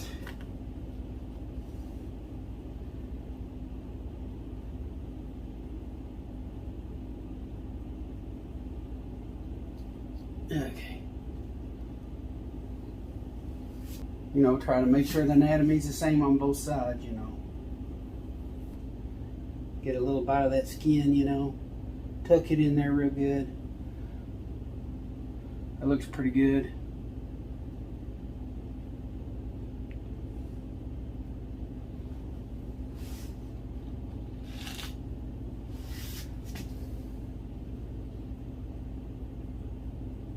Yeah, you can tuck with the pins on this, you know.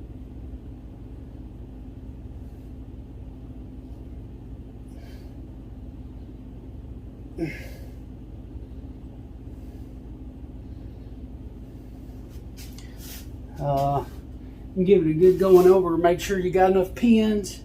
You know, make sure everything's tucked good.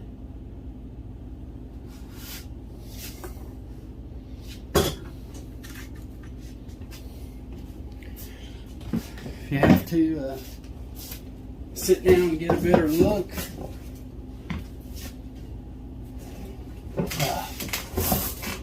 That way you know exactly what you've got.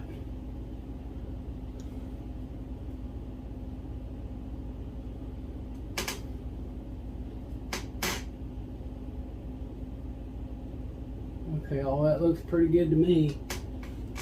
That looks pretty good.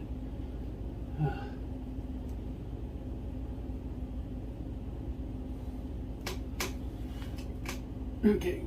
Okay. Okay.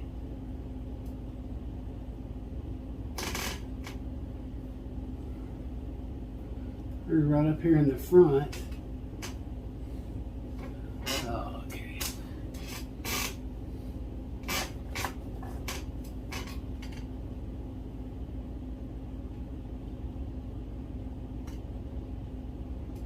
Okay.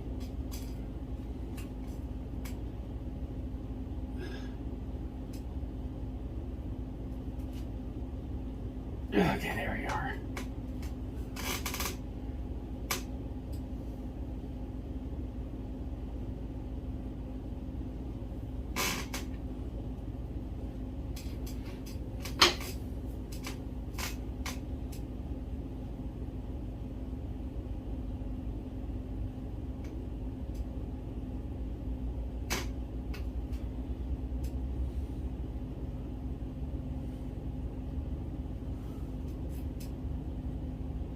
Okay, here we are.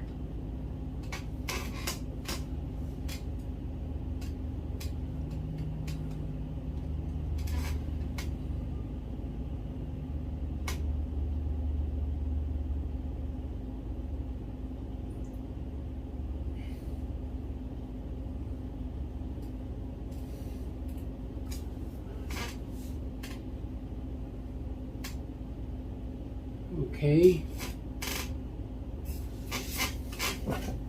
Now you do the lower lip. Make sure that lip's tucked right up out of side. But no more. You can over tuck. Okay, now I got the upper lip. Now time to get the lower lip. So I go back to my glue and I put it right as close as I can to the gap. That way when you push it up in there, it slides the glue and all. Goes in along with the lips. It goes, you can see where I dremeled. I go right on the end with my glue.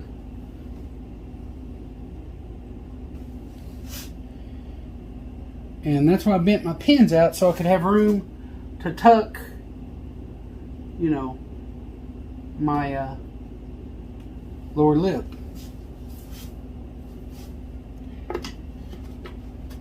You know, if you got room to tuck, you're in good shape. So, kind of what I got going on there.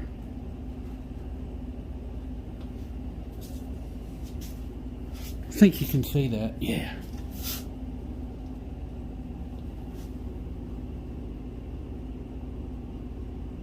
And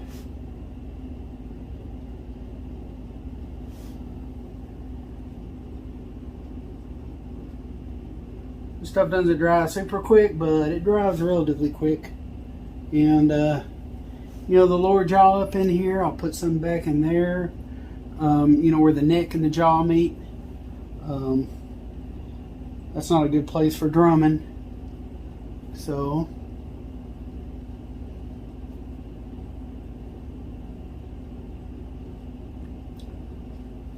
and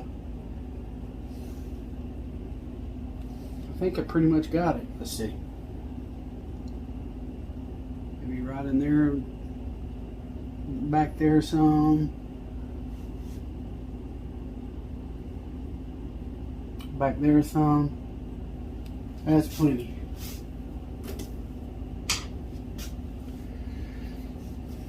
Go back to our pins.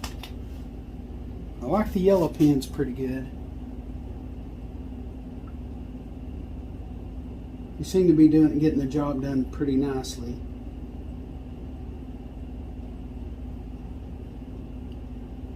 And just kind of get a hold of it with the point of the pin where it'll tuck real nicely, and you can kind of see the center.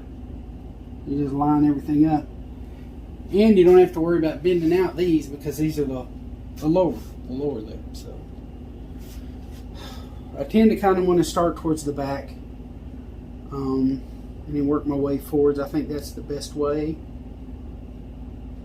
for making sure everything's tucked like it should. I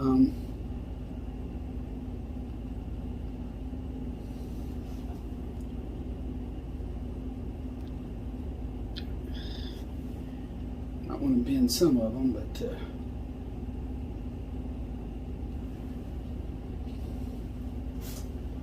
basically, you know how it looks. Look at reference pictures while you're tucking it, you know, so you tuck it right, you know. You want to do that for sure.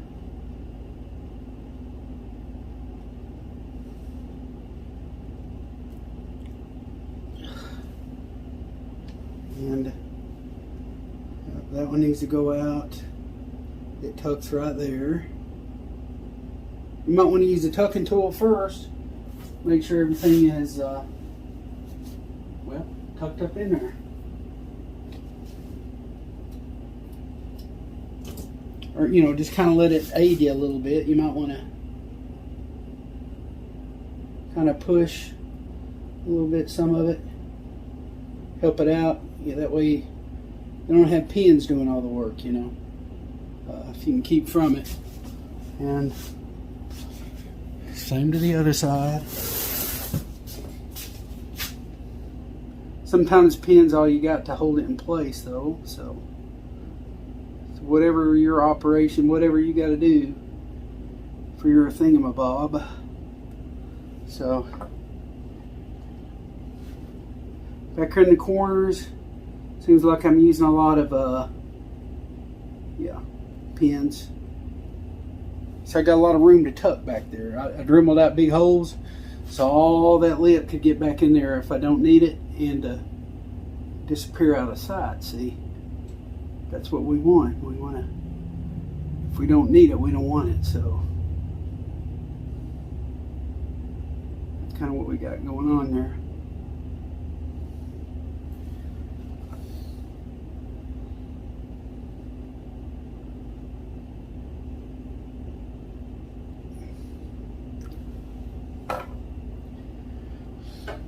A lot of times when I'm pinning is when I'm doing a lot of my tucking too. It just works out good that way, you know.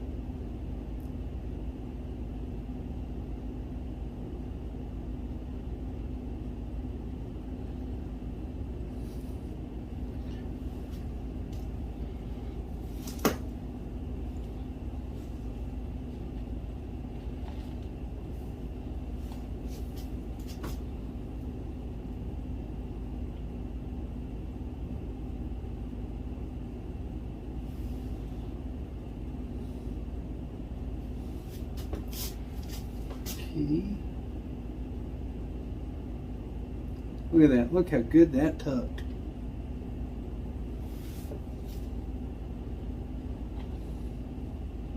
That glue is on its way to get nice and hard. Up in there real good.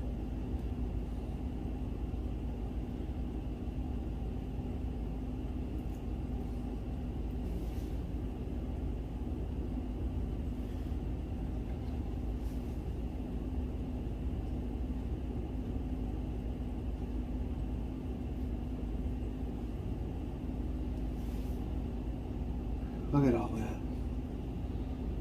I can feel that lumps in the skin underneath, but that's all right. As long as he's tucked in there real good, that's our main concern.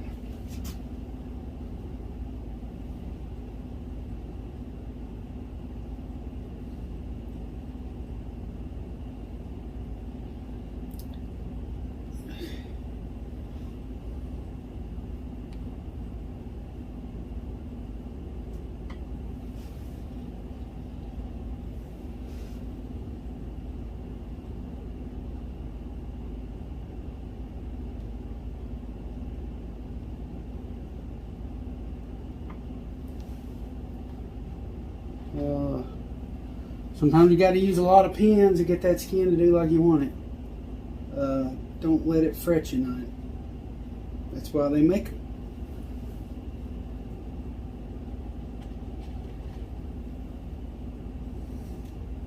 A lot of times I don't put glue on the whisker areas, and I kind of work him as he dries, but I did put some glue on him this time, no doubt. So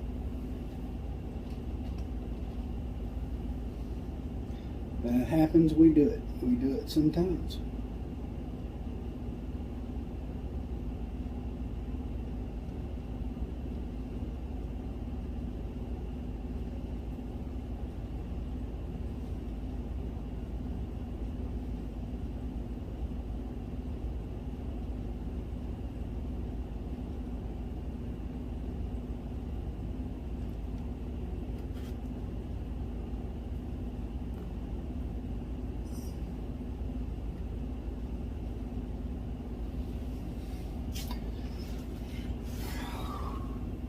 Okay, there's a little gray thing under here. You want to make sure all that lines up. Remember, we got lower jaw glue that'll go into the inside corner of the neck here. All that's lined up real good. It's centered. You can center the hair like it needs to be. Oh wow, check it out. Yeah, there we are.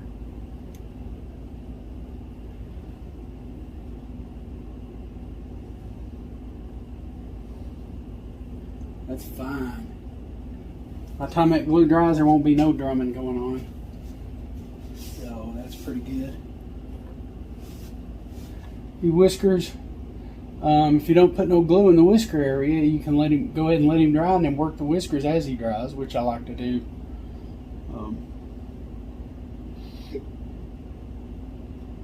Eventually they'll flare out just like you want them, or exactly like you want them.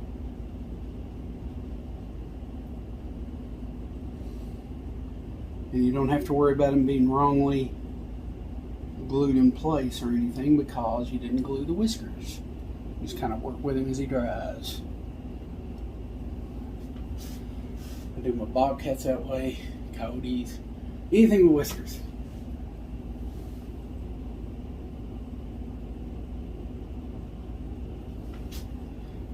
But remember all the details we put in the face. The details kind of coincide with. See, I tried to even line up the whiskers. Tried to line everything up kind of. Where the black comes off, the white, how it comes up below the jaw. All that is kind of just in place, if you know what I mean.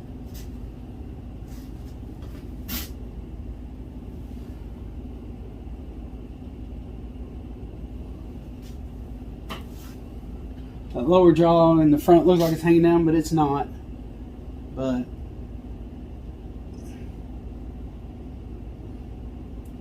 I'll go ahead and throw one in there. Doesn't hurt. Looking good.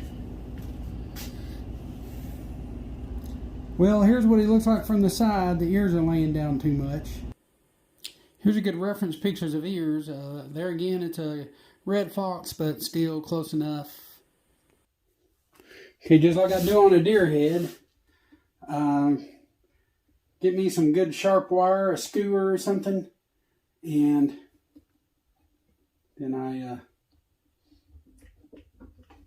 go into the form with it. And that seems maybe a little bit too alert. There we are. That's perfect. This one may be a little bit too alert. That looks pretty good.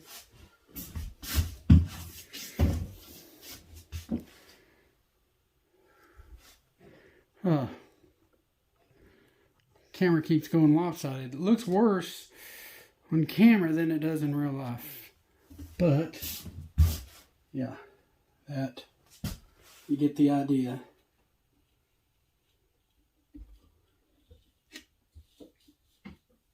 Yeah.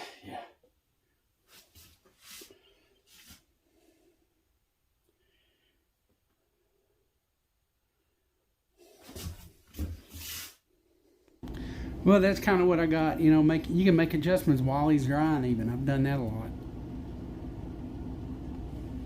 Here's kind of a side view of him. Now you got that black streak that comes down the back corner of his eyelid. Tried to make sure I got that in there. And and it looks like I did. So it's kind of like try to replicate all that stuff while he's drying. Hair patterns all lined up and everything. Even in the back, hair patterns kind of lined up right. Here I got my glue again. It doesn't dry super quick, which is good. It's a good thing. I also got a little bit of a, I don't know the right word exactly, but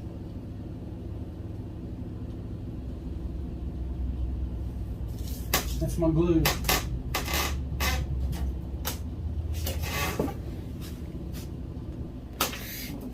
Oh yeah, if you hadn't already, just like we did the front,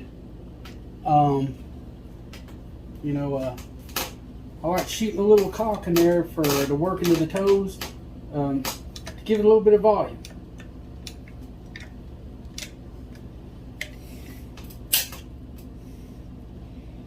And whoa, basically what I did there, let that high paste glue hold everything, and that's basically what I do. I just grab it and put it together.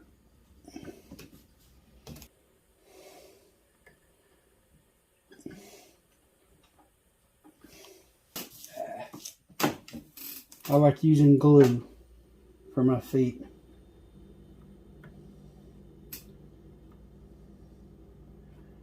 Just meet it right there.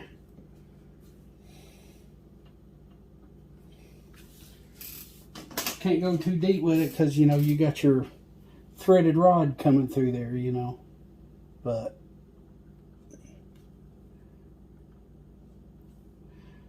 okay, still good though.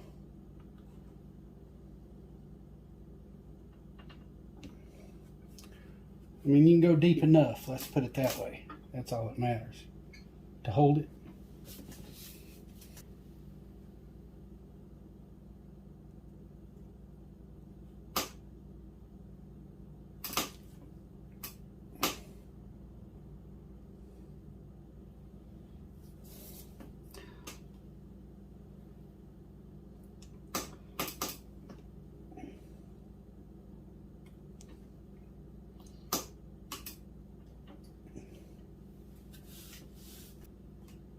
Okay.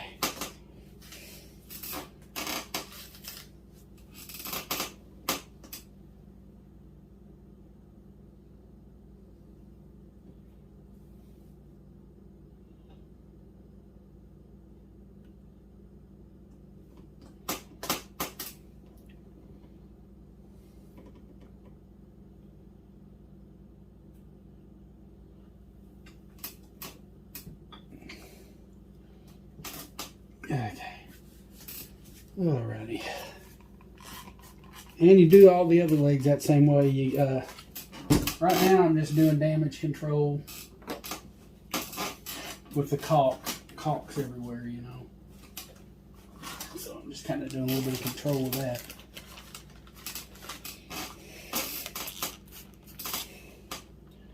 I'll try to get all the caulk in and stuff off if I can.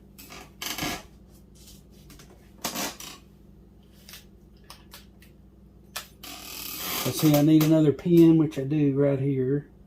And you put it in.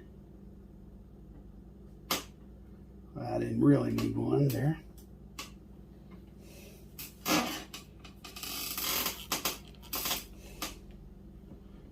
you just kind of mix all that stuff up real good.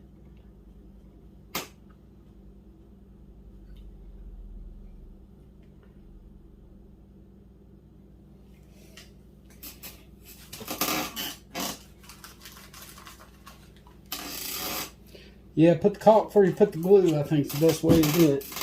Maybe not so much caulk like I did, but I want to pump that thing as full as it'll go.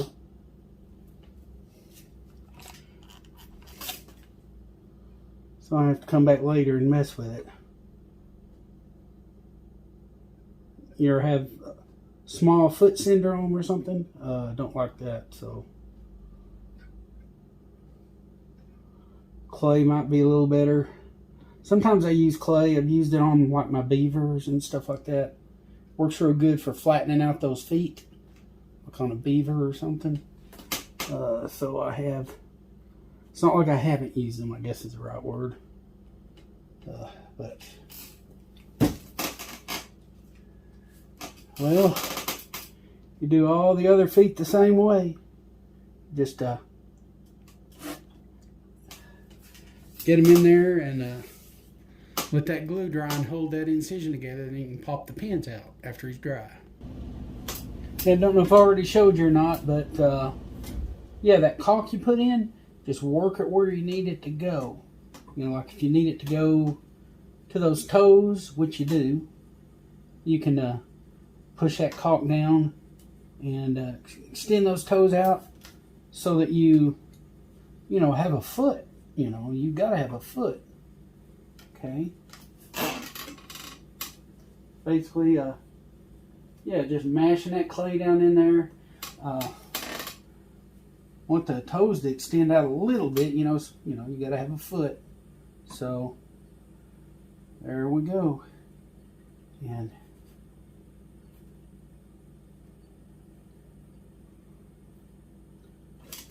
there we are. And you can put pins or whatever if you got to you know, to get those toes to stay you want them to, the way you want them to.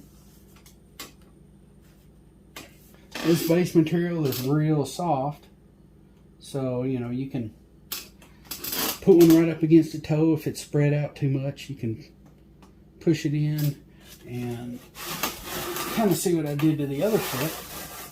Same thing to the other foot.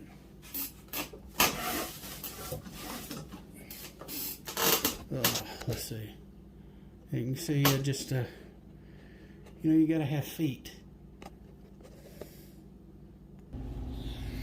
And I'm gonna pin him up the back, but first I'm gonna wet him down.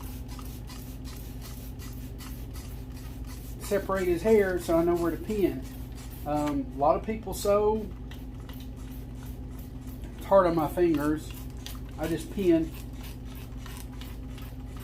Comes in handy. You know, you pin a lot of stuff anyway, so, you know, holes and stuff in him, so. Okay, I know there's a little bit of a tail right here, so kind of make something up, you know, just to kind of fit it in. It ain't gonna be much. You can use bird necking material. You can wrap a tail a little bit, you know. I did a coyote on here and I did wrap the tail on it, so there again, I don't get carried away with it too much, but add a little body just so it looks natural.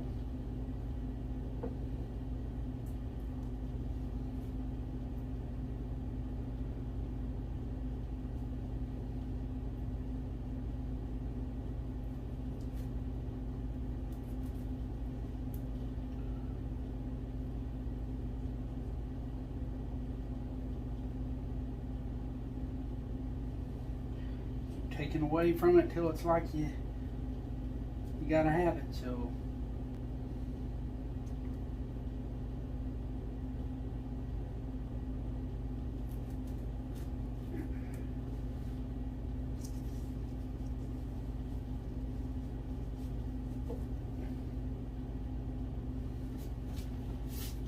I got my pin pusher,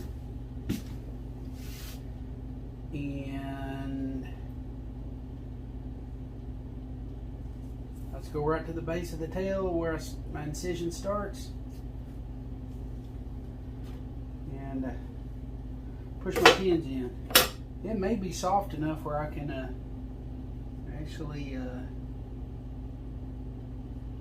just use my fingers. Yeah, maybe not. I don't like to go all the way at first. I like to put my pins in first, then I know where I've got them at, and then you know, work accordingly from that. It just seemed to do better that way. Starting right here at the base of the tail, of course.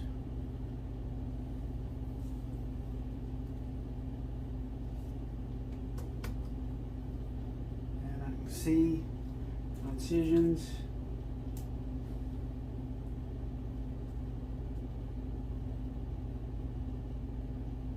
And I just start working my way up. And I use the crease in the form as my center line for my back. It just works out so good to do that. Now, a good thing, we got plenty of room to tuck if we need it. If we need to tuck skin, we got plenty of room to do that. So, something I'd let you know ahead of time there is you got plenty of room to tuck.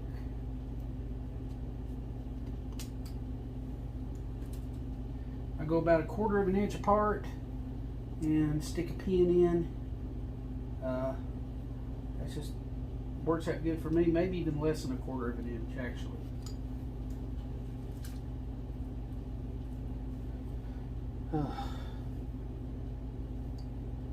About a 1/16 or something like that, maybe, I don't know. Just whatever feels comfortable for you. You definitely don't want it showing up, that's for sure. And what I do is I work up one side for a while, and then I work up the other. And you can even mark it with a marker.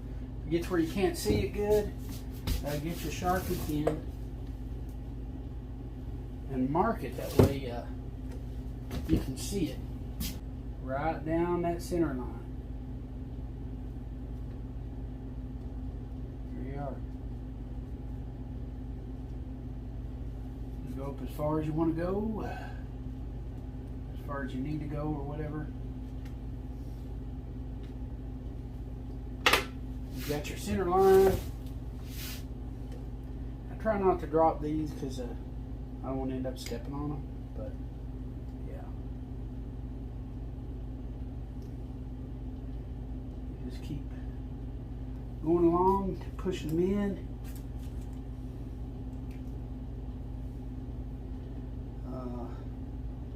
Go along,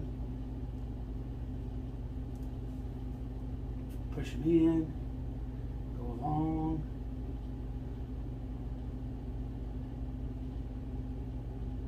I know a person can eat up a lot of time doing this. I do try to be quick about it, I guess. Grab the corner of the skin and stick your one in there.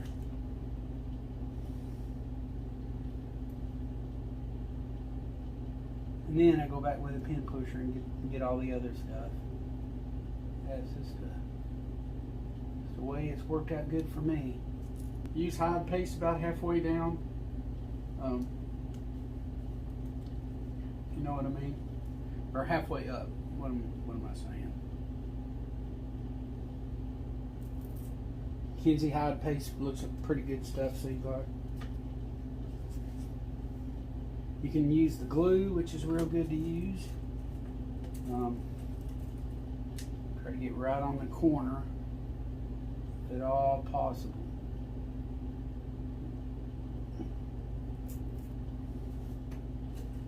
Just keep moving along as fast as I can, because, well, I'm pushed for time, and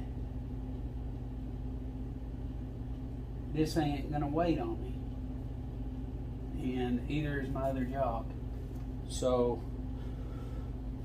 it's rough when you're doing these critters that take a while, that's for sure. It's just tedious work. You gotta have a lot of time, and yep, that's what it takes. If you got the time, you're in good shape. If you don't, you better make the time to do it. But I'll do this for a while and show you what I got. Well, here's what I got so far. You can kind of tell it. And of course, I come up with the other side, pin it up. Then when I get to the top, after I get all my pins in, then I go back and push them all in and get a blow dryer. You know, I'll wet it right now so I can see where to pin. And after I put all my pins in and bury the heads down and everything, I'll get a blow dryer and a brush and brush it up. And it's better to do it now. If you do it now, it won't show later as bad. But if the hair is starting to go bad and you're afraid to do it, you know, you got to do what you got to do and let it just sit and let it dry. But if it's not that bad, go ahead and blow dry it and fluff it up, and it's a lot less noticeable after it dries and everything if you go ahead and fluff it up, at least on the back. You don't have to worry about anything else, but at least the back where you pinned it. Also, as I'm working my way up, I start pulling out the temporary T-pins, you know, that I use to hold it in place. That way I kind of get an idea of what's going on. I go ahead and put T-pins first, get everything aligned and all that stuff. Now you've got room. If you got loose skin, you know, we can tuck underneath. Remember, we cut those grooves in the form. You can put a lot of loose skin and stuff like that, you know. And so that's kind of why I did it, to be honest with you. But let's see. And we got one more pin here on this side. And I think one up here. This is the last one. Alrighty. Okay. And if there's other pins that are not associated with the head, I don't even worry about those. I'm just worried about the seam. Want to get my seam good up and done. So get all my hair out of the way, and if your fingers can handle it, it's faster just to push with your, you know, get right there on the edge of the skin and push down in there. It's getting rough on mine, but it is a little faster as far as trying to get things done, just to go ahead and do that, you know, get it done. You know, if you're pressed for time, which I am, but I'll keep doing that, and I'll show you what I got. Then I just match this flush up against the other side of the skin, and I wet it down where I can see it, and then I pin it up, and then I bury them all, and then use a blow dryer on his back and a brush. Oh yeah, probably can't see it too good, but the base of the tail, there's a seam, and I can't really pin it because it's on the clay. But good old super glue comes to the rescue, and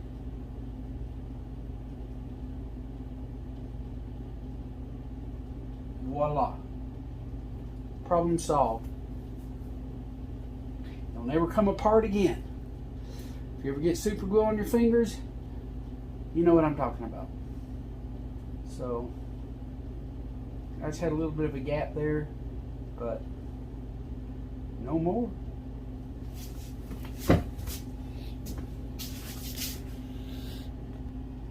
Well, you can see I got one side, so I'm going to do the other, and I'll show you what it looks like when I'm done. Well, here's what he looks like right now.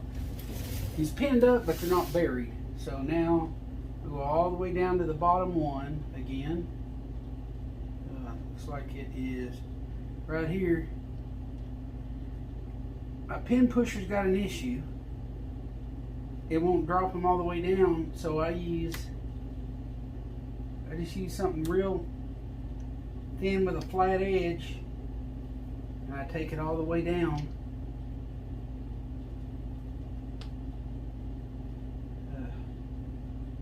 All the way down flush to the skin. I try to make sure the hair is out of the way. When I push it down, every little bit helps, you know. And so I do that, and push it all the way in, and make sure hair is out of the way somewhat.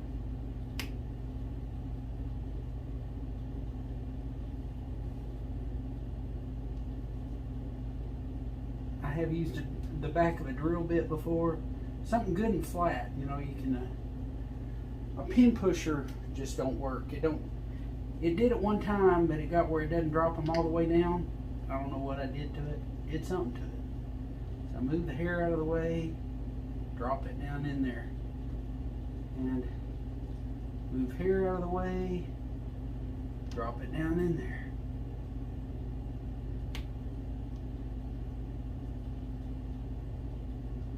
Move hair out of the way, drop it down in there. Hair out of the way, drop it down in there. You get the idea. I'm going to push all these in, kind of make sure they're not matting the hair down. Try to get hair out of the way when the head buries down to the skin. And I'll get this done and we'll blow dry it and get it ready to dry. Okay, here's what he looks like now. Now if you use some hide paste and there's some drumming going on, you may want to use a few pins to, hold stuff in place.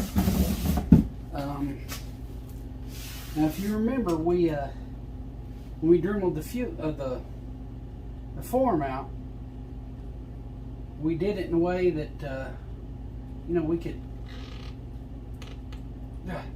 put a few pins here and there, and everything would be all right. It'd hold of the glue and all that stuff.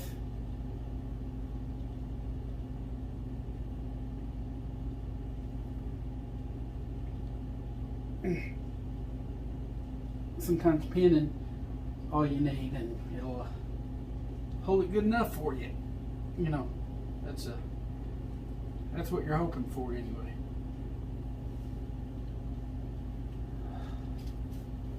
Just use however many pins you need to use.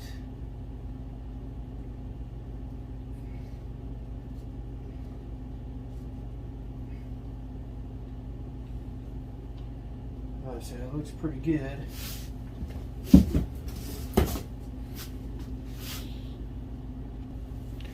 Okay, I think there's a pin or two that maybe jabbed down into a wire or something, wouldn't go all the way down. But for the most part, you can get around stuff like that. But I got my hair dryer. You can't see the seam right now as it is. But I'm gonna go ahead and blow dry it and fluff it up a little.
Oh, yeah.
Well, that's all I'm worried about right now.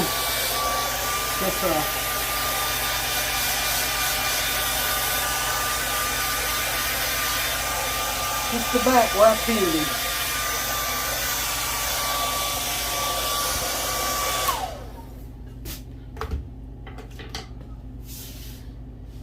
Alrighty, that looks pretty good. I like that a lot. Okay, make sure the tail lined up good like he's supposed to be. That black, just like on a coyote, you know, the dark part up on top.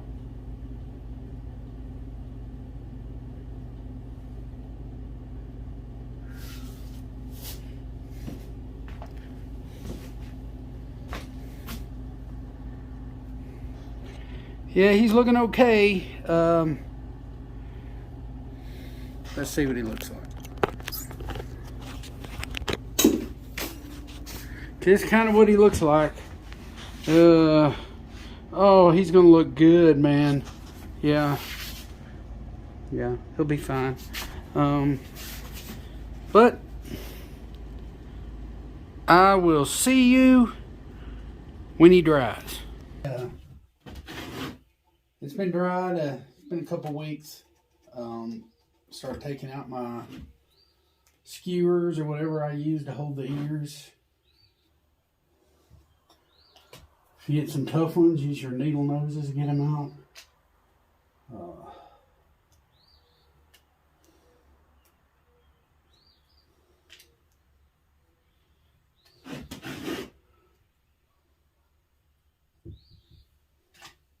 You get the idea. Little things you had in the nose, these little, all this is wire, but they'll come out.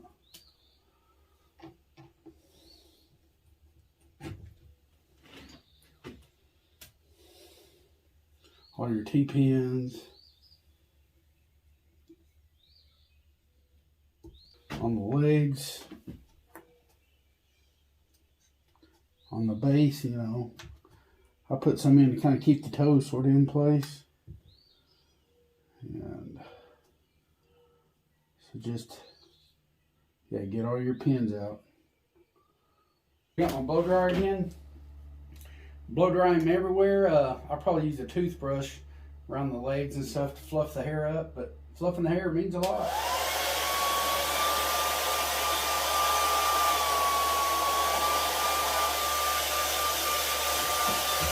Using the tail.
Get the chest real good, you know.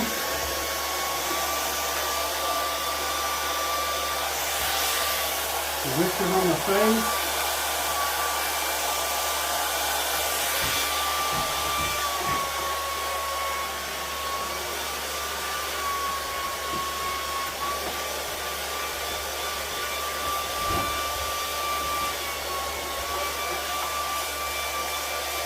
Okay, even get like a toothbrush around the legs where the hair is a lot thinner.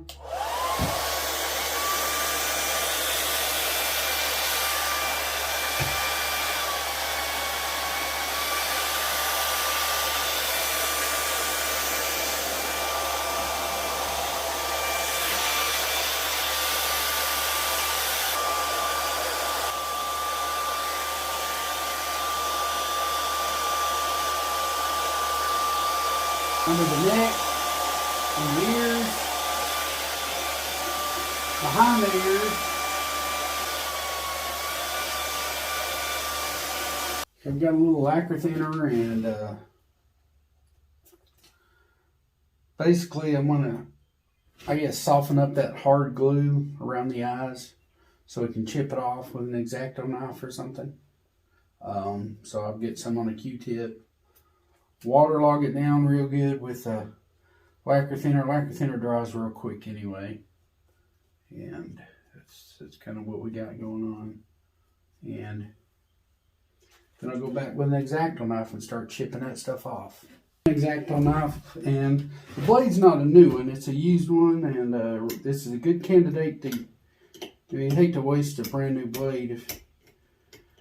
Sometimes you need the point though. I mean, I like having a point, and this glue tends to be stouter, I've noticed, but, and you may even want your reference pictures again for, for modeling the shape of the eye again. You may have to. It may be a more minor degree than,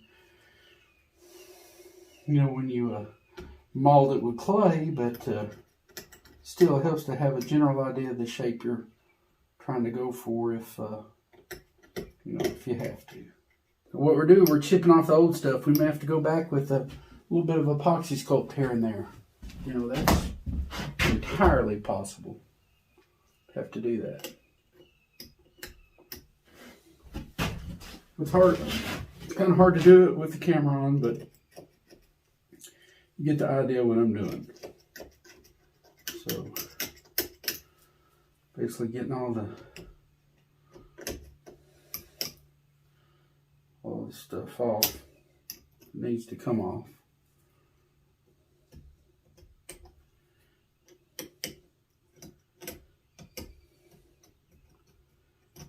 And it is possible to scrape the eye, so you gotta be careful. I've done it before.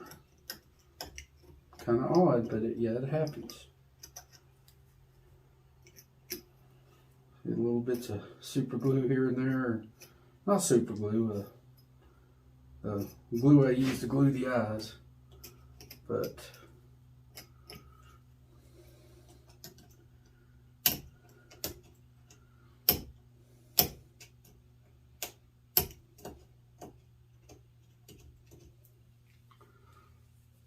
okay, goes around there.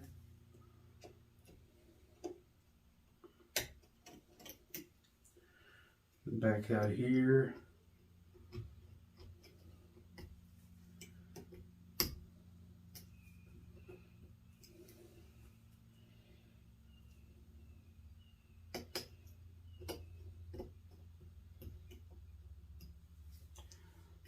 And that, my friend, is kind of what we got roughly.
Not too bad. And then we're going to go back and finish it out a little bit with epoxy sculpt. Place it where it's gapping away from the eyelid or from the glass eye. Yeah, I usually don't want any gaps, for commercial grade taxidermy. Just make sure there's no gap between the skin and the eye. Okay, I've got my 2-part epoxy sculpt. Yeah. And I just mix 2 equal parts. I usually use a little bit of lacquer thinner, kind of soften it down, make it where it's easy to mix.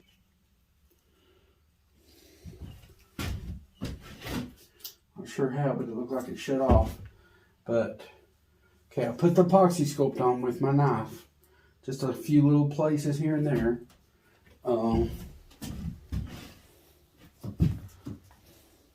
Basically what you'll do, you'll get a little bit right here on the end of your X-Acto knife and use that point to your advantage. Put it where it needs to go. Like right here, there might need to be a little bit. You can't tell it, but right here. Okay. Then I go back with my Q-tip, make sure it's in there real good. Make sure it's a wet Q-tip with the lacquer thinner on it so it just glazes over it and smoothens it out. And it tends to help like that. Okay, it looks pretty good. And of course you do your other eye the same way, which I did. And I rotated up in here. For the inner bridge of the nose I had to put some. And basically all you do is get a little of that material on the end of your knife. Get up in there and flatten it out. Then you go back with a wet Q-tip, with a Q-tip that's got a lacquer thinner on it. You go back in there and I like to rotate. And it usually gets that inner bridge of that nose real good. And of course you may have to go back and smoothen it with your X-Acto knife or something. But those eyes look pretty good. So I can do a little bit of... Now a lot of times I'll make sure even the knife has a little bit of that lacquer thinner on it. And I'll go back and, touch up the shape of the eye if I need to, which is possible. As a rule of thumb, I don't like the epoxy sculpt to stick out farther than the skin. That's always just a good rule of thumb. You want it to go flush with it, but never stick out farther. And that's just a good rule of thumb with any kind of, a little bit of eye modeling work you do with modeling compound. That's just a good rule of thumb right there.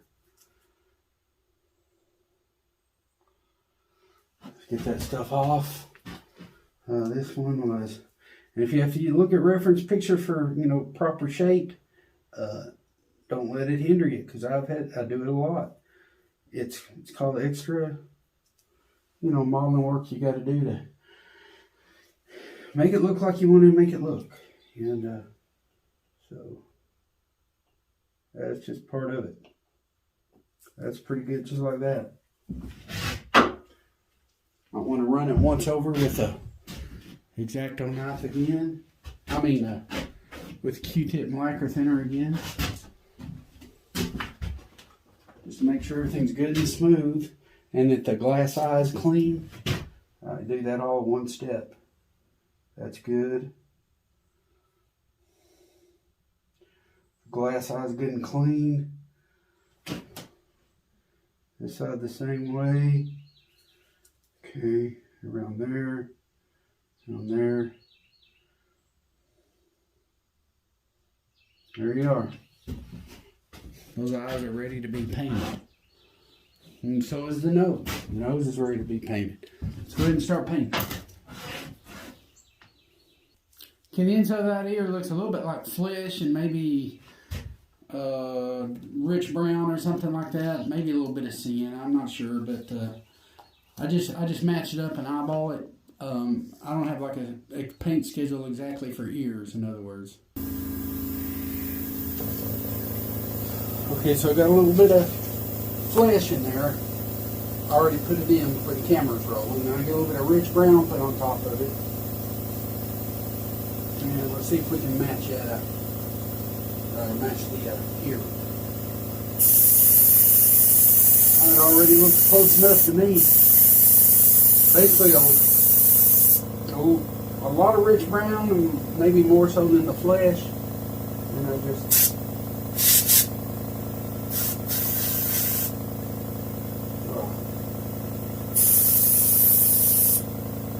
and it didn't hurt to put base coat sealer on everything first before I didn't do it, but yes. virtually the same color. Maybe a little lighter, as it would have been lighter anyway before it had dried, so it's probably spot on the ear color.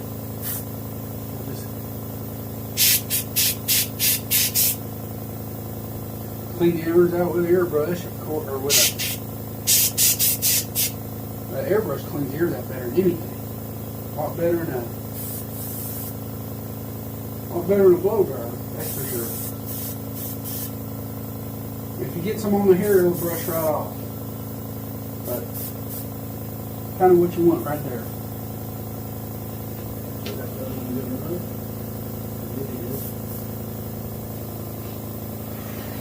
And that's it. That's all for that color. That's good enough. Now, rich brown is a good color. Anytime you got this light brown color, a rich brown matches it perfect. Red foxes have a lot of that, and so do deer. Rich brown is a good color. I usually use it before I go to my dark brown, and you may or may not need to use it or want to use it. Okay, I've got my dark brown again. Basically, I'm coloring in all that stuff that's off-colored, that's not black or brown. I use dark brown. You can use black, I assume. I'm sure, but this is right around the eye. Just all that discolored stuff. Try to make it phase into the right here, the tear duct area. You know, I get it a good dusting too.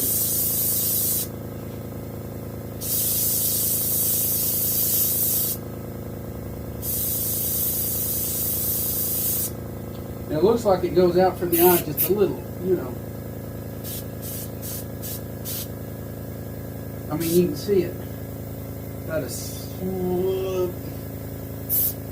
I'd say about 1/8 of an inch from the eye. You can see the kind of like a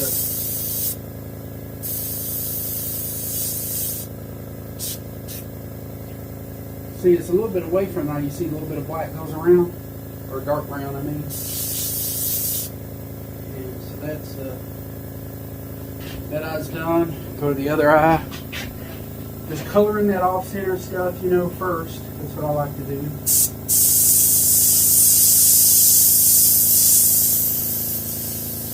Here's the tear duct area. You want to be a little soft with your paint so it don't look like it's been painted with a paintbrush or something, you know.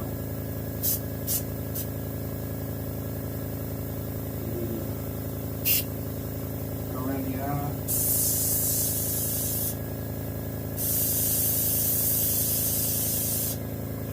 Of course, you can see the trimming around the eye. You want to hit that a little bit too.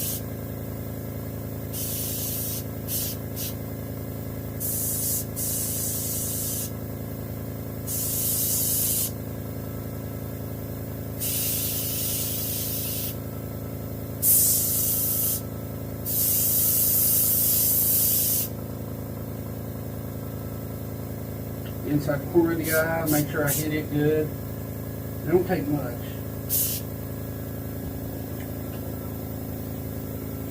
Okay, then the nose. Make sure I'm still on, and I am. If the nose gets it, just paint everything dark brown.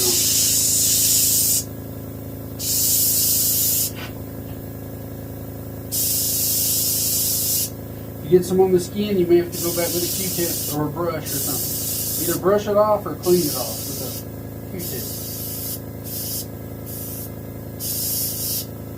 I got like a little blemish right here. I don't know if you can see it. You see a little blemish on the nose. Get a little bit of dark brown on there, and well, it's not going.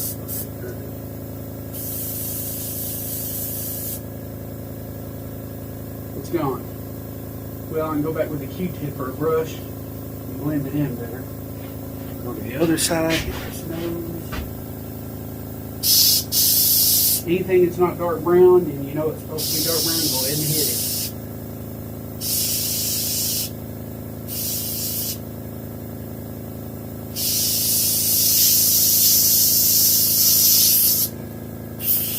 It's still working.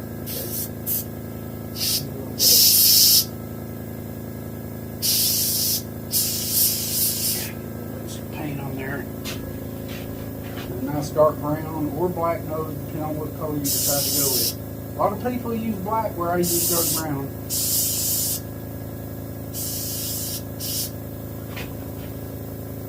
Right down here on the bottom, you know, just like on the bobcat, you know, you got that little center line that goes down to the lip. Go ahead and hit that thing, you know. You hit it real good.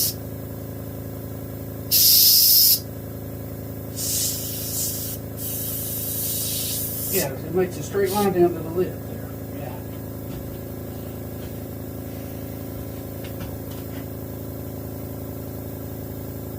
Oh, that looks good. Now, a lot of times where the lip is, I may make a little bit of a pronouncement of a lip. Sometimes I just outline. I make a little bit of an outline of the lip, and it looks good. I'll show you what I mean. Out here, see a little bit of an outline of the lip. I just darken it back in. You know, I do just like I do deer. I pronounce the lip, in other words. It has a cool looking effect. Let's find where that lower lip was.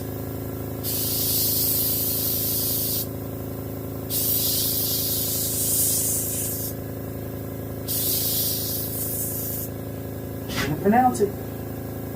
You can see his lower lip again. It don't look bad. And, okay, now here's another thing. The back of the ears. And I'll do my bobcats the same way. But right here on the outer extremity of the ear, make sure it's blowing pretty good. I want to hit just the outside corner. You know, it's a little bit dark anyway. That outside corner. So I'm just basically putting in what was already there. See, it overlapped a little on this side. Let's just hit all that and darken it right back up.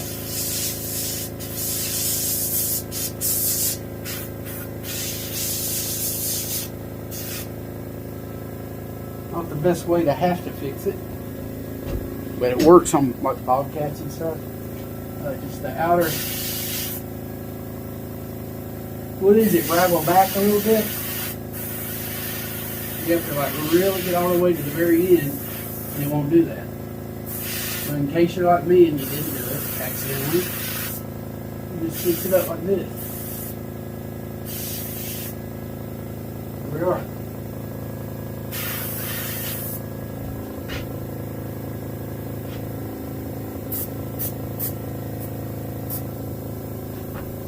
I'm going to touch up a little bit of dark brown in the ears. Totally up to you. You got some damage work that you need to tin in. That works. Do a little more trim work on these ears.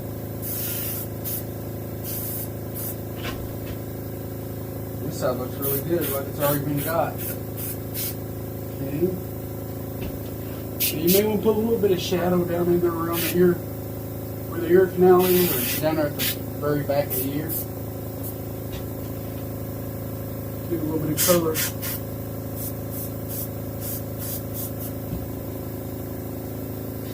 If you got paws that show, depending on your pose, you may want to paint your paws. You know, you may want to paint those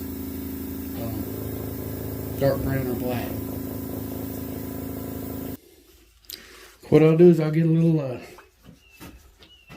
lacquer thinner on my Q-tip, like so forth, and roll it one time in a paper towel, that way it don't drip. Dripping is bad on everything.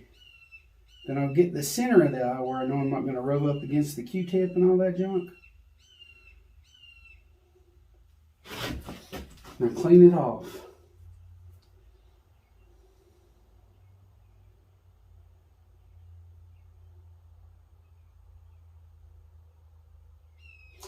Now some people flatten in so they can get better up in there. You might want to go that route. It's up to you. Now, a lot of people, that's good enough anyway, just like that. Yeah, it's a good looking eye, and they're tickled.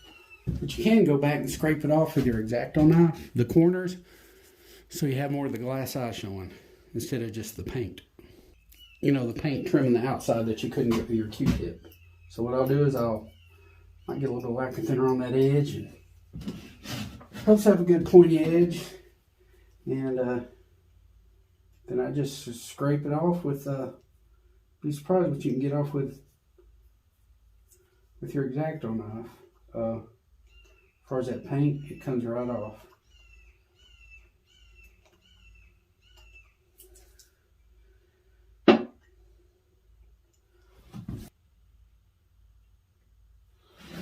You just kind of get it real good. You get where you've got the outline and the shape of the eye. And you have to move around and get it however you got to, then you got to.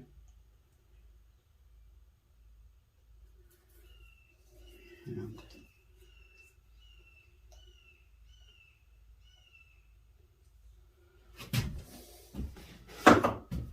that looks pretty good to me.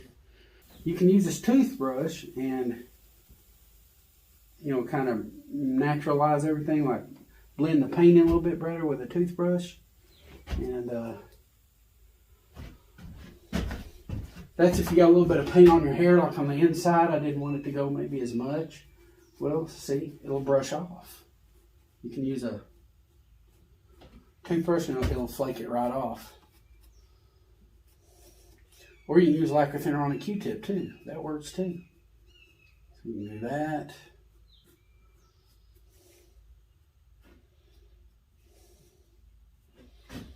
That looks pretty good. Oh, also forgot to mention, not only use the toothbrush around the ears to bring out some of the natural color back, you know, like where you might have got some paint on it, but you can do it around the mouth too. Like if you're black, if you're, you know, where we trim the mouth, if you went a little bit too far, you can do the same thing with the mouth. On the mouth, everything on the mouth looks pretty good to me, so I think we did good there. Just straighten everything up like that. Just like you did on the ears, you can rake that paint, it'll flake off. But now you can use a gloss top coat and gloss the eyes, and then we're done. Like the glass eyes real good. Get the tear ducts and everything.